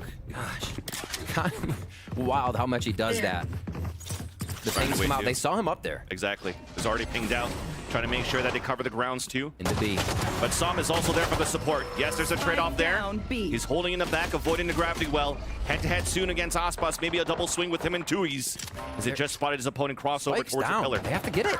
Les, meanwhile, does get the pick onto Artis. There's a big flank coming in from Garage too. Delayed enough to allow Crashies to get the quarterback sneak. And that's what we're looking at. Still trying to get this spike. Oh, that's timing though! Les protects his teammate as Tui's almost got picked off. 22 HP left. Only the El Clasico in the hands of Finesse. As Les saves the round for Loud. Incredibly big round for Loud. They need to start off strong. They need to carry through strong. With the way that NRG was stealing back just 1 round wins from Loud to reset the money, they cannot afford to have this give and take. It's NRG winning by the time you even try. Some low buy still. Les is actually... Is he buying? He's just staying. They want to be able to go for bigger money. Is that Aspas is up as we come into the next round, maybe? And Les will be getting a that Spectre. Yeah, that's a possibility. Interesting buys. They're working with the economy here for Loud. Would also be interesting if we see that coming out on the attack here from Aspas. I wouldn't put it past them. I know, they have an opportunity to do that, right? If you do want to Hasadok create in that space and have Aspas follow up. And try to attack from the long range. See how Loud can source this information. Hey, it looks like they actually might walk right into the majority. Nice util use. They actually find Finesse. And this just looks like it's going to be a B drop in again. Once more water falling into the site, and they still have a little bit of main and garage control to take care of here before they set up. Finesse still trying to get a timing. Finding, oh, okay. Another kill through the smoke. Courtesy of Victor, and Finesse walking in. Oh, but they both pull out of the W at the last second. How's he alive? No way! Down, but there's support there from NRG. 2 players pushing through, and somehow this comes back in favor of the defenders. Aspas on a 2 versus 1, and Victor cleans the last kill. A 50 round answered back by NRG. I said Loud needed to carry those through, not let NRG carry. Oh my gosh, they get their eco. They get the thrifty in. That is so big for NRG, especially just to get that mental pressure onto Loud. Vans, I think we all remember when Sadok said, playing against Finesse is an emotional roller coaster. The game against him almost brought me to tears. It's, you know, it's different here with the pressure of the league, but I gotta expect that he's still feeling the Finesse pressure right now. That's wild. And with that round loss, no operator out for Loud. It's a Vandal instead for Les. And buying evenly here, trying to get pressure up towards the A-Ram. Victor's dancing around, fully blind, still manages to get the kill onto Aspas with support from Crashies. Just wild. Continuing to be the dynamic duo up towards the A site. And this mixed buy is fully denied. Only that Vandal, the hero rifle comes out, only for 1 kill. And NRG are solidifying, inching close to a very strong victory on his first map of Split. They're kind of doing a deja vu of what Loud did to NRG in the 13-3. This 11-4 is a little different, but now that that comfort pick has come back onto the side of NRG, we heard Finesse talking about it on the desk last week. They had roll fiasco a little bit. That switch after the Cloud9 game shored everything up. Have not lost sense, and it looks like they may be able to take the Loud right here on the first map. So Loud actually separating themselves into the exact same scenario we saw NRG playing on the attack side. NRG still focusing more of the members on this defensive side of B. And Victor with Showstopper has had such an incredible game. His past series have been incredible, and he just keeps going. For a split second, I thought I was watching NRG move up towards the A-Ramp, doing exactly the same thing as he did, but this time around, Kawadzin does get the spray through the toxic screen and drops Crashies.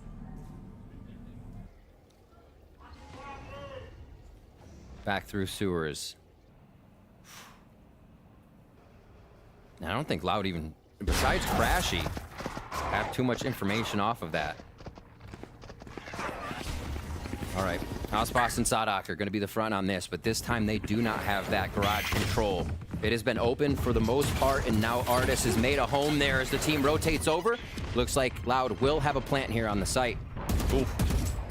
Artis wants to give up the B site. NRG wants to give up the B site as well because they could retake the site with the showstopper. They're not safe to plant. So controlling Garage is huge. Pressuring back towards Garage is going to be important for Loud as well to try to shut down Artis. There's that swing back across and he wins it. How do they do this to teams? How does NRG just stall a team when everyone's in sight from planting? Les is back up though as he gets two of his own. Advantage swing back over to Loud as it's once again Les turning around over the advantage of the attack. With the low HP with Artis at 3, puts Kaudzine down at 15. Both of them pulling back on a post-plant advantage for Loud. And not being able to capitalize on any kills so far on that flank. It means here that the last two players for Victor and Artis, the two duelists that we just talked about before, that we've been praising on their attack, will have to save their weapons into the next.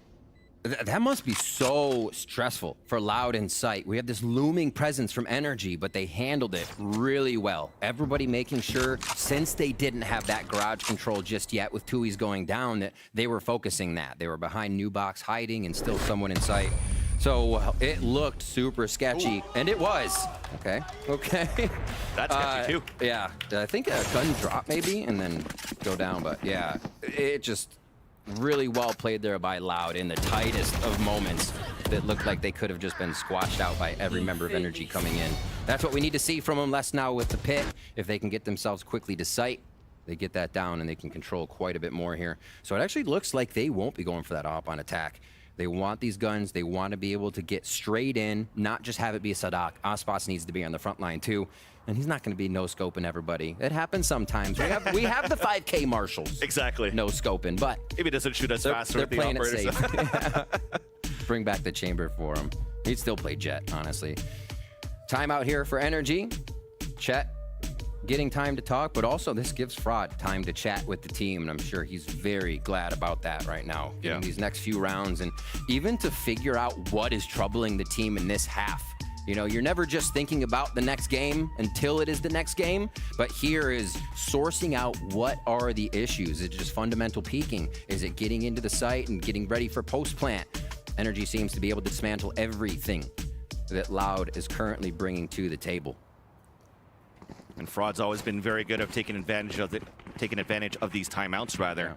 Remember last time on this map on Split, when they had to play against 100 Thieves, an important timeout allowed for them to win that matchup against said 100 Thieves in overtime. This time around, though, it's a steep uphill battle that they have to take coming out of this timeout. Trying to keep their perfect record going into the VCT Americas so far. And we have the operator out from this timeout. Not in the hands of Aspas, it's onto Artis. The glass cannon moving down towards mid. A flash, but he's not activating his dash yet. Aggressive, confident. The jump out now, activates the dash, and that Sadak is going to be like, okay, I'm going to wait a bit. I'm going to wait a bit on that one. Different setup by NRG here, as they only leave Finesse towards the right side of the map. Feeling that love Loud's been putting towards mid and mailroom. Put all the numbers in. A quick clear, I don't think that's, yeah, it actually saw Tui's. Tui's has been here for the majority of the time, so whether that gives confident information to NRG or not is up to them. And here's the push in, Aspas all the way through. They're gonna expect this. Oh, he saw close, he saw the barrel. Shorty close, Som can connect, back into the Vandal, pushing Aspas away. Still survives, looking for the heal here from Crashies. Well, this satchel was close. But the pain shells still landing behind him. Back towards the screens. Victor looking for a timing move back towards the lower ramp, and this allows for this backstab to happen thanks to the spray from Crashies. The trigger discipline, the let out the 2 and a spike. Wild. Spike down A. All this focus because you have Artis pushing around. It's not a fake. Keep going forward. Victor could just focus on his targets. Now they look for Crashies. 13 seconds left. Aspas looking for that 1 versus 1 inside 10 screens. seconds left. Now as the spike is moving inside sight, Artis is trying to get the timing there. Delays off the pain shells, but it's too far behind. Artis manages to come in for the flank, though it's up to 2 versus 1. And Artis picks up the Vandal for the kill. Picks up the op at the end, too. Make sure to get that in. The defuse comes through. Crashies 1 away from ult after this Blade Storm for Artis. Things are looking great for NRG here on a 12-5 first map versus undefeated Loud. Like I said, NRG has just been on a tear since the switch, since that Cloud9 play. 30 seconds left. Running through Crew, 100 Thieves, Furia, and now possibly the top of the list. After EG's game, when I interviewed Ethan, I said, hey, there's games going on that are coming up. You have NRG, MIBR. You're going to beat both of them, but who would you rather face? He's like, NRG. I'm like, why? Because they're the best right now. Even with an undefeated team in the league, people are saying NRG is the one. Even at a team that started like, what, 1-3 or something into the Americas. Yeah, 1-3 start. Still considered to be the #1 team in the Americas. And of course, we mentioned it before, we have a packed arena right here in the Riot Games Arena, thinking the same thing. Fans thinking also that NRG are at the top of the charts here for VCT's Americas. But now, time is pressing for Fraud. Another timeout being called out.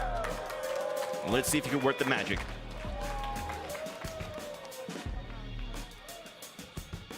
Your energy's upside down, chat. It happens. It's the excitement, okay? It has been quiet, though, even though you have a 12-5 lead for NRG here. Because you know it is still a team like Loud that could always fight back against the wall. Super low buy for this one. There's Blade Storms available. Yeah, a few more things to think about on how they can use that Blade Storm, how they can finally get this pit from Les, right? That gets into the site and gets used. A lot of the times they've got in and it looks like a secure. They're holding the site, going to be solid, and they lose it. So I think obviously you use it here. No way. Artist pushes through the smoke to get a ramp. Okay. All right. They're out of their mind right now, and they're trying to kick Cloud right off the top of the pedestal. That's some Aspas things right there, and even a flash allowing for the defenders to pull back, continuing their player advantage. Blade Storm not connecting onto a kill here for Aspas. As Loud has to rethink the round, back into a mid control. Still, they're in like a default defensive setup formation, right back to positioning after taking down Les. No over-rotating, positions covered everywhere. How does Loud get through this, right?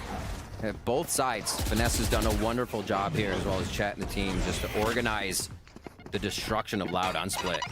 The thing is that we've used a little bit of utility towards mid for NRG, but not too much coming in from the B side. So Loud still doesn't know how many players are stacked here inside B. So for the defensive side, you do have a little bit of breathing room, knowing that you have teammates to support here on Crossfires. And there's that initiation.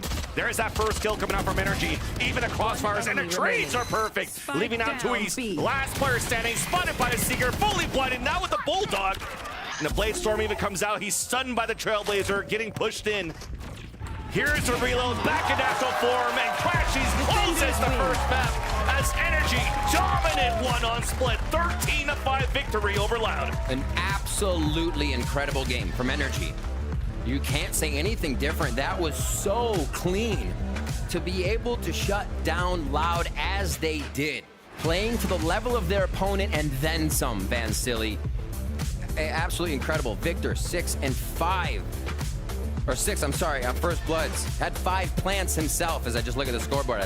Yeah. I'm so used to our stats there. I'm like, oh, that's kills in First Bloods. No, 6 First Bloods. Artist, 5 First Bloods. Yeah, you can see what the spear of this team does. It's a double-headed spear. It hurts even more. But the 5 you're talking about, though, is actually a good call here for plants, because the game plan here for NRG is not only going in for diving in for kills, it's also forming these ult orbs for Victor. Off on plants, not even on orb control. And they've done a great job here holding off these pulse plans, staving off the pulse plans too. It's been an incredible season for Loud. They've given us everything so far, except the loss. Loud are undefeated. It's not like they haven't been tested in some of these matches right now being tested. It's been incredible how they identify win conditions and scenarios, Van Silly, with whatever they're presented with here.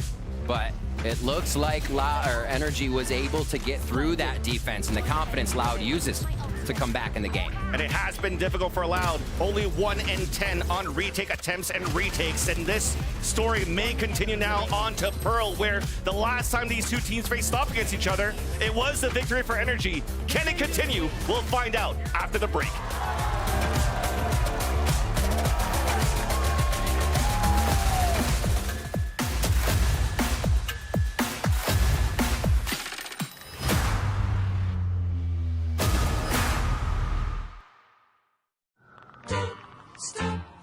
Cause I'm having a good time, having a good time. I'm a racing car, passing by like Lady Godiva. I'm gonna go, go, go, there's no stopping me.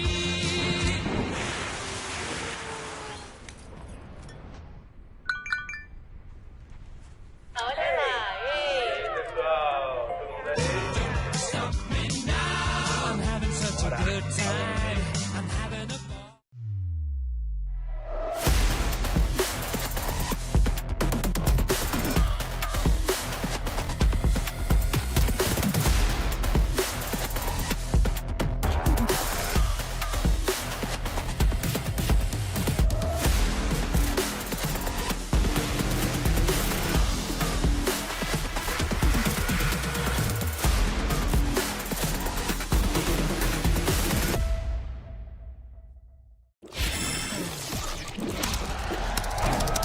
Red Bull gives you wings.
And NRG pick up the win in dominating fashion as they're outside enjoying some bananas, actually. Healthy. It's the banana meta, everyone. Good. It's happening.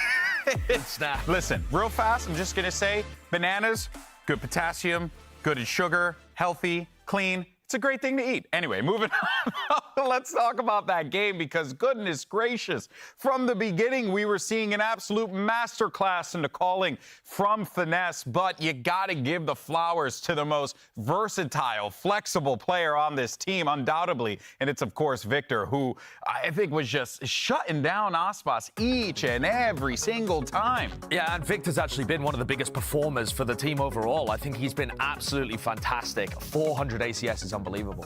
Yeah, I mean, we're in week 7 now, so just, you know, you can do a little bit of homework, study your opponent, and Aspas is one you definitely want to study and do some homework on, because if you shut him down, then you're going to have a much easier time. That's right, but it's almost as like the path of least resistance, right, is to shut down Aspas, and we were actually seeing that a fair amount, and Josh, I know that you had a telestrator you wanted to break down with that. I do, yeah, so I'm going to go over to the tele wall and try and break down one of these plays, and this was in round 8, and we're going to talk a little bit about the A conditioning that Finesse did. So as you can see here, round 3 they went towards A, round 4 they went A ramp to A, round 5 they went A ramp and pivoted elsewhere, round 7 they went A ramp to A as well. They won round 4, 5, 7, the score's 5-2 at this point. So let's have a look at round 8. This is the big one here. All of NRG grouped up here, and previously they've been going up ramp, putting a bunch of pressure there, and then sometimes they've flooded into the site as well. And this puts immense pressure on Cowanzine, who likes to anchor towards the map, and this round it's going to put pressure onto Aspas. So I'm going to clear this out and get started with the clip, and we can have a look at what's happening. Now, Riv called it out as it was occurring. This was the first time that we'd really seen Victor double blast pack up there. But the double blast pack is paired with a stun, and it's also paired with a flash that sets him up. He thinks about the second player that could be in that position, throws out a boombot, and they commit to the site. You'll notice in the midst of all of this, Aspas is under a lot of pressure. So let's take a look at what this looked like from Aspas's point of view. And I'm actually going to slow this down to literally 0.25 speed so that you can see what happens here. Because as they drop their own wall, and you get Crashies swinging out this way as Ardis pushes onto the angle, and it allows Ardis to swing in where he's favored against the operator, does a ton of damage, down to 5 HP, and Aspas has a star at his feet. He has a nade towards screens where he can't get out. Look, he's 5 health, desperately trying to escape, smokes his way out, and there is a nade flying through to stop his exit. We have seen Aspas style on teams so many times on Split. Nobody can stop him apart from NRG. They figured out the perfect counter. They knew exactly how he was going to play that situation and destroyed him. Unbelievable. And also an incredible breakdown as well. Sideshow, join us over here as we jump into the aim lab, shoot around. Of course, we're going to be checking out with Cowanzine here today as Loud are looking to bounce back. But Josh, you broke it down beautifully there. The problem for Loud was very simple.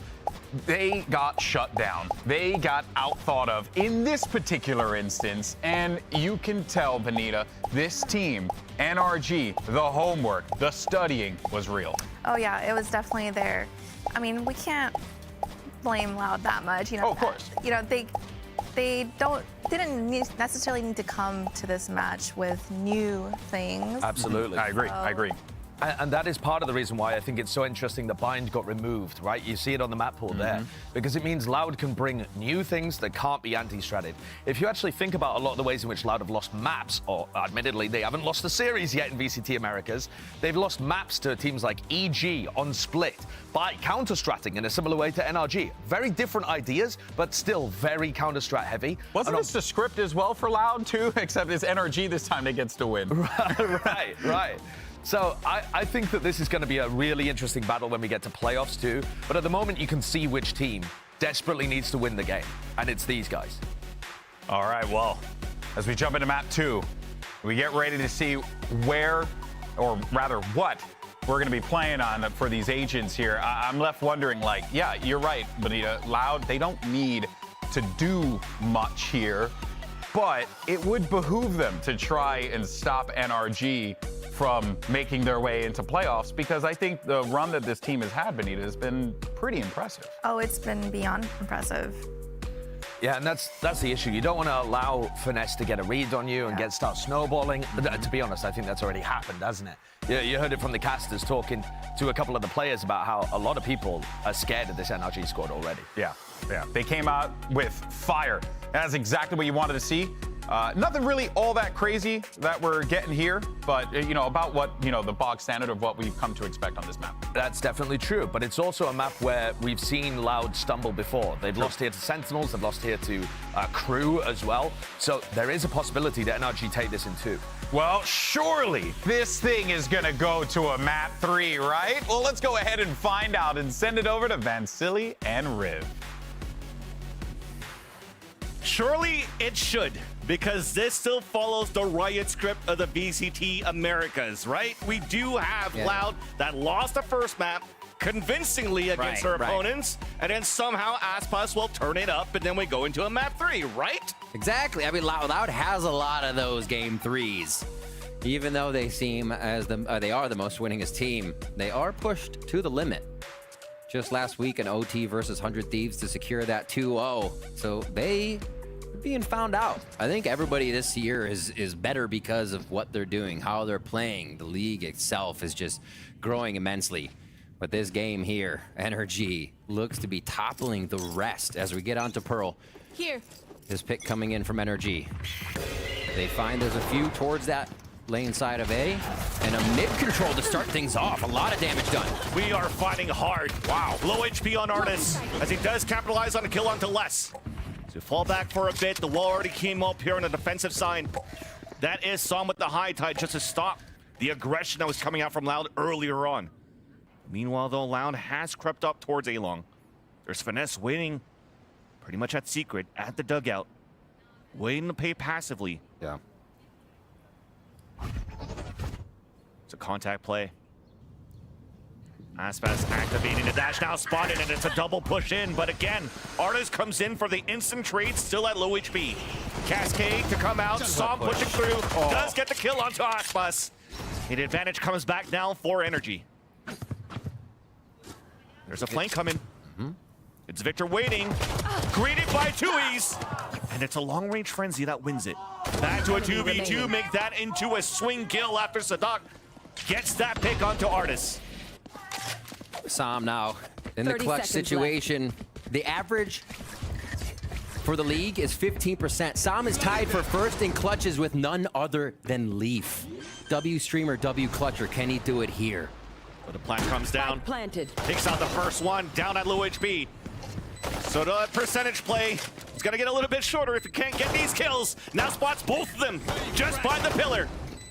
Cascade to come out, trying to dance around. Here's the reload. Looking for that timing across. Now the Cascade comes down.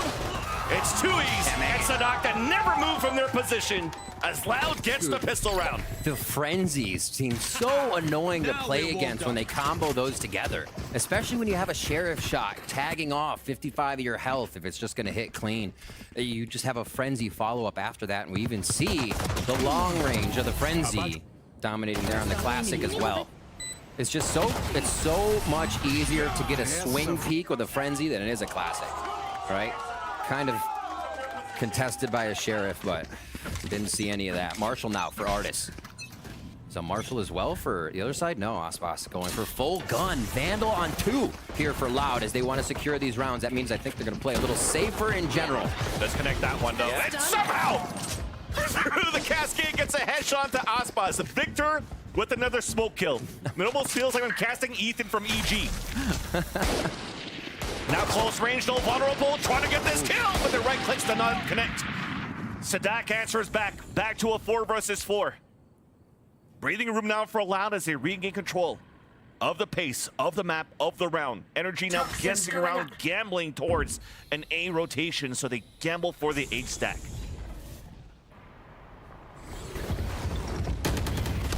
So far, though, you can definitely see from Loud just making a lot of noise out of here. You still have the lurk pushing up from Sadak, especially after that kill. That might be the killing blow for Loud to capitalize on the round. The read is perfect for them to rotate into the B side and for the flank. Slow move in. They'll find that nobody's home, and a pretty quick plant for Loud. Yeah, I think once they recognize the Vandals were out, NRG obviously has to play a little bit safer. get the buddy system going here, and they're just going to look for exits on this one. Loud starting off exactly how they need to. Like I said, once that game's over, you push on to the next game. Not even worrying about what's before. And that's what Fraud said as we interviewed him after their losses. It doesn't matter what happened in the game before. We won it, we move on. Even if we lost the map, we move on. And I think it's such a good mentality here to reset, re-clear, and get prepared for the game. 4 alive here, so great that they can bring these Vandals into the next round for Loud. So they're going to be in a beautiful position to set up for bonus round. Yeah, that's definitely one thing that's been the positive aspect for Loud here for the VCT Americas. Is to make sure that they maintain the tenacity, always trailing behind, losing the first map, coming back, winning overtime games too here and there, but always maintaining an undefeated record. And there you go. Just mentioned it here, 6-1 record when facing the second map of VCT Americas. NRG are 4-3.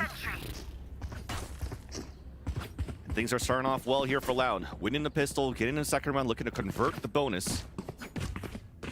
But with a couple of players dying early there after that spike, it's going to be an expensive buy here for Loud onto the second one, so they have to offer the small shield buy. Yeah. Towards B again. I thought the story of this map after pistol would be a lot of mid control, but it's the extremities. Aspas talked about it. When things aren't working for Loud, they go to the outsides of the map. They start to play the long game. The aim has been on so far, and it looks like that's how they want to test energy. Who's going to peek as we get these rifles out? Good control over mid still from Loud as they're looking for the rotate. Energy can probably focus towards B now with their A main push. But you see how pressured Loud feels. Only making moves when they feel like the full team can go forward here on B long. This is the good part here. Getting that pressure towards B long all the time, pushing artists away allows for Loud to pick up these orbs, secure the orbs, building it up this time around for Tui's. So we're also waiting for an opportunity to get the high tide into the site. Oh. They're not going to expect a lot of people on that right side. It's going to be a flash. We got both ends! And it's greeted left and right. Tui's answers back. And through the smoke, the spike falls down. Aspas has 12 HP. 30 seconds left. left. Up there for the support. As now that there's 25 seconds left. Wow. You have to commit now into the B site if you want to move into the B site. Som readjusting his position back behind the screens. Again, it is such low HP and there's more deniability. The wall coming out from the toxic screen, as now we have to commit very soon. There's the first contact coming in for the B link. The spike once again falls, courtesy of Artis, who looks for a second battle here. Finally, the plant gets activated, but now it has to be let go! As Finesse gets the last kill. And NRG secure that B hold. Was so patient. Loud was so patient trying to get into that site. And where does Energy engage? Right up in their face on the wall. That long-range fight did not come out for him, and Energy come up very big on the flash fight. A flash for flash, but Energy had already pushed through to advance. 10 seconds left. Artis as well, getting a few in the back. Screen down. Playing it smart. Energy are not giving up a lot of the information about who's in sight or what's in sight until they explode. Like I said, like dynamite from split to now. KJ Util on Art and A for now, and Energy, they're going for a walk up B here really fast. Like dynamite, wanted to explode towards the A side control, picked up the orb, wanted to maybe go for some sort of hit if they could catch some players off guard. All right, reckoning out. That clears Art, so they got to clear back right side if they go in. Finesse did a good job though, putting a snake bite on the ground, separating that push through. It's a split coming in from Art and also on A main from Loud. Orb to come up from the Cove. A plant coming in from both angles at Art and also at Long. Yeah. First blood comes in favor of Last. Slow HP. Kaozin stays towards the church for the heal. Oh, he's not. High tide comes out. Here comes the bloodbath. Oh my god, the heal almost got him killed. A flash comes out as Kaozin holds towards the church across her with Aspas, and it's good for a couple of kills. But finally, Energy start answering back. Crashes in Victor. Nanostorm on the ground, delaying even more for the attempt of the Once again, the dynamic duel of Victor and Crashies line up the 3 kills, and it saved the round for the defuse. You saw the prep coming. You saw Crashies stepping back to his right to wide swing over the head of Victor. These two are absolutely incredible together every single time they are able to work it out and get that trade kill or even stay alive doing it. Victor and Crash, he's playing with their food, if you will. Never stopped since they've been discovered into the T1 lineup. Moving over there to NV now into Optic and Energy, continuing their dominance so far now into VCT Americas, especially now that Victor has been finding a great groove in what Golden Boy was talking about before, flex agent, flex plays, and putting numbers on every single one of these roles week after week. Artist trying to do the same as it connects onto less. No lurk available now for Loud. So any high tide that we see has to be a commitment, and it's already been used early at the beginning of this round for Loud. Aqua's looking for an opening, high in the air, but Finesse is playing close. Traded off though by Tui's. Reckoning and Seekers here for Energy.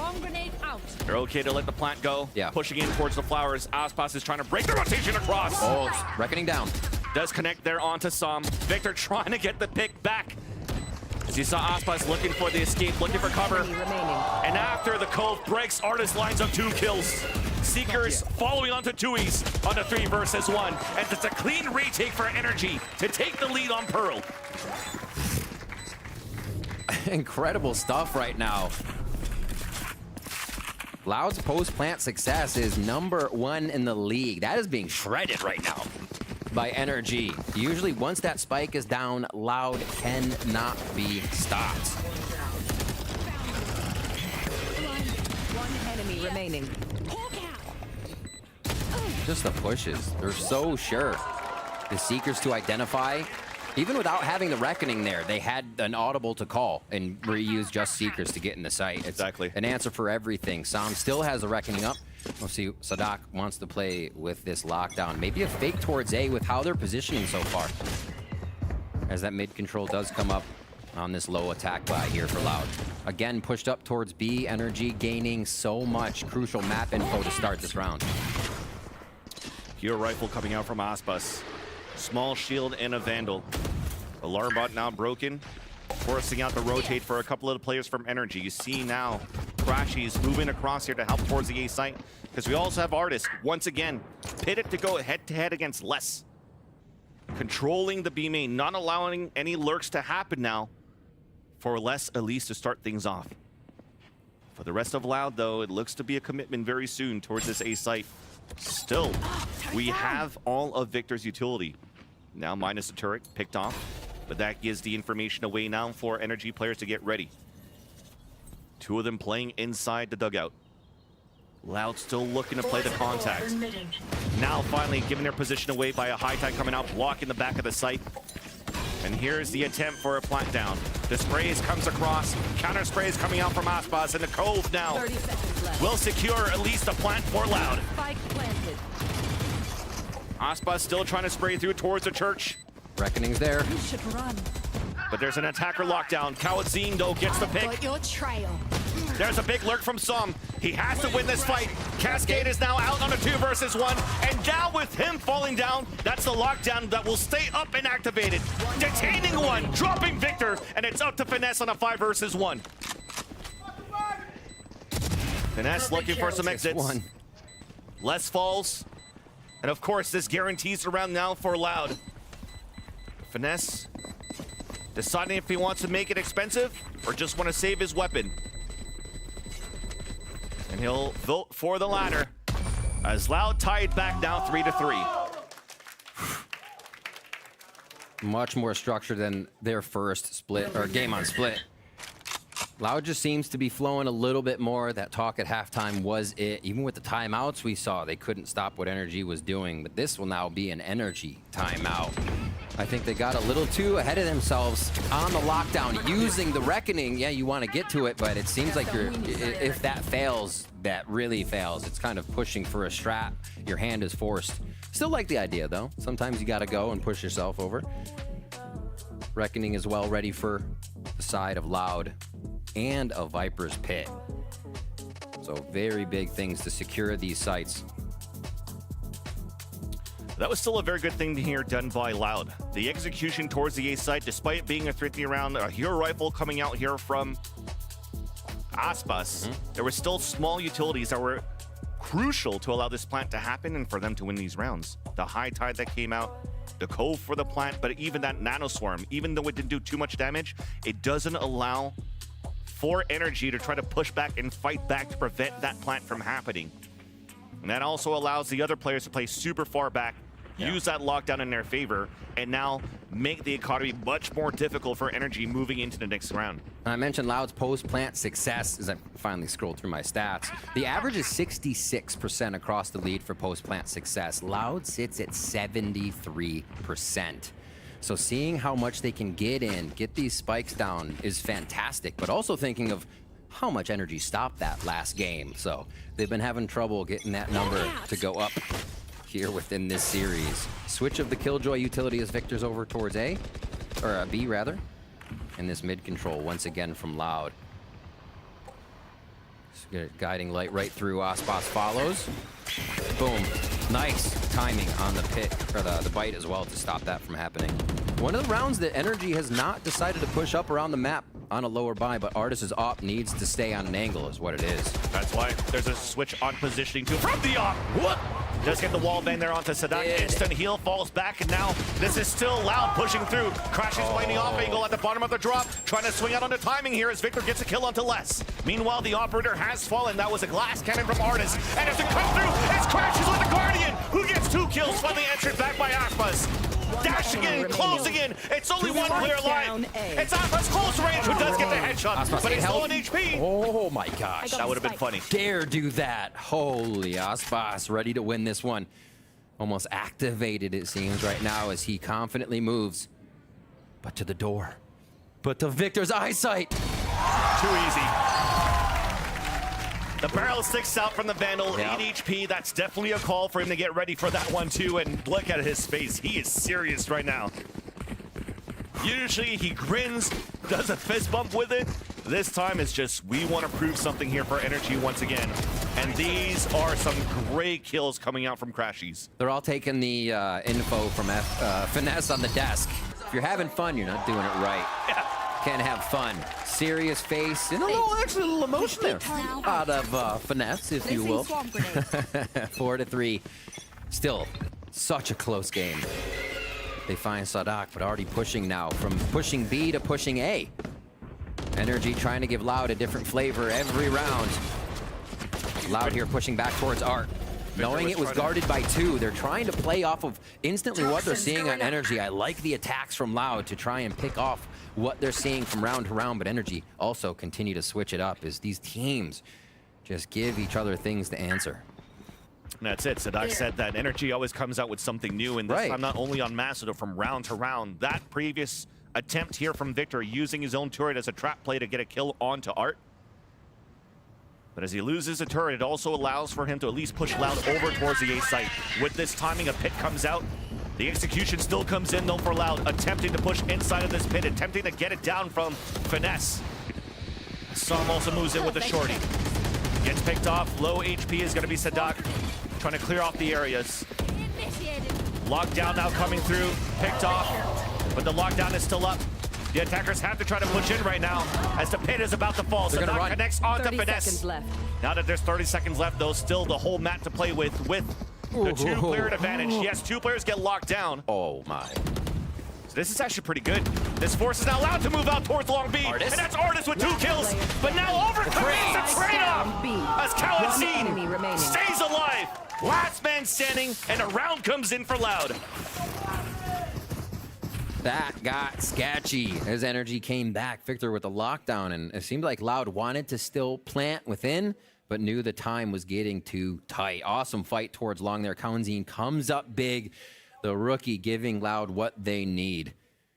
And they're going to get now round 9, tied up 4-4. Back and forth the last few rounds. So different here from map 1. And it looks like a bit of a read here from NRG too. It's going to be mid-mid once again. We're almost getting a pistol round strat.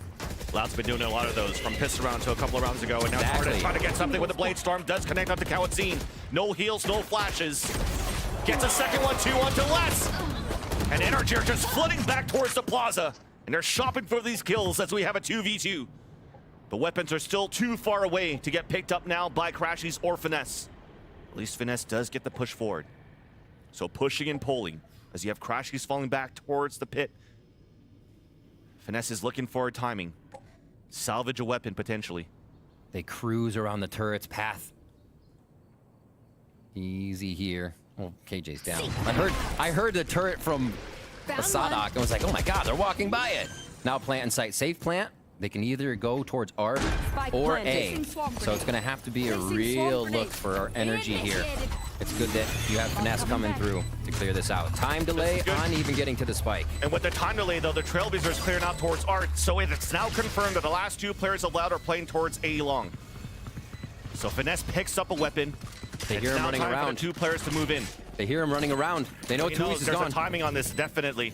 First Nanostorm already came out. Finesse, though, really trying to focus on this pick onto Sadak.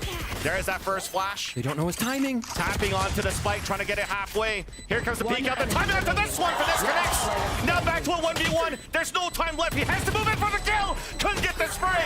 The round comes in for Loud. But we put the econ damage in here from NRG. Everybody going down in these rounds makes the game easy for no one. Yeah, Loud gets the round, but oh my gosh, the fact that we can't get the economy built for mostly either the teams. We're down a little bit for Cow and Zine. The rest of Aspas and Les have been fragging out, or not fragging out, but having good rounds and staying alive. So they're able to distribute a bit and use a Blade Storm now to get into the next round with some good weaponry. Artis is going to be going for the Operator. This could really change the flow of things, but you say the same thing about Aspas's Blade Storm. That can usually twist a game right up. Last cannon. Actually, small shield with the Operator. Full bite. Back. Forces a dash away here from Aspas early. They're reading each other so well in these attacks and defensive engages here. Oh yeah, this is definitely the rivalry that we were expecting, that we were looking for. A little bit more quiet but dominant from NRG on the first map. The last time, as I mentioned before, these 2 teams faced against each other was a lock-in on Pearl, and it was an overtime victory for NRG. So we continue to back and forth from round after round. Artis rotating back, repositioning himself towards the B long, and connects onto Kawazine. A connect just on contact there. And now the wall to slow him down, Van Silly. The 5v4 conversion may be here. Artis still up in sight. Spray through the smoke, turret to spot Aspas on the top of the screens. Now looking for the spray back. Storm connects with a second one. Last player standing. An alert doesn't work out. Only 1 player left to go. And it's Tuis. 1 away from the reckoning. 30 seconds left. There's chaos all around. Standing lonesome by himself. Hazardis is still watching the other angle. NRG knows that Tuis is pinned. Trying to go for the peek and the kill. But now you definitely see the time running down too. Thankfully, that wall coming out for the toxic screen, guaranteeing the round for NRG, but also almost guaranteeing here that Tuis could save his weapon. Staying back towards the staircase as it's Crashies trying to move forward. Round still comes in now for NRG as they tie up the game. There is such an incredible understanding from both teams about what they're doing on this map. The audible defense there called a little better by NRG as they were able to swing over and now tie us back up at 5-5. But the way that they're reading each other is night and day different than Split. You're not getting the double duelist entry into the site. It's a little more known that you want Aspas or you want Artis to be getting in, and they're able to shut it down. They're able to stop it on both sides. The one time Aspas will get that room that they need, get into the site. Next time Artis will find the first kill and it falls in the 5v4 conversion for NRG. Just back and forth as they read each other. So this time the timeout is out here for Loud. What they've done so well here for NRG, both NRG and Loud, is continuing using great utility on the fight for art control. You're going to give the advantage over to NRG at least because they are on a defensive side to start things off, excuse me. And with that, when you're funneling everybody back towards Artis with the Operator, you still need that extra piece of utility to try to push Artis away here if you're standing in the forefront from Loud to try to capitalize on a B-site plant. We haven't seen too many of those in a game, especially on a map like Pearl. We have not. It seems like getting down long B is just too long of a walk here for Loud. They've been able to skirt into A a few times, like you said, from that art side, from the battle they've been putting with utility inside that area. And it looks like they'll try for it once again. A little less contest for Art this time. We'll see if they actually push through and swarm on to now Victor, switching back over to the A site. Great harbor control towards mid. You just give Loud something to think about and get that utility out of them to take the space that they would otherwise play contact to. From one high tide that's going to get refreshed, already both flashes and even a trailblazer has been used by Kawadzin. And that's only, what, 20 seconds into the round. You see a lot of harbors throwing that wall from Art or on that B-Link side. It really just helps to control the first portion of the game and make sure you get at least a flash or two or pressure play by forcing the hand to Loud. Here's this Art play, Van Silly. You called it. Looks like they want it again. Yep. Cold play would be actually really good here for Tui's because that would allow for the reckoning to happen and to delay that clock down if they get the spike. Turret now picked off, allowing Aspas to move forward with support here from Kawadzin. They want to fight towards the back holes. Tui falls out to the spike, but at least Loud has pushed in to take the advantage, pushing out towards the spawn too. And it's Sam by himself, waiting for the cavalry to arrive, waiting for his teammates to rotate for him. He's looking for the play. Does connect there onto Kawadzin, but he gets damaged himself. The support finally comes out. Cascade also pushing towards A main, and there's that flash. Artist looking for a pick, and he does get onto Aspas, but Kawzin's also there. The 3 versus 2. It's up to Sam and Crash. He's here for energy as Kawzin's making that 1v1 duel. The pinch across here, trying to close it in, and it works out. Beautiful play from the Cascade for the pinch. Back to a 2v2, but it's still Nanoswarms onto the spike. Even a turret to come into contact. Things are looking really good now for Loud, and that's going to be now Energy deciding to fall back, save the operator into the next round. But that was a battle and a half into the A site.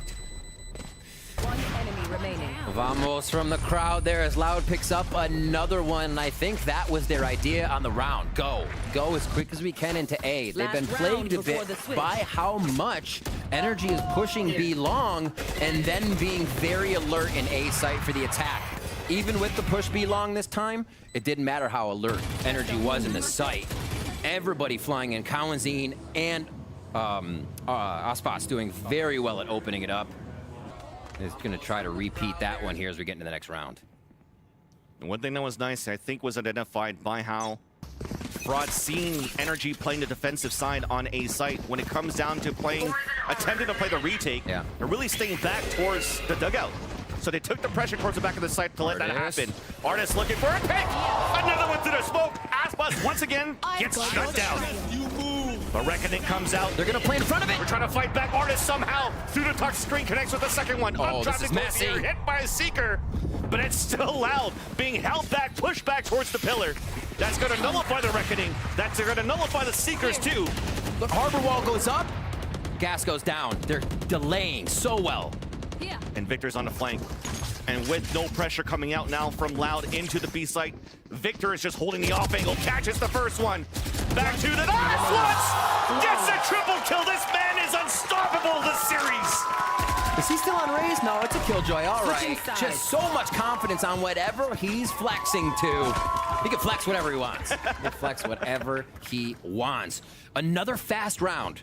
They're coming in for Loud, but they are shut down that time for Energy. 6-6 first half here as we go ahead, check out a replay of that. Just double swing, even at distance. It did not work out for him. And again, quick fist bumps. Just calm, cool, collected. Energy wants more. And with that, let's toss over to the ground here where we have Dan Dryad standing by with one of my favorite players. It's Valens, the guard. Or the guard's Valen. He is also one of my favorite players too, and favorite AIG also as well. Valen, we're happy to have you here in the arena. How are you feeling? Also, great. you have your team as well, so how are you feeling? How are you guys watching it? Yeah. No, the energy's been sick. It's my first game, so it's pretty dope, like coming out and seeing everyone. The energy's great, and the game has been awesome, so it's been fun. How are you feeling for this game? We know Loud are often losing that map #1, but how do you think it's gonna go eventually? I think map #2, I mean, it's always interesting because Loud tend to lose the first map a lot. Yeah. But this, I mean, it's 6-6, so it's pretty close. I mean, I think I have Loud taking this map and NRG taking map 3, so we'll see what happens. We're gonna see if that's what's gonna happen. And this is a big rivalry, of course, internationally, but you also know about rivalries and challengers. going multiple times against M80 and having really close matches against them. When is this kind of pressure for a rivalry match that you want to win and you want to have that consistency on? Do you think it adds more pressure to the players here? I mean, yeah, everyone likes to win a rivalry match. Like for us in M80, like we like to play each other, and obviously whoever wins that is feeling great. For these guys, they've been playing each other since last year, very close matches all the time, like in champs and all that. So, I mean, it's big matches for both of them. I'm sure they're having a great time. Definitely adds pressure, but it only makes it more fun. So, yeah. And also, just like Loud, you're used to being at the top, getting those wins, being super consistent. NRG also recently doing kind of the same thing. Is it still, you know, when you're secure, when you're in that spot that Loud is in, you're still want to win that rivalry? How does it work, in your own opinion, as an IGL to make sure that those rounds are going your way? Because we heard a little bit of even Tadek saying so.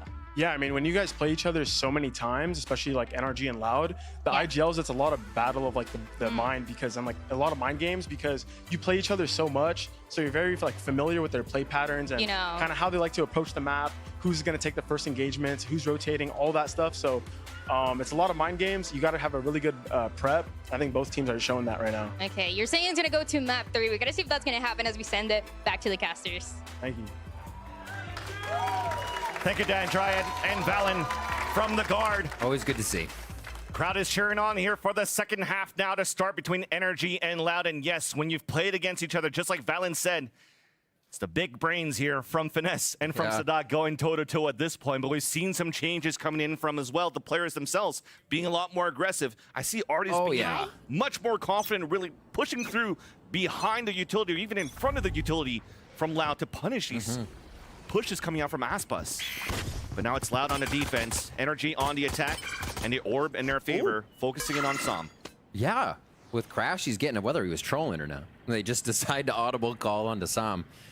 But yeah, Seekers or Reckoning. They feel like they'll get the space they need, maybe, to get to the site take. They do not toy with mid at all. And right now, distance they're running is out of any earshot range allowed. This is going to be shop control with a 3-2, so expect B-Link to be taken, and I love Loud's positioning for this. They've read this so well, but they do think possibilities of danger coming up behind Les. You see those pings. Yeah, and those ping turns them away. Yeah. He says, yeah, you might be right, actually. It's a little too quiet, but they're right up on. Aspas can hear this. He's calling it. He's doing the same thing as Artis, getting in front of that utility from NRG, but it's not connected onto the kill. Artis dashing in and trying to clear out the site. Now towards the generator. It's a 1-for-1. High Tide now comes up. We still have more trades after towards the site. Yeah, the spike falls down, and Crashy's looking to backstab some players off the reload. Tui's looking for the timing as it's up to Sadat. 1 versus 1 to Dink! Victor did get the Dink in return, but it's still Sadat that wins it. That's got to make the IGL confident here as we move into the second half. A pistol round coming in for Loud. They now have both. That's one way to secure a second map and get you to a third. Can they run all the way through these bonuses again is the question. That's going to be a big one. They got taken out by NRG on 3, 4, 5. So being able to get this bonus. Oh, God. He ain't crying today. He ain't close to tears today. I didn't know the confidence made him blow kisses at people. All right. That's good. That's always what I do. Oh. All right. 3 on A. It's 1 on B here. So look to play a little bit of retake and deter NRG on this low round. They don't want to be... Loud does not want to be met with shotguns on this, so they're playing these angles pretty safe. Just quick straights back and forth. Yeah, and this is where it's going to get dangerous too, right? This is also NRG's map pick. You've lost the pistol now in the defensive half. Aspas is already coming out with the Marshall. If you get more flawlesses coming in for Loud, the converted bonus, that's an early operator, and that's where things get dangerous. So NRG on their end here, the first check mark is at least to try to get the spike down. Bring that economy up, try to fight back with the rifles, keep the economy low against your opponents. And they'll do just that. A plant owl and a pinch onto Aspas. We are dancing around. Cannot get the no-scope this time. No-scope ace coming in from the Marshall. It's traded off, and somehow, actually, this might be doable here for NRG. The Marshall's back in their favor. Nanostorm onto the spike. High Tide to actually at least block the vision. 3v3. Coming out from Loud. As there's that more delay, and a second delay with the second Nanostorm. We need to push through towards this High Tide or wait for it to come down. It's a tap onto the spike. There's that flash. Both of them are pushing through. And it's back into the favor, into the advantage of Loud. That's the kind of aggression you need to see.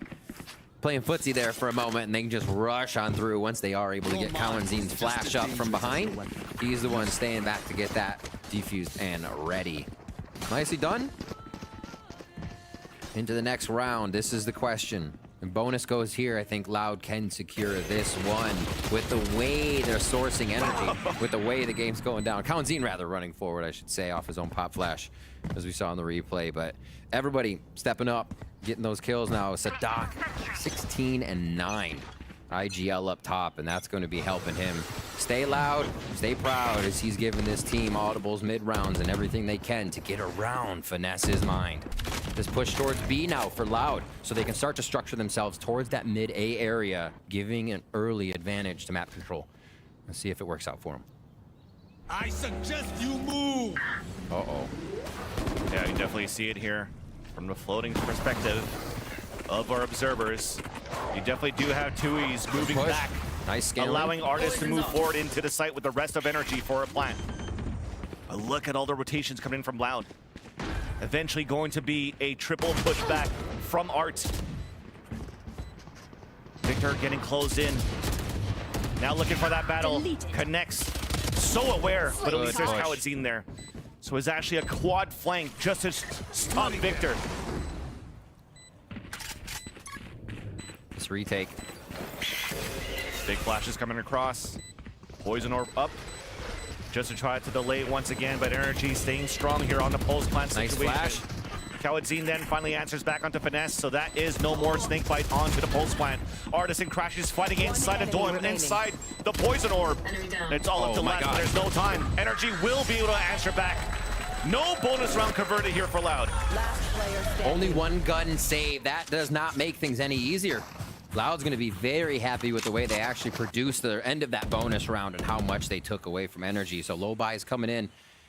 Ultimates just around the corner. Kalensin there on one. Victor as well. So we could see a back and forth between that intel and that lockdown. A switch up. I'm just watching where Sadak plays every round, how they're switching this Killjoy as well as energy stack 5 towards B. They've had quite an idea to send 2 towards mid, have their flanks covered. They didn't do that on split at all. They were very comfortable moving forward into their positions without any of that Sentinel utility protecting. We might see that a bit here at B as they go pretty fast down long. And difficult here for Loud to do the same thing as Energy, because you only have Guardians to try to spray across the cascade, allowing Victor to move forward and get a lockdown. Trying to get a last second kill for Loud as they decide finally to pull back. The dash across, Artist gets control of the back of the site. The cold plant comes in for Som. It's back to the classic plays of playing the post plant. 2 players from long, 1 watching the flank. But the change here for Energy is that they have a lot of pressure coming in from the back of the halls, but it's blocked out by a high tide. Aspas trying to close in. Som gets the first blood into the round. Finally, it took so long before the first kill came in, but now it's Energy all across the board. Only 2 players left. For Les, who fights back. Som trying to look for another one, and Les gets 3 into the round. There's the Cove that comes out, and there's no Nano Swarm because we've actually lost Victor. Breaking the Cove now, Tui's on that 2v1. Artist comes back. It looked doable at some point from Les's 3 kills, but finally we crashes and Artist was able to keep things alive here for Energy. Such a good garrison in that back hall by the 2 members of Energy, making sure nobody ever encroached there, and the easy defense could come from that position. A big luck, too, that the spike wasn't that far away. If Energy lost players again, this really would be super hurting on the economy, but that's where Loud is at right now. After that bonus, Loud has not been able to produce too much. And now Energy finding themselves on the sites, finding some successful post plants, 2 in a row there in the second half. Blinded. Again towards B. The pressure of this game, I mean, if you're going to go against Sheriffs to Vandals, you would definitely want the long-range battle and not find Sadak's Judge anywhere on the map at this point. So orb grab over on the other side by Tui's. They're going to have Reckoning if they really get an idea and a few members down if they want to use that. It looks like this may just be the good old Sheriff round with a shorty and Aspas, though. Exactly. So a huge opportunity here to maintain, keep the Cove. Yeah. Gonna say the Reckoning alive for the next round. as we get the cold plant. Boss diving in! It gets traded off as a pit comes out. That's nice. And that's a spike down. With the spike down and a snake bite, Loud has rotated across. Artist looking to grab some kills. Manages to get one. Escapes as finally. It looked at some point that the sprays and the snake bites could have done some damage. But it's NRG making it 9-8. 5 ults on the side of Loud. A round they'd easily make 9-9, but 3 in a row has brought NRG to the lead now here. Incredible. 6-6 first half. Now we get the 9-8.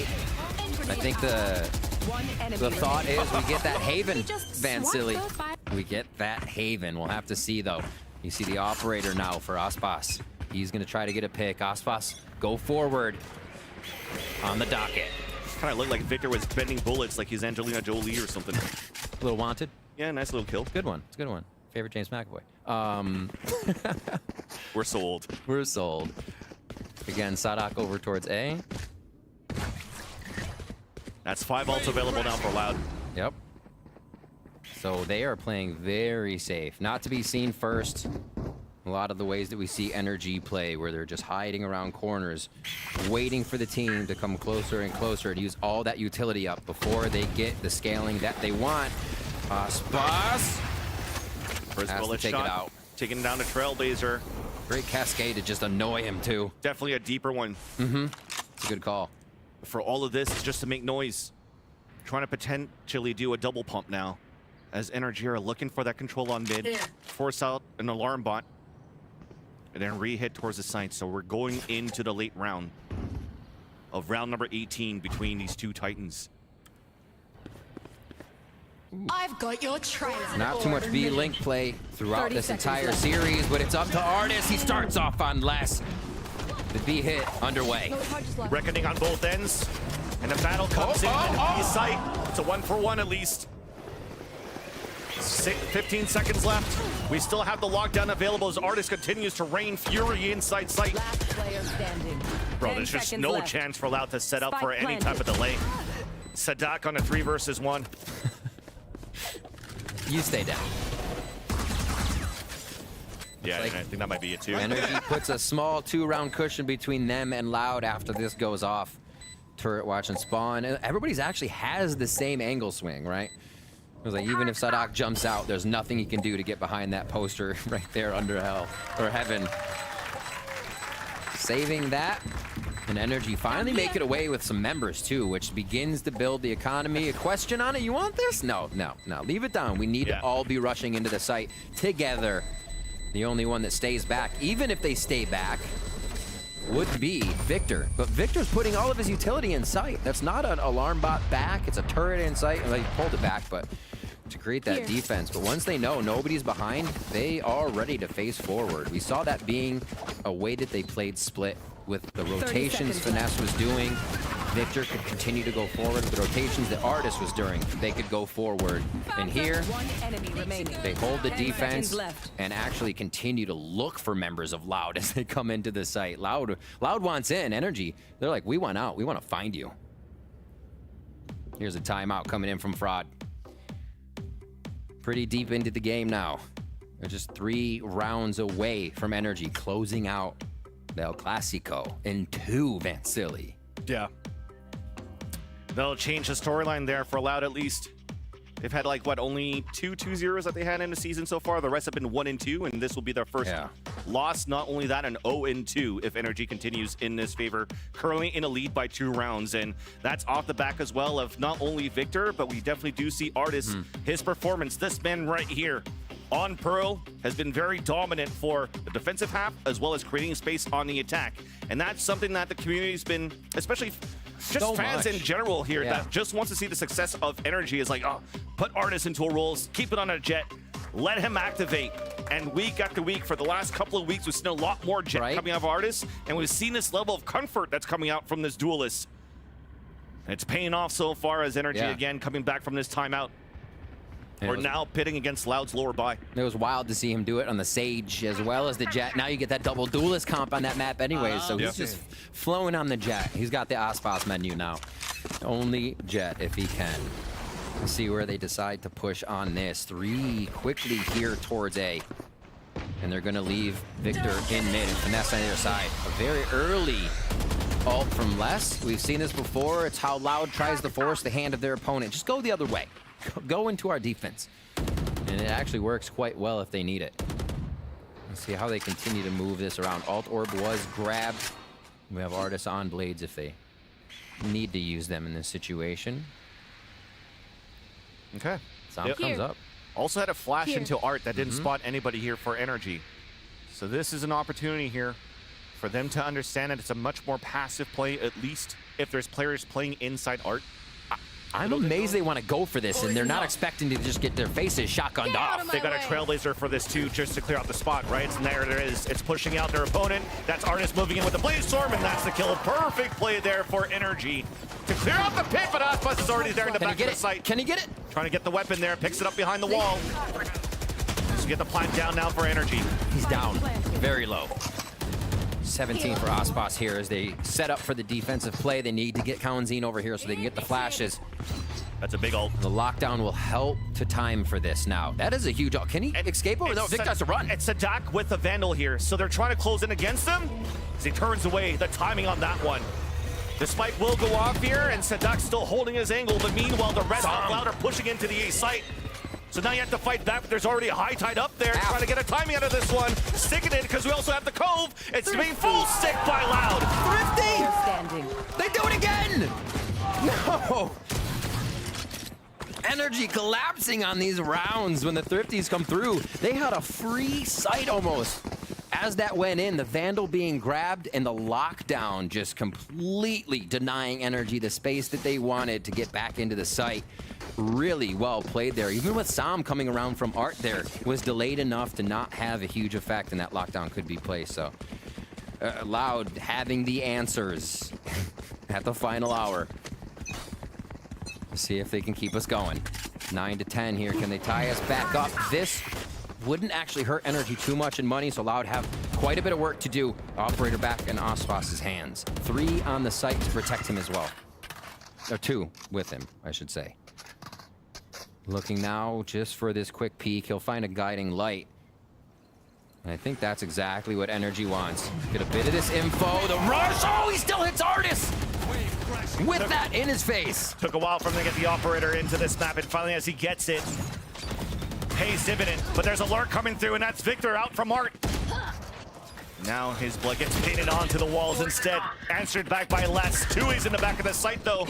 As NRG are storming through. Beautiful flash from Kawanzine. As Finesse, who is not blinded, trying to get the kill. Yeah. Seekers then coming out. Player disadvantage for NRG. Trailblazer then coming out here from the defense. It actually does hit Sam. Jumping with the shorty. Connects. Now on a 2v2. Fighting towards the back of the site. He continues to hold W. Does get the kill back advantage that comes through. And some solo play for Energy in that round. Breaks the economy once again of Loud. Takes up the duties of mid-round calling on Harbor from what he's told us now, and playing up an exceptional Harbor, and still giving us the content in every one of these plays. Trailblazer or not, he's blazing the trail right now. 2-11 for NRG, 2 away from the 2-0 on Loud. We thought that was actually Loud's round back in. Like I said, they're getting beat back by just Energy's economy. At this point, Energy can take chances with the weapons they have, but the chances they're taking are coming up gold. Down towards B-Long once again to keep an eco round for Loud at distance, but it's the Thrifty. I'm almost even more scared for Energy right now, Vansili. As he was jumping or trying to jump across to get a heal out from Kawanzine. Tui's just gets picked off. So that's going to give a little bit of breathing room for Energy fans here as there's less numbers to deal with on Loud's Thrifty. Still a Stinger available though, and it's playing towards the back of that B site. High Tide Cascade now coming through. Execution clean for Energy for the plant. No crazy dashes this time around from Aspas. Right. Everyone together. As a unit, they now pull back. Just keeping that turret online. You see Victor staying in that column range. And Sadak. Turret will give him up, but they still have to add pressure here to try. This is good. Getting that toxic screen up allows for them to break a little bit of that utility left behind, so no pulse plant util. But they're doing a great job, at least, just to secure pushback as 4 players are fighting back in the front of the pillars, back in B site. So it just nullifies everything else. This is definitely going to be a guaranteed round coming in for NRG. Damage being placed down at least by less. Good kill. Spike will go off. Cool. Great kill. Keep it going. Still not enough, though. This puts NRG at map and series point. Even with 4 down, there's enough money. Loud. Low buy for themselves. A lot. 4,000 almost across the board. Low armor buy coming in here. Just enough for armor. Or just enough for utilities, that means. And game point. Series point now for NRG in dominating fashion here against the undefeated Loud at VCT Americas. And a hell of a time to do it at the end of the split. Almost like Potter said, if you're increasing at this time, if you're finding that groove at this time, it is one of the best times of the season to do it. Once more to be. NRG look for a strat that could finalize this map. And a standard one at that. Reckoning to clear out the site. Nanostorm's out on a defense, but Artis still made it towards the back of B Halls. Full execution once again. Lockdown to delay even more. That's placed early by Victor. Nothing to counter, nothing to delay, except for less. Punishing Artis as he was trying to get some ground control back towards spawn. Making things a little bit easier for Loud for the retake. Double flank coming out now for Loud. And Finesse is looking for opportunities to delay and puts a perfect snake bike down with support.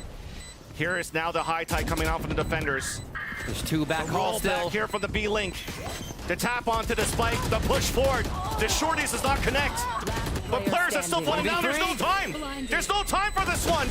We have the stick and we won't get it. NRG will get the series. It took all the energy to overcome them on the second map. But they do it with this victory, clinching the playoff spot. Loud find their first loss from the squad of NRG from Chet and crew. The timeouts called turned to games. The strategies that they had on split got into the mental of Loud. And the final pro match. That's all they needed. A 2-0 coming in for NRG. Artis on top map 2, Victor on top of map 1. The duelists have been explosive for NRG and the rest of the team as well. Incredible. NRG is killing it right now. Turning things over since the mid-season. And now dropping Loud into their series for the VCTs Americas. Another team here where a lot of fan favorites thought they were going to have a perfect record, just like DRX out in the Pacifics. But when it comes down to play against a colossal titan, just like NRG, it's never going to be an easy game. The reads were perfect from Finesse. The preparation was perfect from Chet. And the kills were perfect from Artis, from Victor, and also crashes for the support. Now tying things up into the rivalry between these two teams. What, it's the 8th time that they've met against each other? It's wild. Tied 4-4 now. You gotta love that stat. You also have to love, if you're an NRG fan, NRG clinch playoffs. That's right. That was the biggest sight that you wanted to set here for NRG, of course. And as the fist bumps come through, the fans are finally rowdy here in the Riot Games Arena. Victor and the rest coming out Victor now, clinching that playoff spot. From 1-3 to clinching playoffs on a win over Loud. The last 4 games, straight victories after the loss against Cloud9 here for NRG, and it does not look like much can stop this team. From the strategies to the clutches to actually just being able to rout the undefeated team, VCT Americas. And when we started the season 2, seeing that slow start coming out from NRG, a dominant run by Loud, a dominant run by Cloud9, it kind of seemed like it was just going to be those 2 teams at the top going into playoffs. Yeah. But NRG late into the season, EG late into the season. Now just VCTs in Americas continues to be a very strong league. Incredible stuff here today. I honestly wanted Haven. Can we still play Haven? Please? No, honestly though, NRG nothing to scoff at with what they did, even on the low buy rounds. Okay, wait, losing ecos is something they definitely have to work on. We can scoff at that a little bit, but otherwise they look so clean around the board. Even watching that for any team, it's NRG running default strats like Josh showed us, A ramp after A ramp with slight changes. How do you prep for that? You have to have just a full counter for A ramp and hope it's one of those. And when you prep as much as you can, crazy. When you're facing off against players that can just fire in all cylinders across NRG, it's definitely a tough opponent. But with that, don't go anywhere. We'll have the desk break down the Verizon post-match interview with Chet right after this break.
We are back here now standing with Chet. Big congratulations for NRG on his victory against Loud. I mean, Loud, it's not too loud in here. Come on, give it up for Chet. There we go. So Chet, let's start things off here. It seems as though here that for the last 3 matches, Loud really had your number, losing some big games, some big series during Champions and Lock-In.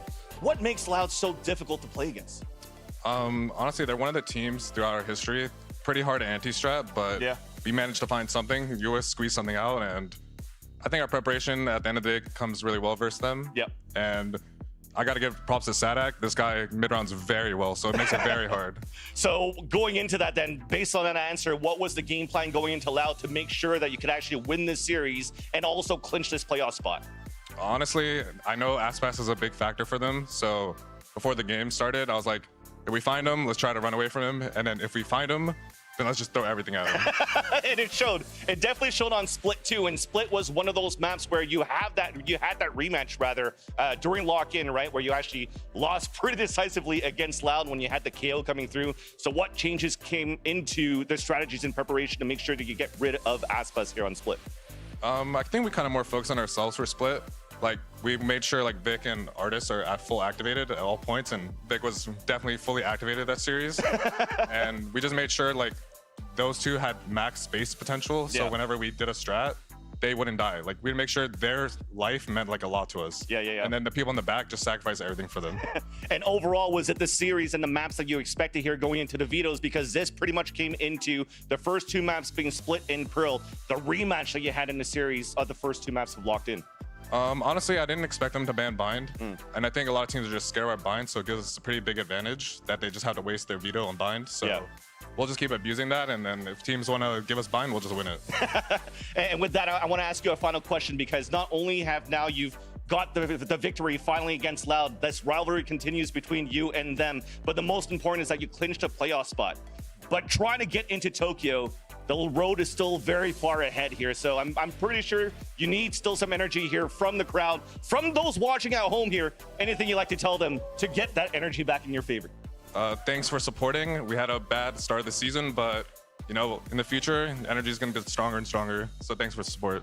And hopefully energy on top to qualify for Tokyo. Thank you so much. One more time here for Chet, and let's throw it to the desk to close off the day.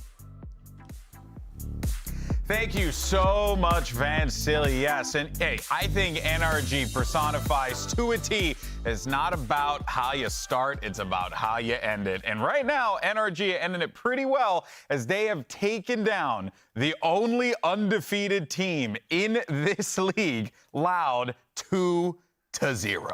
Wow. That is crazy to say out loud. It was an insane game. I mean, right from the beginning, Finesse's calling was fantastic. Yeah.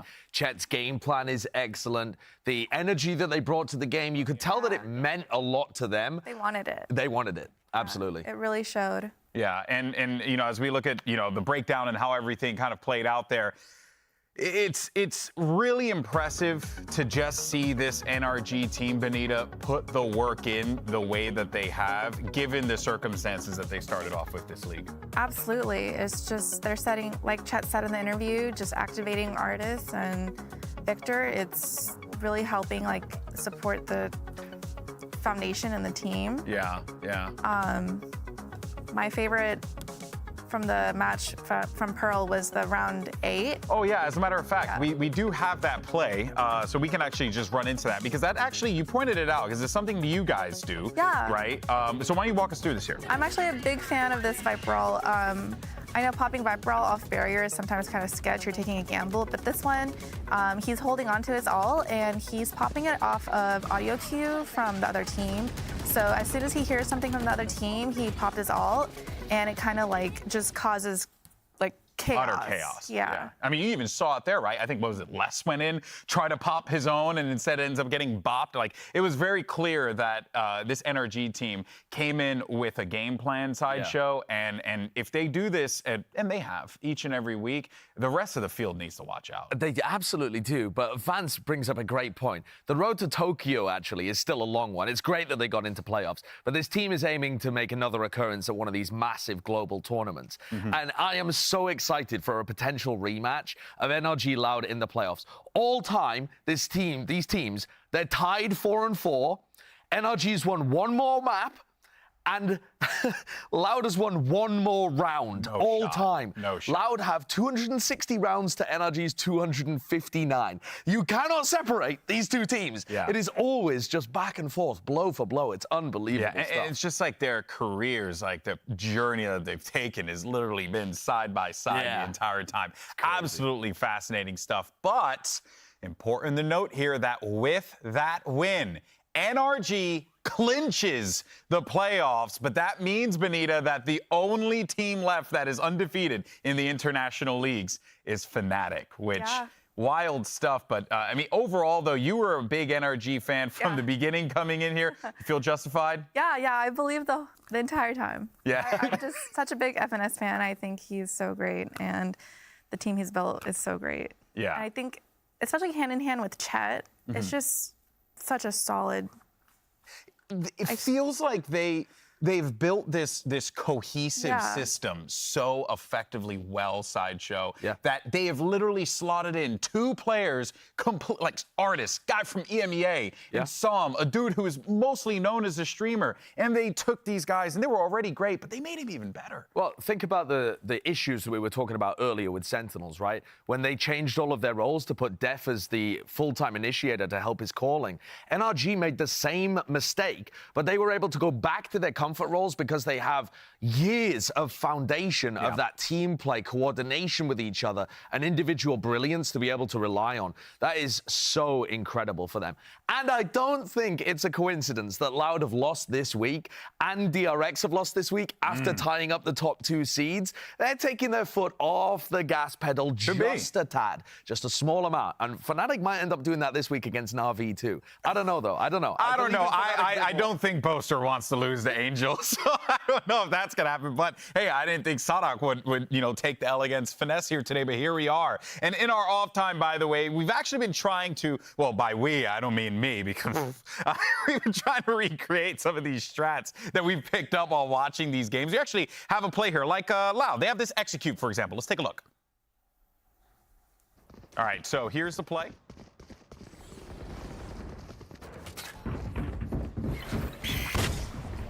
We want to try these plays out.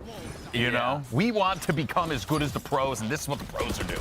And this is a very classic Loud exec onto the B site, going forwards, putting down all the classic utility. You know, it's simple, it's effective. You see it from all the teams. Surely the casters would be able to replicate this. The most basic of B hits. Yeah, I mean, this is literally this is Mimi's favorite play to run on Pearl. Obviously, it's her favorite map as well. She's not here to speak for herself, so I'll speak for her. And on top of which, you know, it's easy to run. It's easy to run. So thankfully, we have a pro up here, right, Benita? You know, you've seen how the pros run it. You've run these plays yourselves. Yeah. So let's go ahead and take a look and see our attempt to replicate this strategy. Let's see how this works out. I think we have the shot. Here we go. Boom. All right. We just give me orb, we plant, we do the classic Loud B long hit. The classic Loud thing is we're walling like this as well. And we're using a dog to clear behind the Viper. Give me spike, please, Balla. And then, Balla, you're updrafting screen. Cascade, flash, Viper orb, the classic. The classic. I love it. Easy. Okay. Nothing pillar. Right, I'm getting orb. There's one close. Wow, look at you guys. You look like actual players. Screen dead. Dogging. We spam Can you cope? I'm walling, yeah. Dogging behind wall. Behind Jenny. My wall down, my wall down. Still there. Dead. That's a bad wall. City's open. Once B-Link. Oh, you know what? Fading. I think they left. Can you heal? One enemy remaining. We exit through long. We don't give away our guns here. Ooh, I like it. Ooh. The exit plan. It's clean. A lot of people don't do that. That's really good. I hate that we used that clip. It needed to be failure. When they told it to me, I didn't even get an invite, you know? Like, I couldn't even come in as the water boy for the premiere squad, you know? And you guys are out here executing like gods. Also, though, that only extends to a very small amount of the plays, Benita. Our caster premier team, we went 0-2 this week on Bind. No. We got flattened by a Reyna on Bind. Yeah, and that Reyna right now is watching, and it's like, yeah, you did. Benita, what did you think of the play? Okay. No, I thought it was actually pretty good. Okay. Yeah. Okay, and any tips for him?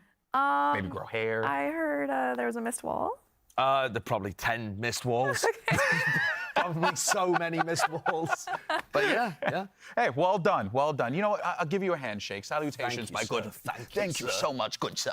Anyway, Today, I don't know what we're doing right now. But with today coming to a close, of course, let's go ahead and see the standings. As we had noted before, by the way, NRG are in, baby, 5-3, and they are cooking. They are playoff bound. And we have 3 more slots remaining. And of course, we're going to be back here tomorrow with the last match of the week. It's going to be a clash of America versus South America again, as Leviathan will go up against C9, if I'm correct. And it's just going to be absolutely fascinating, Benita, to see how this whole thing plays out, because we still have 3 spots remaining.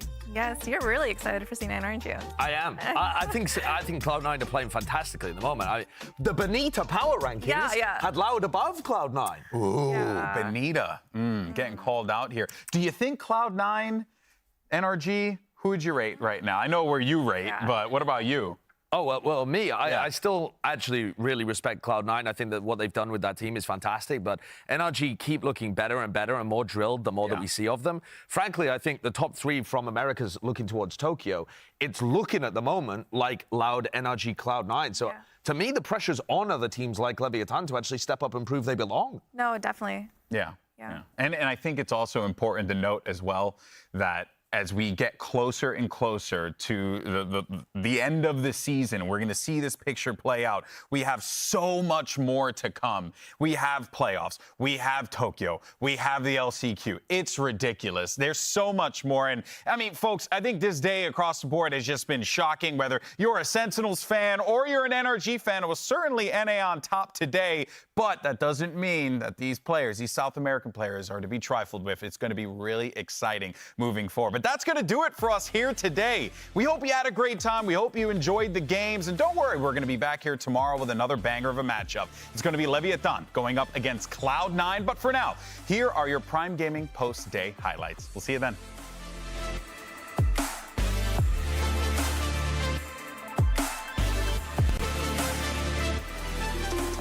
Send City is looking to be bumping tonight, but watch out because the crew is moving in, and crew have everything to gain and nothing to lose. I tried denying some of the vision. And forget about denying vision. I guess it doesn't matter if you're going to land the shots regardless. 3K for Zekin. No cue that's where they are, but they're going to push into the panel. They're going to push into Pancada. He's flashed. He still gets a kill. Huge from Pancada there. Nice round. Nice. Back Hasn't with the op. We were just saying, 2 traded back. What I don't know if they saw was Marv slipping through. Even if things go sideways, he gets his. The wall. Oh, but he pushes aggressive. Ashadi's a lunatic. Sentinels take map 1. See the response, second out. Much closer, much more accurate, much more painful. Tense used his hold as well. The blade connecting on the clouds. They're planting the flick. Looking for more. He gets 3 on the round. That flick was filthy. I mean, what? Oh my gosh. Can he do it like this? First misses, the second does not. A Red Bull clutches, Sentinels stay alive. For NRG, it's about keeping the dream alive. And for Loud, it's just another day in the office. The satchel to break the crosshair placement, but Tui's is still up there. Victor is going to advance into the site. And now he comes in for the 4th kill. Almost got picked off. 22 HP left. Only the El Clasico in the hands of Finesse. As less sees the round for Loud. But this allows for this backside to happen thanks to the spray from Crashies. The trigger discipline to let up the 2 and a spike. Wild. Energy, dominant 1 on split. 13-5 victory over Loud. Victor is just holding the off angle, catches the first one. Back to the last ones! Gets a triple kill. This man is unstoppable this series. Off the reload, Tui's looking for the timing. As it's up to Sadak. 1 versus 1 to Dink! But it's still Sadak that wins it. Loud has rotated across. Artist looking to grab some kills. Manages to get one. Standing. There's no time for this one. We had the stick and we won't get it. Energy will get the series. It took all the energy to overcome them on the second map, but they do it with this victory, clinching the playoff spot.